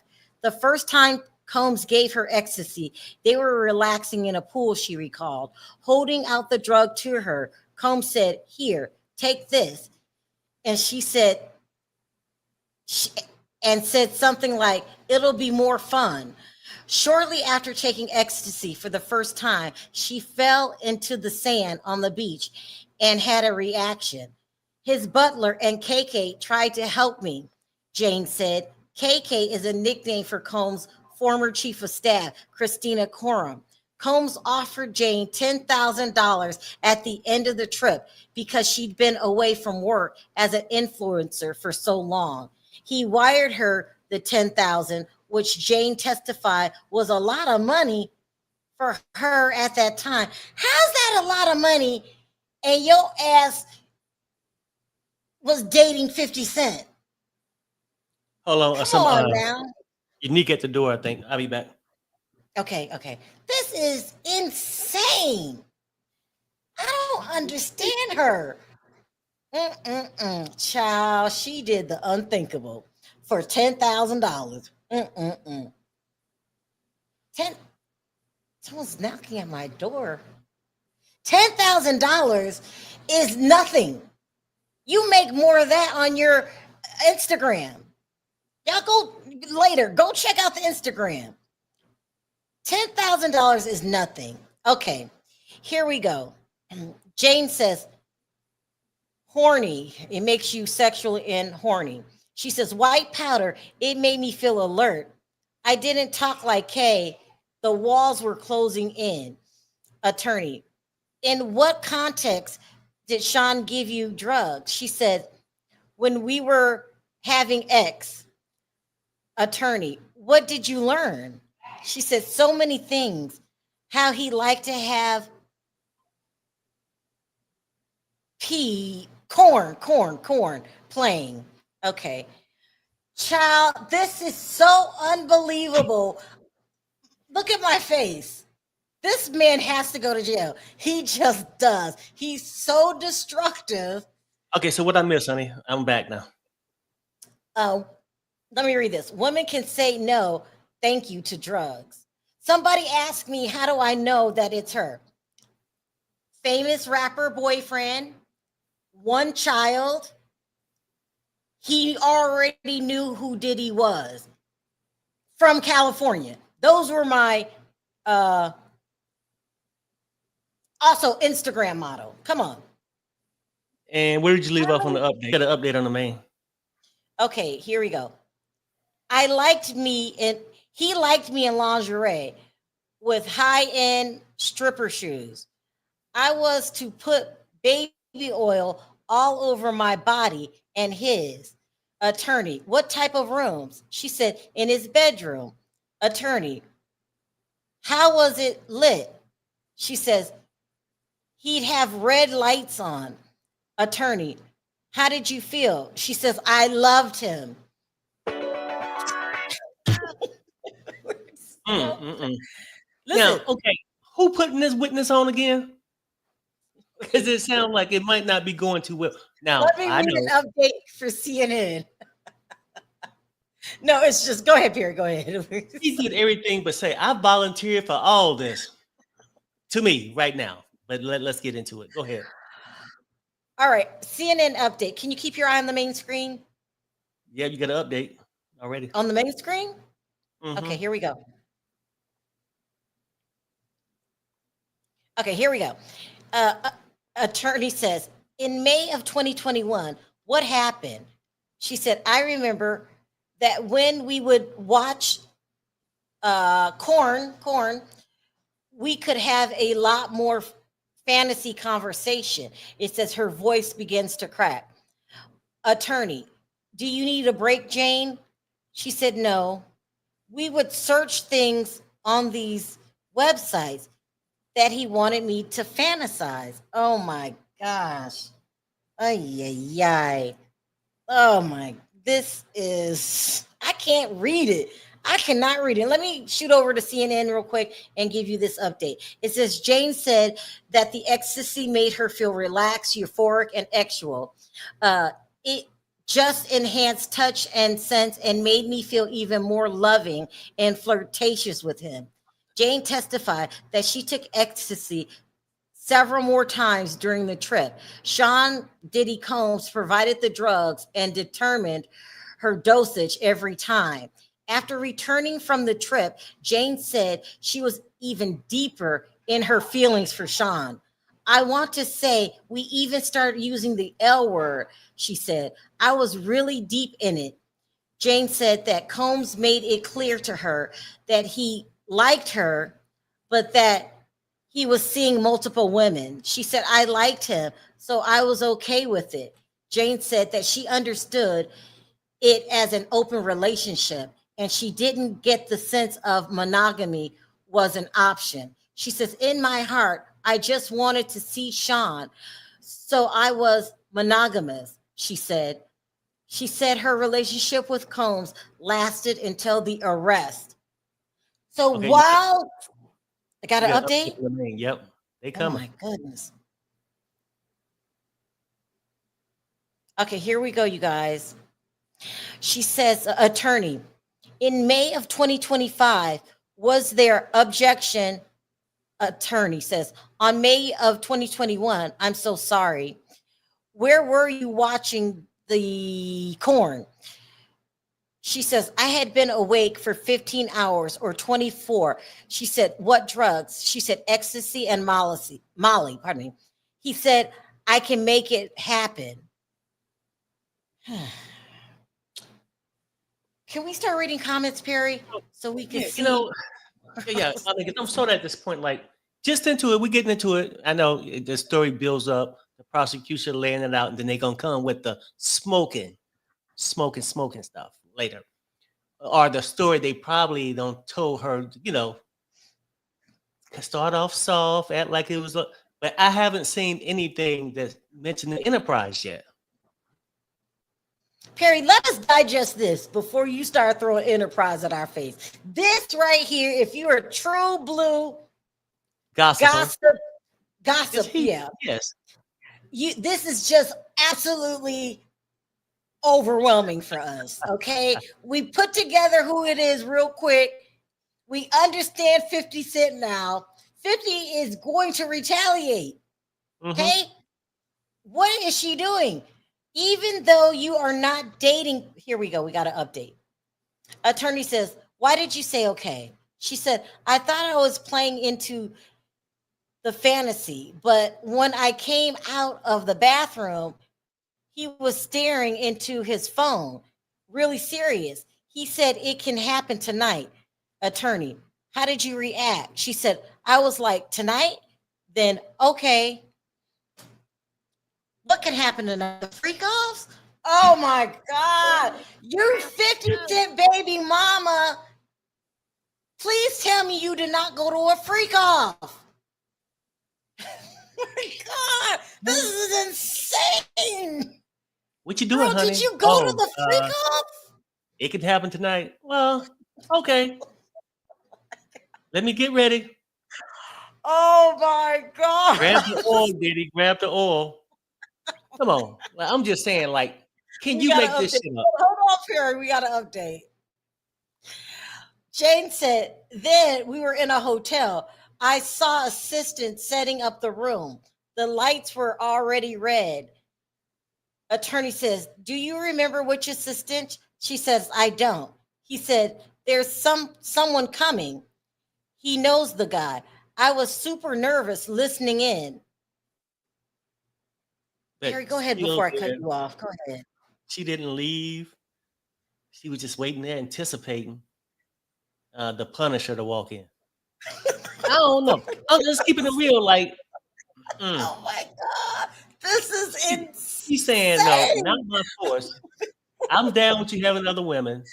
The freak out. I think about, oh no, let's do it tonight. Okay, well, let me grab my 7-inch heels. Let me we have an update. Jane says, then we were in a hotel. I saw the assistant setting up. I'm sorry, I already read this. Oh my gosh.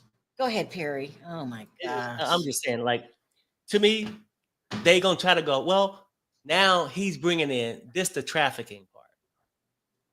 Come on, people. What's trafficking?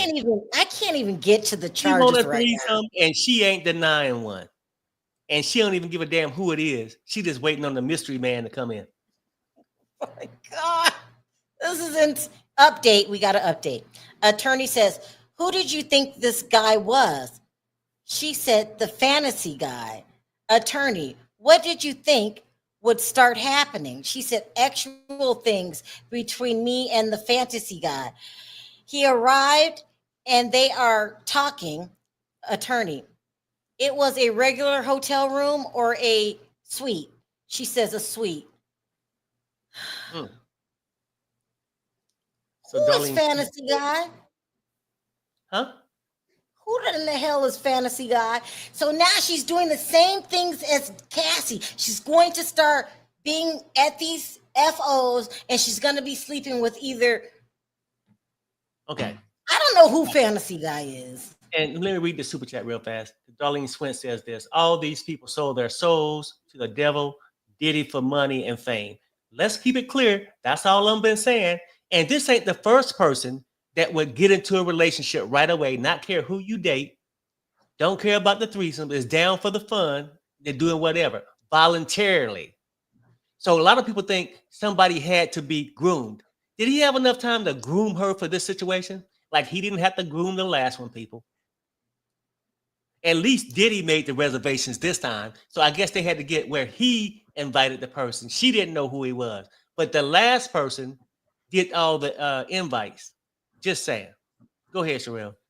Somebody in the chat said she's grown. She's an adult. She can do whatever she wants. And she wasn't dating 50. I get that. I get that too. But they're still family because they share a child. And I wouldn't want my ex to look stupid because of my behavior. That's his op. Aren't there anyone else on the planet she can date besides the op? Yeah. This is his arch enemy. You start dating his arch enemy, and then hopefully you don't go to the freak offs. But right now you're setting up a freak off so you'll be with Sean and Fantasy Guy. Right. And somebody in chat said the prosecution is showing a pattern. Yes, you can see the pattern that these are things he liked, but I also go a step further. I see a pattern that any one of these girls are doing. Okay, go We ahead. got an update. Attorney says, what did you do? She said, I said hello to everyone. I saw Dawn, D-O-N. Attorney, who is Dawn? She says, one of the entertainers. Attorney, publish the photo to the jury, not shown in the gallery. No personal information on it. Presumably, Jules was shown and the bookseller. So Jules is one of the escorts, right? The one that Cassie liked. Well, not liked, but was set up. Woo! Let's see what y'all saying. I got too much going on. I do. Perry or Sherelle, look up the definition of, oh, okay. Let me look that up. Perry, will you keep your eye, please? Yeah.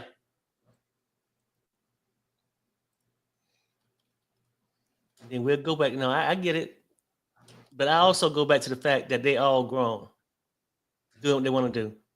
Now, and two, when you finish, look at, I know.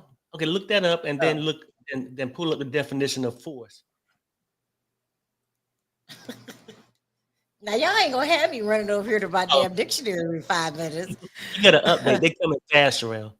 Okay, we got to update. Here we go. It says, attorney, what next? She said, I was on the couch with my robe on. My legs were crossed. I was nervous. Attorney, what happened next? Sean said to stand up. I did and started to dance to get my nerve up. Attorney, what was Don wearing? She said his underwear. Let me just go look this up real quick because Too much. I don't know what to say. It is too much. It is too much. Because you started off in the bedroom. Now we back in the bedroom. And people still trying to force the narrative to spell out this Rico. It's sad and pathetic. The whole thing's weird. It says X trafficking is a form of human trafficking that involves the exploitation of a person for commercial activity. It's essentially a type of modern day slavery focused on exploitation. Here's a breakdown of the key elements in legal definition of ex traffic. Action, this includes recruitment, harboring, transportation, provision. Oh my God. We got it, you guys. Obtaining, patronizing, or soliciting of a person. That's it. That's it. Let me keep going. Means for adult 18 or over, this involves the use of force, fraud, or coercion. This is coercion. She kept saying she didn't really want to do it. She was nervous. When she said she didn't want to do it. So I mean, let's not add things. Over 18, Okay. force, Okay. conversion. Nobody told her. I got to update. We will go back. We'll go back. The attorney says, what was Sean doing? She said, touching himself. Attorney, was he... Okay, y'all, I'm not going to say it. She said, yes. Was he talking? Was he saying? What was he saying? She said, being encouraging and sweet. I was ready to speed things up a bit. Attorney, what do you mean? She said, get it done. She starts crying. Oh, okay. Let me go back to Truthology because she's right. We have recruitment. He asked her to do it. Recruitment, harboring, transportation, because we don't know how Jules got there. And we all know Jules was flown in. Provision, obtaining, patronizing, and soliciting of a person. I mean, can you get to the part over 18? Okay, over 18. It was a part about over 18. For adults 18 or older, this involves the use of force, fraud, or coercion. Where's the fraud? Where's the force? No, we don't have fraud, but we have coercion. No. That. Only because you want to have it. Oh my God. Perry, just do me a favor. The girl said she didn't care who he dated. Thanks for the 10,000. If anything, can it be a charge for her for prostitution? Can it be? No, it's coercion. She didn't want to do it. She didn't even know about this lifestyle. She didn't know about the drugs. None of that. He introduced it to her. No. He said, I can make it happen tonight. Okay. Informed, no force, willing to go, looking to make another 10,000 that he gave her. I'm just saying, people. I mean, 50 Cent. Can you believe 50 Cent is somewhere right now, either being told through an assistant or a friend of his that his baby mama on the damn stand and making herself look crazy. Crazy. Y'all are making this shit up, boy. It's insane. It's unbelievable. Using all these words, coercion, every damn thing. It's just too much for me. Perry, stop. It's on one moment, everybody grown can do what they want to do, but now, she was groomed into it, or she was willing to do it. See, it's a couple different things. You might say coercion. I might say willing. Let's see what other people are saying. It's just the thing. You read that, Perry. Oh, you want me to read it for you? I'll do it. It doesn't matter. She agreed. We got to update. We got to update. Hold off. Attorney says, what did you ask for? She said a condom. Attorney, what did Sean say? He said that these guys get tested at the time. Attorney, later, did Don leave? She said yes. Then Sean and I made love. The next day, I went home. Attorney, any boat trip? She says, a nice yacht day. Okay. Woo. Kimberly Holmes says, it doesn't matter. She agreed to do this. She wasn't forced. How do you know she didn't do drugs? You don't know this lady personally. You don't know what she did. Stop. We don't. We are doing what we do, giving our opinions. But Mhm. you can't say, Kimberly, that this is shocking just No, to no, no. It's discover not. who it, No, just to it's not really. discover. Oh, good. Go ahead, Sorry. Perry. It's Go not ahead. really shocking because other women had done the same exact thing that she's doing now, willfully doing it. I'm not You know what I'm even saying? looking at the legal charges right now because I'm a blogger. I do this for a living. I've got to let this digest that 50 Cent baby mama's on the stand right now of his enemy. It's insane. Beatrice says they're all paid. It could be a pro T2 prostitution charge. There were all hoes and money hungry and plain old free.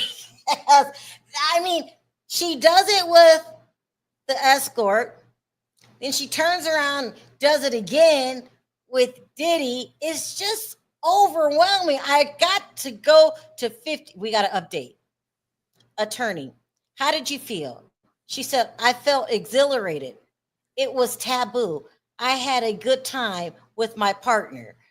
Attorney, did you think you'd do it again? She said, no. Or maybe a few times, something taboo.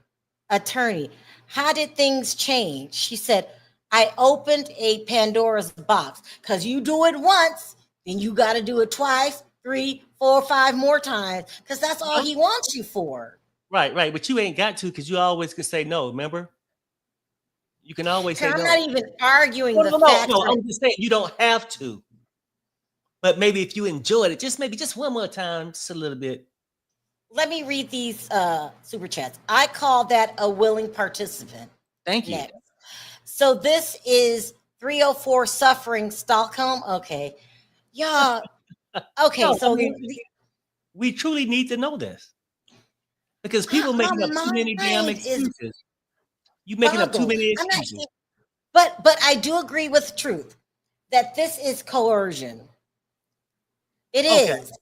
He's If a man, he's grooming. okay. Could a prostitute be charged with coercion if she's dressed with a mini skirt on, 7-inch heels, and a John stopped by because what he's seen? Look, people, let's call it what it is. She's getting paid. She want to be with this man. Ain't her first rodeo? And like it wasn't the first one that y'all love so dearly. That's the part that's getting me. And So y'all you're saying that 50 Cent baby mama has escort tendencies. No. And you're looking at that the 10 grand as for her services. Oh God. She got money hungry tendencies. That's it. You guys, y'all have to just give me a chance. I'm like, what? What just happened? So I can't even fight Perry right now because I am overwhelmed with this. Because she may be a person that does this a lot for a living. I don't know. Let it digest. Okay, I have a question. Why do they come back? Oh my gosh. It's looking, oh my gosh. Oh, wow. This is crazy.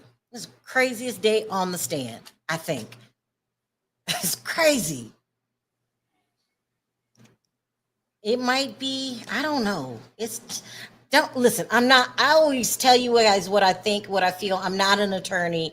And right now I'm stuck in shock. I don't even know what to say. Well, I say this. I think a lot of women use their beauty and their body to give it up for use for a dollar bill. That's just my thought. And how many times do we get to see this pattern, as somebody says? It's showing Diddy's pattern. It's showing people tendencies also. Things women would do for money. Guys would do it too. Because you get the Punisher. I'm just saying, so I don't want y'all to just feel like I'm just picking up things people would do for money. Hello. Go, go ahead. Can you read that? I don't even know what to say. Okay. Amy J says this. She's corroborating Cassie's story. Daphne liked it at first, but Cassie said she didn't and that she was being forced after a while. Daphne stayed with Diddy up until he was arrested. Well, I just oh, got a text. okay, go ahead. Somebody said this is grooming, Sherelle. I can't even think about it, y'all. Is it grooming a grown-ass woman with a baby, a child? See, people, you giving too many excuses. Matter of fact, give Diddy an excuse. I got an update. Boy. We have an update. Jane says, there was so much of it afterwards, too much of it, attorney. How often? She said, all the time. I went along, attorney. Later, did you tell him you did not want it? She said, yes. Attorney, in writing or verbally? She said both, many times. Okay. He anchored her. Let me just subject. He anchored her inhibitions with drugs. She was not of sound mind to make rational decisions. Legally, someone under the influence of drugs or alcohol cannot make these decisions. It is a crime. And I think every time she testified that she did drugs, he did them too. So can we prosecute him when he was under sound mind? People, we giving excuses. That's my thing. We trying to find everything. Yeah. Someone said, Perry, 50 Cent just posted. Perry, you keep your eye on the updates. I'm heading over right now. Okay. Right now, I'm heading over right now. Say, I'm on IG first. Let's see what's going on IG. He has a picture. Let me put it up. This is crazy, isn't it? I can't even get over it. I don't care. I'm not even with y'all trying to put what it could be legally. Thanks, Carmel, for the super sticker. Oh, now another friend. This is not grooming. Y'all can argue by yourself. I've got to digest this. Sherelle, it's called horism. Somebody said, no, I mean, no, for real. It's on the board right now. I'm not making this up. Let's keeping it real. It is what it is. At its finest. And y'all act like it don't exist. Somebody y'all says on 50 Cent's comment section, this is a person with a check. It says, what was the point of her going anonymous on the stand when blank? Does she really think that we wouldn't know who she was? As soon as she led with, on our first date, I told him I dated someone else in the industry, then shared she's a single mom. I mean, we figured this out within minutes. And she's using it for marketing right now. Okay, now Sherelle, you got an update. She's using it for marketing. Okay, let me just read these updates because all these comments is overwhelming. I need to be with my own thoughts. It's crazy. People texting me, telling me what it is. I am overwhelmed. Perry, I don't see it. Is it? What's the first line? Is it? There was much. Okay. Jane says there was so much of it afterwards. Too much. How often? She said I went along all the time. I read this later. Did you tell him you did not want it? She said yes. In writing or verbally? Both. Many times. Then attorney says, what did Sean tell you about your rent when you said you did not want to have X with him? She says that he'd give me maybe 3 more months. Attorney, how did you feel? She said frustrated, obligated. Attorney, obligated to do what? Objection, sidebar. Why is 50 Cent baby mama? Why do she needs Diddy to pay her rent when you have a child by one of the richest men in the world? And getting child support too. I'm So missing something here. well, it's the greed of it all. You want more money too. And pharmaceuticals aren't cheap. She want to put it on like act like that's the only place she indulged is when she was with Diddy. Let's keep it real. People, I'm not even gonna read this because it's probably disrespectful for me to read the super chat that's on the thing. But it's a real thing. It's very real. Horism. And I'm sure 50 gonna talk about it. Somebody in the chat said, Sherelle, you're a prude. You're right. Never, never, never in this lifetime, if me and Perry broke up, I'm the mother of his children. I am aware of that at all times. Even if our relationship didn't work out, we have children. I would never go and hook up with Perry's anybody.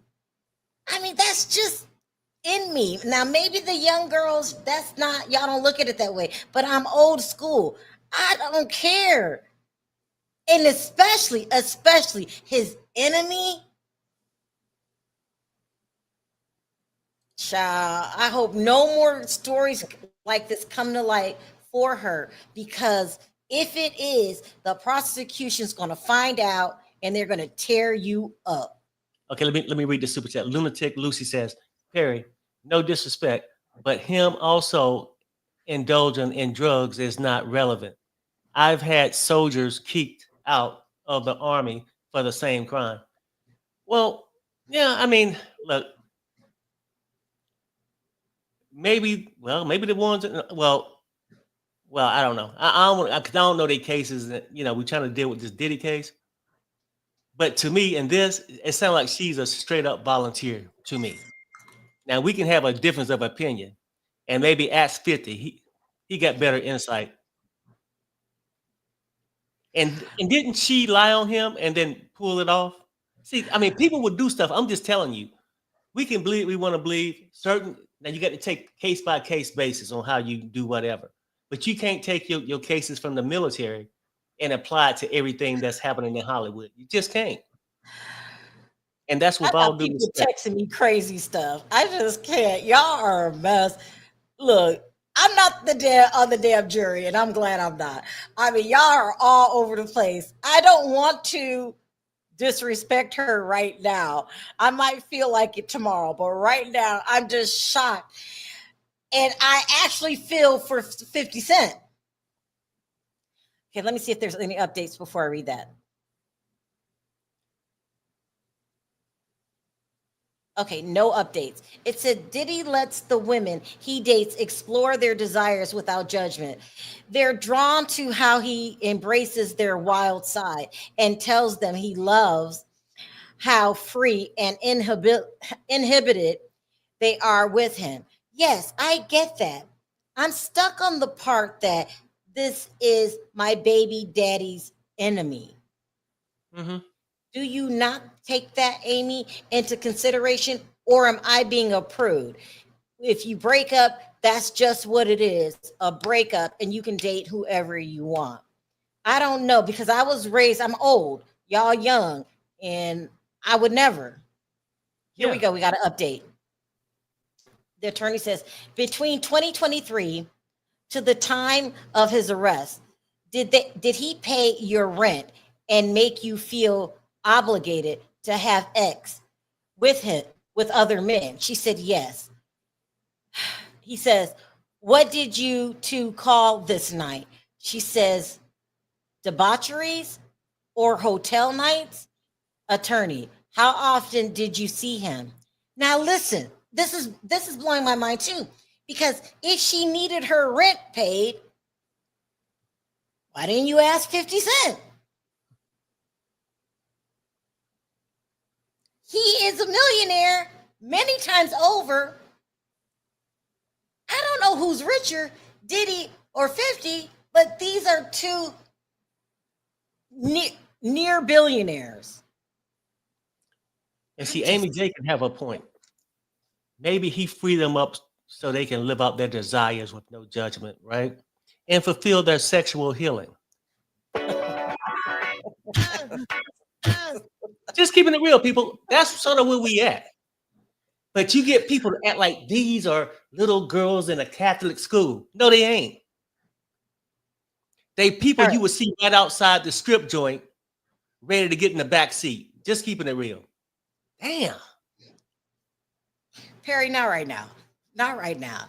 Let me go back into judging mode. Okay, is this a crime? She showed where she bad.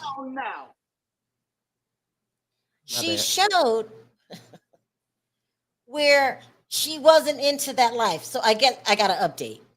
Jane says often, attorney, every time you see him, did you have hotel nights? She said yes, even though we spent a day or two together afterwards. It all felt like a hotel, right? Attorney, who decided when? She says Sean, on short notice. I always had childcare ready. Oh, okay. I see coercion. I'm sorry, coercion. But Perry's saying that what if she was an escort? You know what? I'm gonna keep this real. Like I'm gonna keep this real because people want to act like their first excuse was with his Cassie. Oh, you don't know how it is to be 19, young and dumb in love. Now, answer this question: should CPS be called? Because if you gonna say no, if you gonna say she ain't responsible enough to control her actions, should she be in charge of a child? I'm only saying because y'all giving too many damn excuses. We can't do that to her. We can't do that to her. No. I'm saying you're giving her too many excuses. Where is the fear? Because people want to keep acting like she in her place, getting child support. Look, people. Some people do the stuff. You have like, to. This is very difficult for her to come on the stand. Is it? It is. That's why she didn't want to do it. She didn't want to do it. We can't just crucify her like this. Hold on, we got to update. Whew. Jane says, I was always put together. Attorney says, what do you mean? She said, my hair, my nails, my tan. He wanted me beautiful. Attorney, did you go out with friends is what they meant. She says, not after a trip in summer of 2022.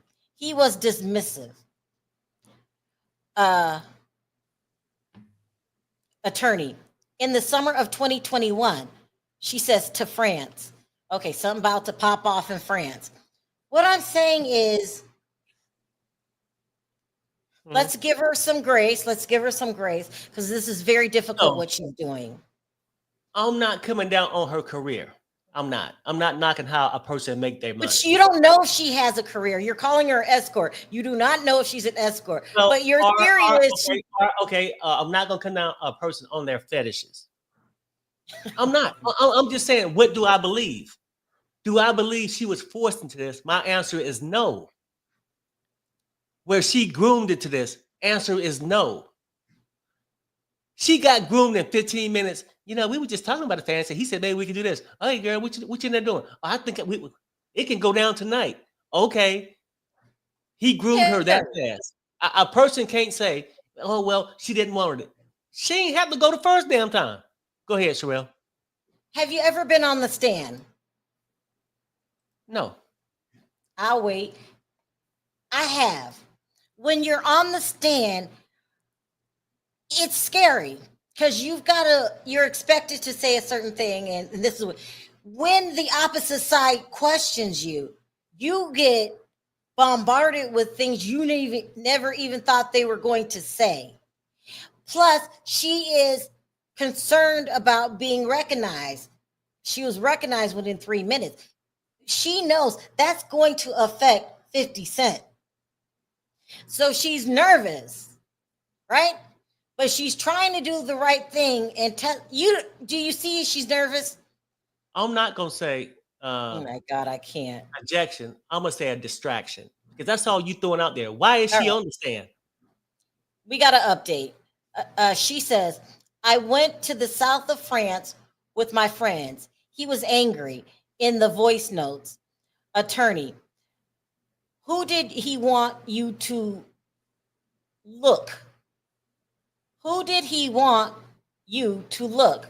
Keep going. She said, straight hair. How did he want you to look? That's what they meant. She said, straight hair, ponytail when we had X. He wanted me to pierce. She said, where? She said, my nipples. He said, we'll talk about that. Attorney said, we'll talk about that.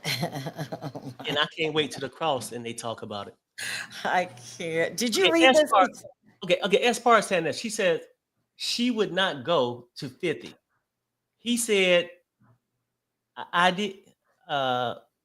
He said some horrific things about her before Diddy. She said that was she said. Okay, he wasn't very much involved with their son, but did he pay her child support? She had child care on deck. How involved was she if she was at all these freakouts with Diddy? Go ahead. Quick, Lorraine says she wanted to do this. She pissed off 50. Okay, let's go back to the update. Attorney says between 2021 and the break in 2023, when much money did you make and how? There's some typo in there. She said social media posts, but that went down because my presence went down. I was focused on Sean. He would give me money here and there. Attorney, how much at one time? She says 20 grand. Okay. This can appear to look like I don't know. I'm just gonna take questions. I'm not in the mood to figure it out right now. I'm not in the mood. No excuses for her, Sherelle. I'm not in the mood to digest. It really ain't none. And truthology, I seen it. It went by sort of fast, but you said, "Don't be mad, Perry." I'm not. This is an educational moment for people who are in denial that every little girl is so sweet. Some girls like money too, and they don't want to work for it. Maybe with a leg up, maybe. Just saying. Truth says, okay, now that's coercion. I don't even know what to say. I'm just reading. Grooming in an adult looks like love bombing, isolating, gaslighting, creating dependence, and slowly introducing abusive behavior. Yes. But that could sort of look like gold digging too. Because they abandoned, just ain't working, doing something, just living off somebody else's dollar. I don't know. I'm not. Oh my God. But this girl to me volunteered for this shit. And she wanted the money and probably wanted the vacation. She probably wanted to drop the kid off at the daycare. Update. Attorney says, did you tell him you wanted to make your own money? She says, when OnlyFans got big, I told him I wanted to do it like one of my model friends. He gave me this hesitant energy like, no. Attorney, what is OnlyFans? She said, subscribe to models. I do nudity.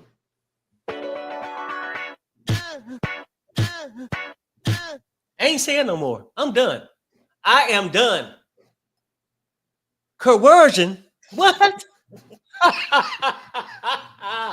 People, how many excuses can we make in one trial day? Truthology.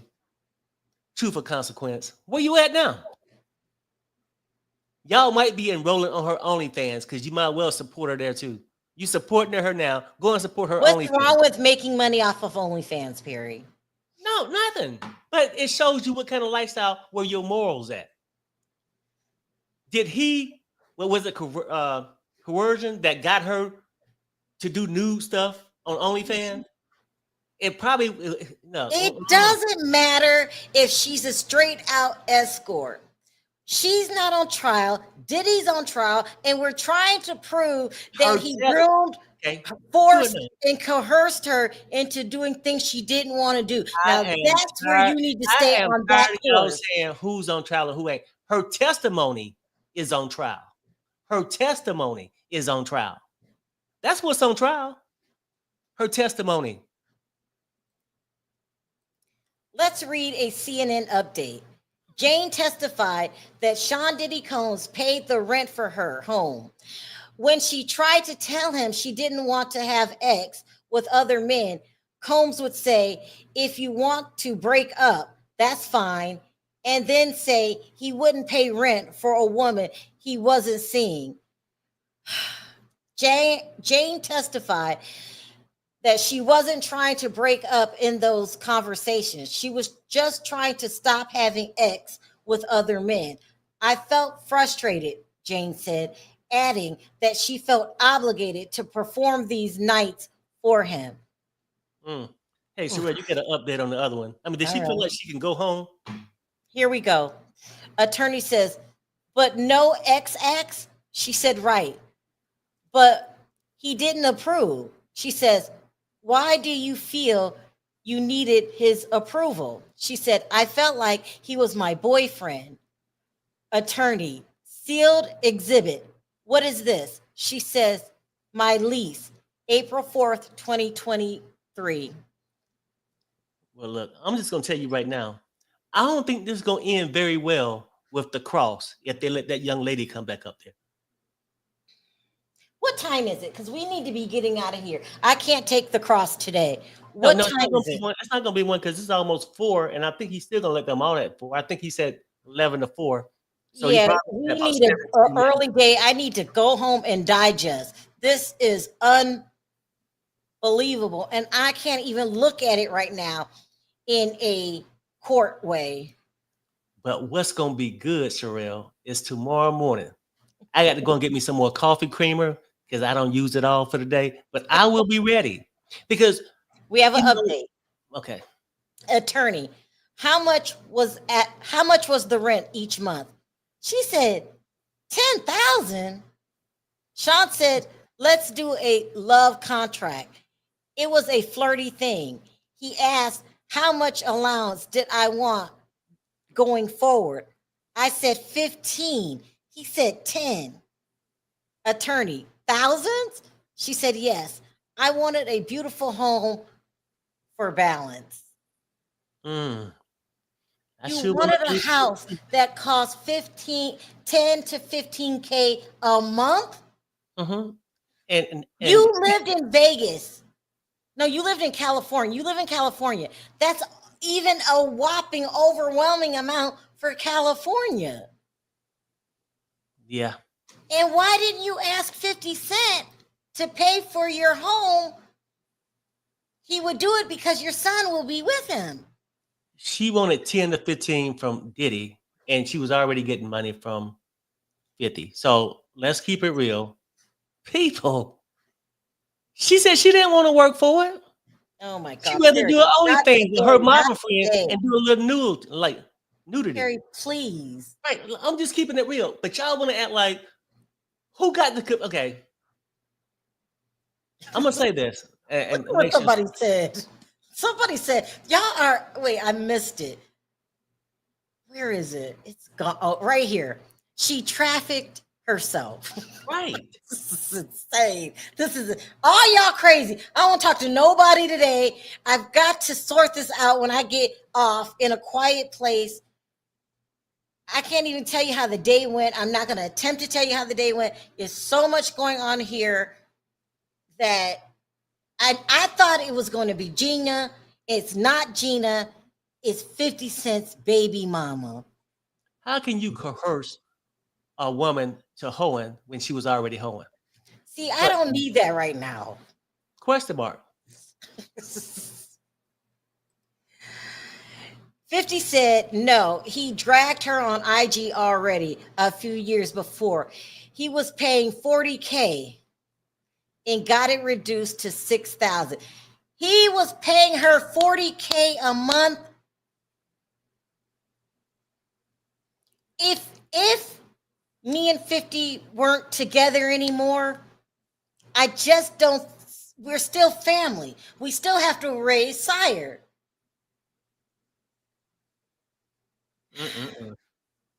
This makes 50's health problem of trusting nobody. He trusts no one. This makes it worse. He was done with Marquise. I hope he is not done with Sire because of the baby mama. I'm thinking family right now. I'm thinking 50 Cent. I ain't got time. Here we go. Attorney, what's this? She says a wire transfer. Attorney, to pay your rent? She said yes. Attorney,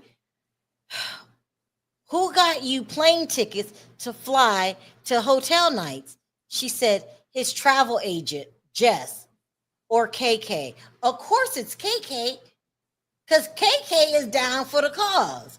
This is just, I'm going to leave this to the attorneys to sort out. I'm not an attorney. I'm checking out. And so, right. And I'll just say this too. So is this the part where they're going to get him for paying for travel for his high-priced girlfriend that they done tossed out the L word? Come on, people. This is not enough. That's what y'all want to say. Oh, he paid for travel. I'll say this. No, I lied. Now I'm talking about court again. The jurors know nothing about 50 Cent. So we are judging her very harshly. They don't know about that. She's under a pseudonym. So no, to them, she's another Cassie. Sherelle, I thought 50 could have been an asshole to the girl or whatever. To be honest with you, I didn't know. But I'm just telling you this right now, just from her testimony, got me thinking, come on, you in the jury box. Yeah, you can have many girls as you want. I don't mind. A threesome? Yeah, we can make do one. You ready tonight? Okay. Oh, yeah, I'm thinking about doing a OnlyFans with my model friend and with some nudity on it. Come on now.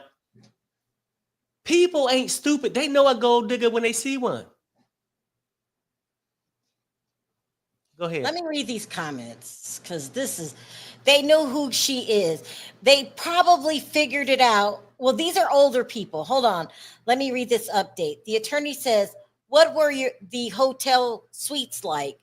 She said red lights, sheets everywhere for the excess use of baby oil. Attorney says, how many bottles? Objection sustained. Per hotel night, she says 24 bottles or more. And you know what? See, all this is like a smoking screen. What does that matter? Thank you. Thank you. Because she enjoyed the baby oil. Perry. Let's keeping it real. Now, since you want to talk about the 24. It's really overwhelming. I don't even know if this is towards any charges, but it does not prove that this is a Rico. I don't know, y'all. This ain't no Rico. I don't know. It's the shit that happened right outside of a strip joint. Nothing more, nothing less. Please help me, somebody. Here we go. Truth.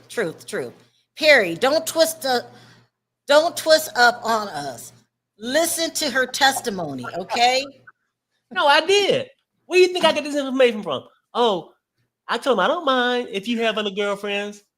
And then we just talked fantasy. Well, let me say this. Truth is right. For the first time, we've got Diddy planning and asking for the FOs. That's now true. that you can't deny. No. I understand that, yes. And her volunteering to go. That's trafficking. But this is the first time we got them volunteering. When you send somebody somewhere to do XX against their will. It's his girlfriend. She didn't want to do it. He was inviting his high-priced girlfriend to come with him to get busy. That's it. He forced her to be with other men for the fantasy. When have she said he forced her to do that? She said she didn't want to do it. It got tiring. She When wanted to did you stop. force her? And he said he She don't pay said she rent didn't want to do it. She said she didn't want to do it, but she did it. Where was the force?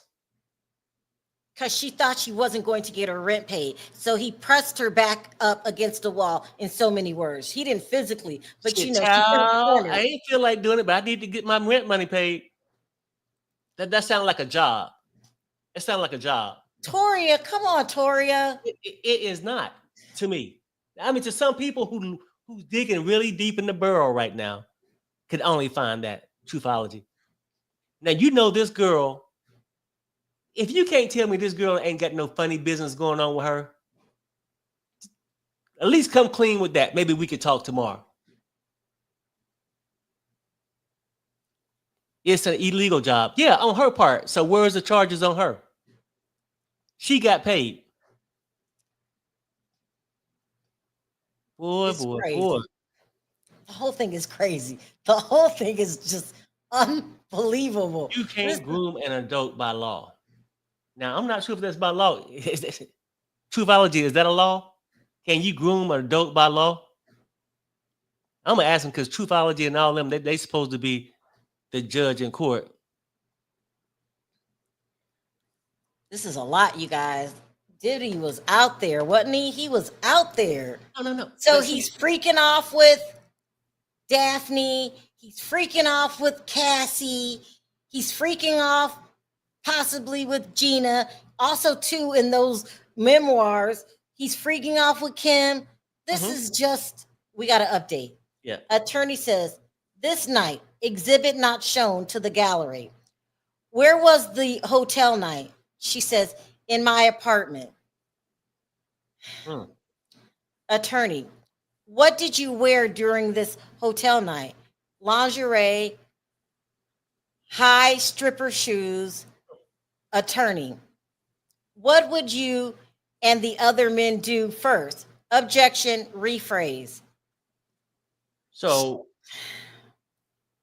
she didn't really leave her house a whole night. So just save me some mercy. Show me some mercy. No. I'm just saying because please. people are playing mind games here. It's adults getting freaky. I get it. $10,000. Was she working for Diddy or just a high-priced girlfriend that This was is looking the for a people are part-time saying. job on OnlyFans? Dorothy says, Perry and Sherelle, I think when the prosecution go after people and threaten them, they will say anything. This is so wrong, like taking someone's child or going to jail.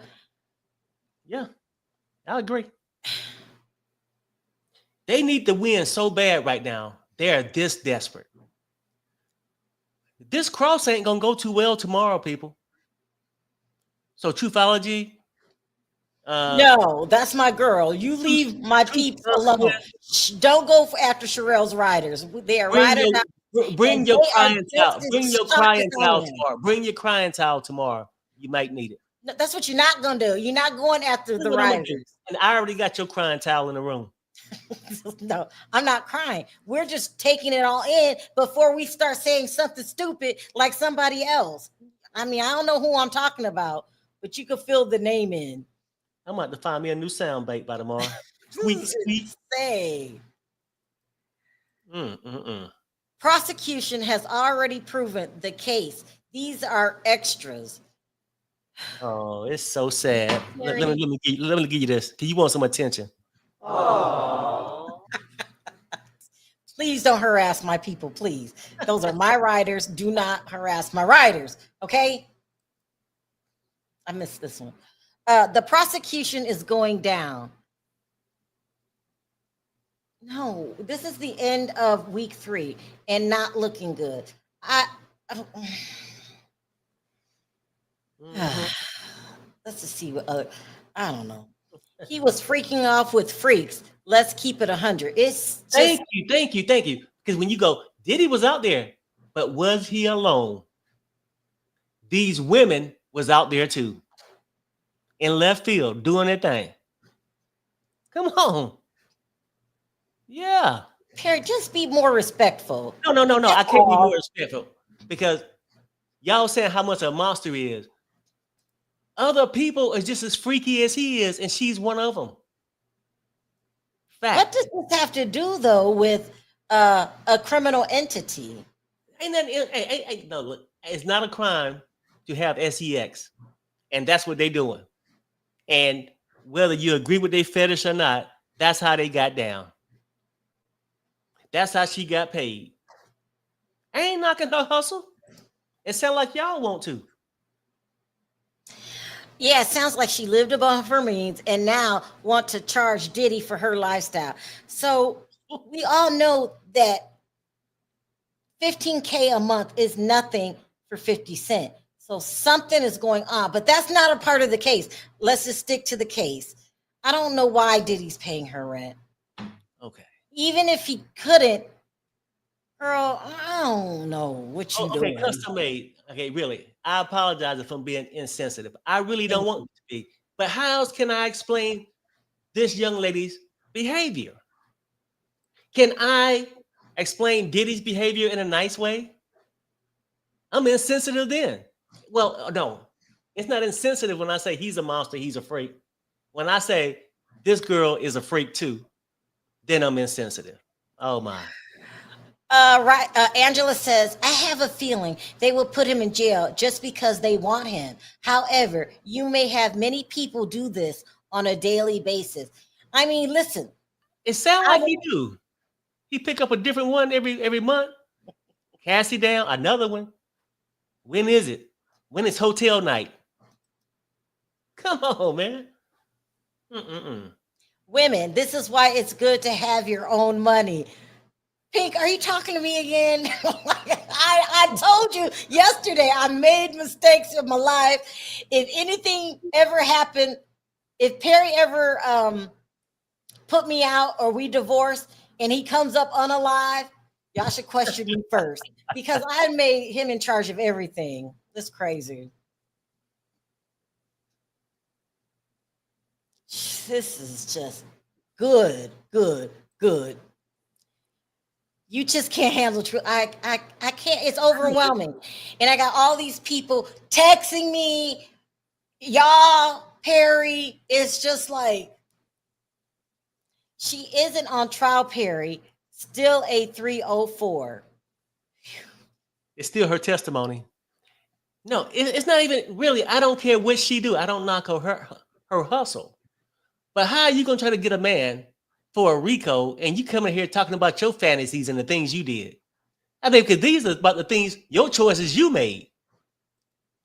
He ain't forced you to do a damn thing yet. Now you might can come later. He ain't forced you to do nothing that you didn't want to do. I have an update from CNN. It says Jane testified that between May 20th, 2021 and October 2023, she had hotel nights with Sean Diddy Combs in Los Angeles, New York, Miami, and Turks and Caicos. Jane usually discussed her travel arrangement with Christina Combs' former chief of staff, his travel agent, or one of Combs' assistants. Combs paid for travel. Their times together typically followed a pattern, Jane said. The hotel room would be decorated with red lights, music, and bed sheets and blankets covering everything. She said the linens covered everything for the obsessive use of baby oil. They'd go through more than 24 bottles of baby oil in a hotel night. I wanted to say something. What was it?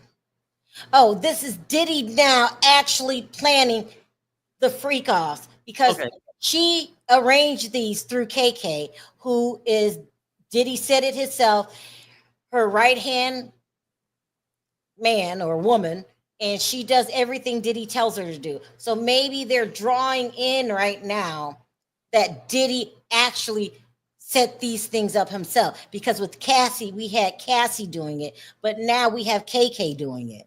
It's his girlfriend, and you got your assistant to book your appointments, and you paying for you and your woman to go there. Is he being charged for paying her rent too? I'll wait. Is he getting charged? Is that a charge for him paying her rent?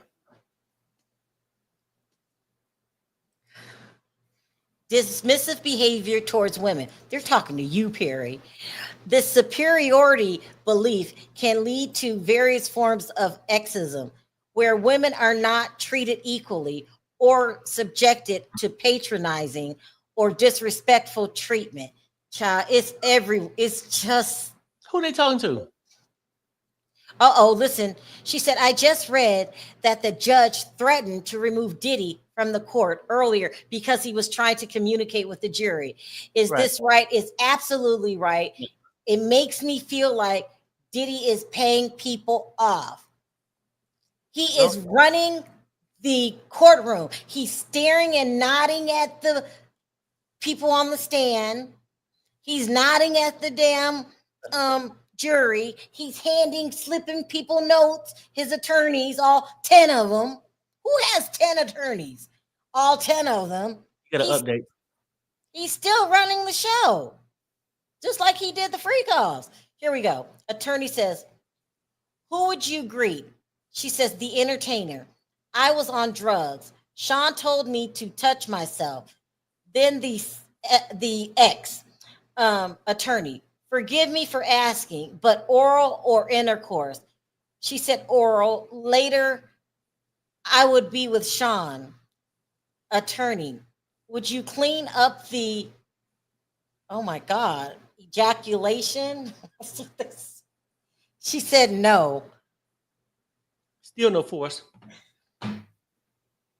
Still no force. And like, what they do in their bedroom should just stay in their bedroom. Now I she cannot believe that question was asked. That's really rude. What does it have to do with anything if she cleaned it up? I don't know. Really rude. Ain't nothing to do with no Rico. Let's see what y'all got to say. KK should take the stand, have feelings she is due to, which will be back up other witnesses' statements and have text messages. I read the update, Renee. Let me see. Let me double check again.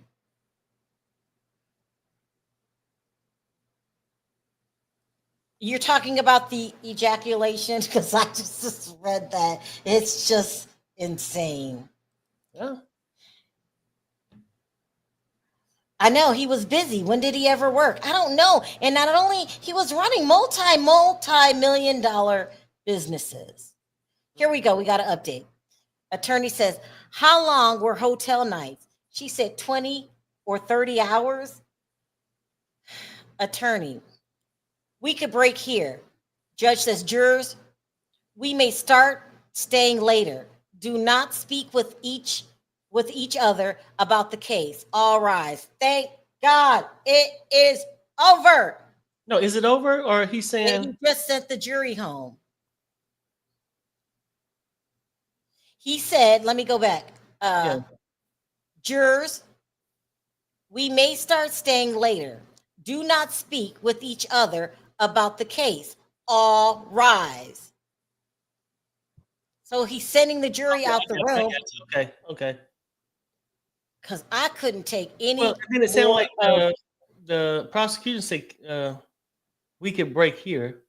Judge, jurors, we may start. Okay, stand later. Do not speak.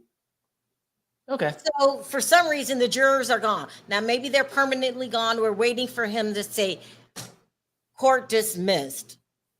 Woo! Child, this was a lot.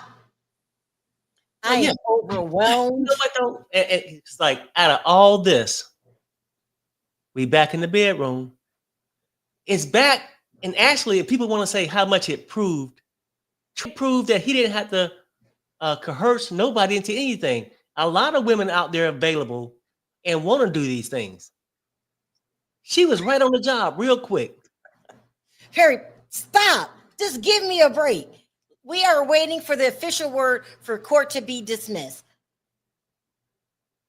We are waiting, but the judge has already sent the jurors out the room. We're just waiting for the official word. This is too much. Wow. Yeah. Whew. No, it's crazy, isn't it? It heated up today. Unbelievable. This Mm-mm-mm. is a lot. Mm-mm-mm. Mm-mm-mm. No, it's crazy. Unbelievable. This is unbelievable. All people. Y'all, when I get off, the minute I get off, I'm going to 50 Cent's IG, Twitter, and anything else I can find. He cannot control himself. 50 Cent will be making comments. He cannot control himself. He's going to be trolling the hell out of Daphne. You know, the last time he called her a hoe. And I understand his anger. Daphne, what are you doing? Your baby daddy father is famous, rich, and you are embarrassing him with his op. Now, this is everybody hope. I am Queen Newton. Perry, he's going to be charged with flying out the escorts and paying the escorts. You know, if I was a juror, right? You don't seen it. You don't seen the one girl cry wolf that paid for him herself. Now at this point they got to see a pattern. He ain't got to convince them of anything. They're willing to do these things. Their sexual fetishes are just what it is. Oh my God. Would somebody give me the official word, please? They might be in there arguing over testimony, arguing over evidence. I'm going to need to go home as soon as I can. I need to get off of this as soon as I can. Come on. Somebody give me an official word. We going to see. Tomorrow. Oh, shit. Maybe. Let me see. Yeah. Oof. This was crazy, you guys. This was crazy. I keep refreshing, waiting for the official word. Yeah, I'm thinking maybe he could have when he said we're going to start staying later. Do not speak to each other about the case. All right. But today was good. And guess what, though? If you think the day was great, wait for the cross. Oh my good. 50 Cent might go to the courthouse for the cross. Poor 50 Cent. He's got to be embarrassed. He is emotionally done with her forever. Girl, you didn't think that's your baby's father. You have to be in 50's life. Now he might, 50 Cent, if the mama don't act right, he'll get rid of the kid too. Yeah, you got people feeling sorry for you. If you guys know I'm telling the truth. If 50 Cent feels like the mother isn't acting right, he will get rid of the kid too. When was the last time we've seen 50 with Marquise? He really just gave up a kid. Is he there now, Renee? Renee said he's there now. I don't know. He's here? Oh no, at the that's what I think. I think what Renee mean. Not sure.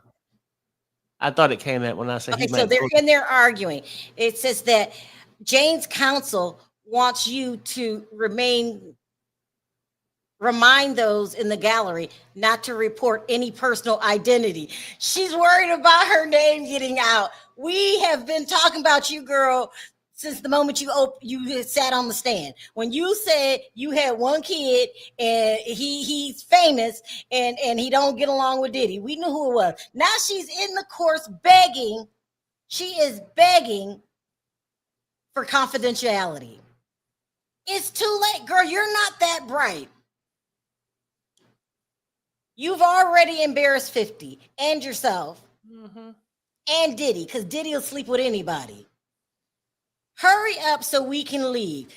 Just tell her, okay, judge, so we can leave. Nobody's believing her. Nobody feels sorry for her. Okay, with jurors gone, okay, they're just talking about whatever.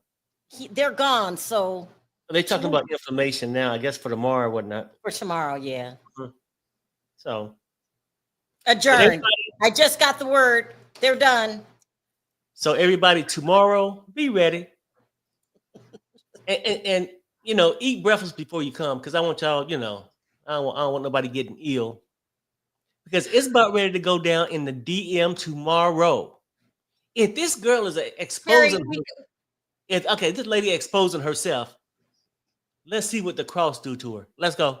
Tomorrow I will come back and show you how this is coercion. Bye, guys. Bye, everybody.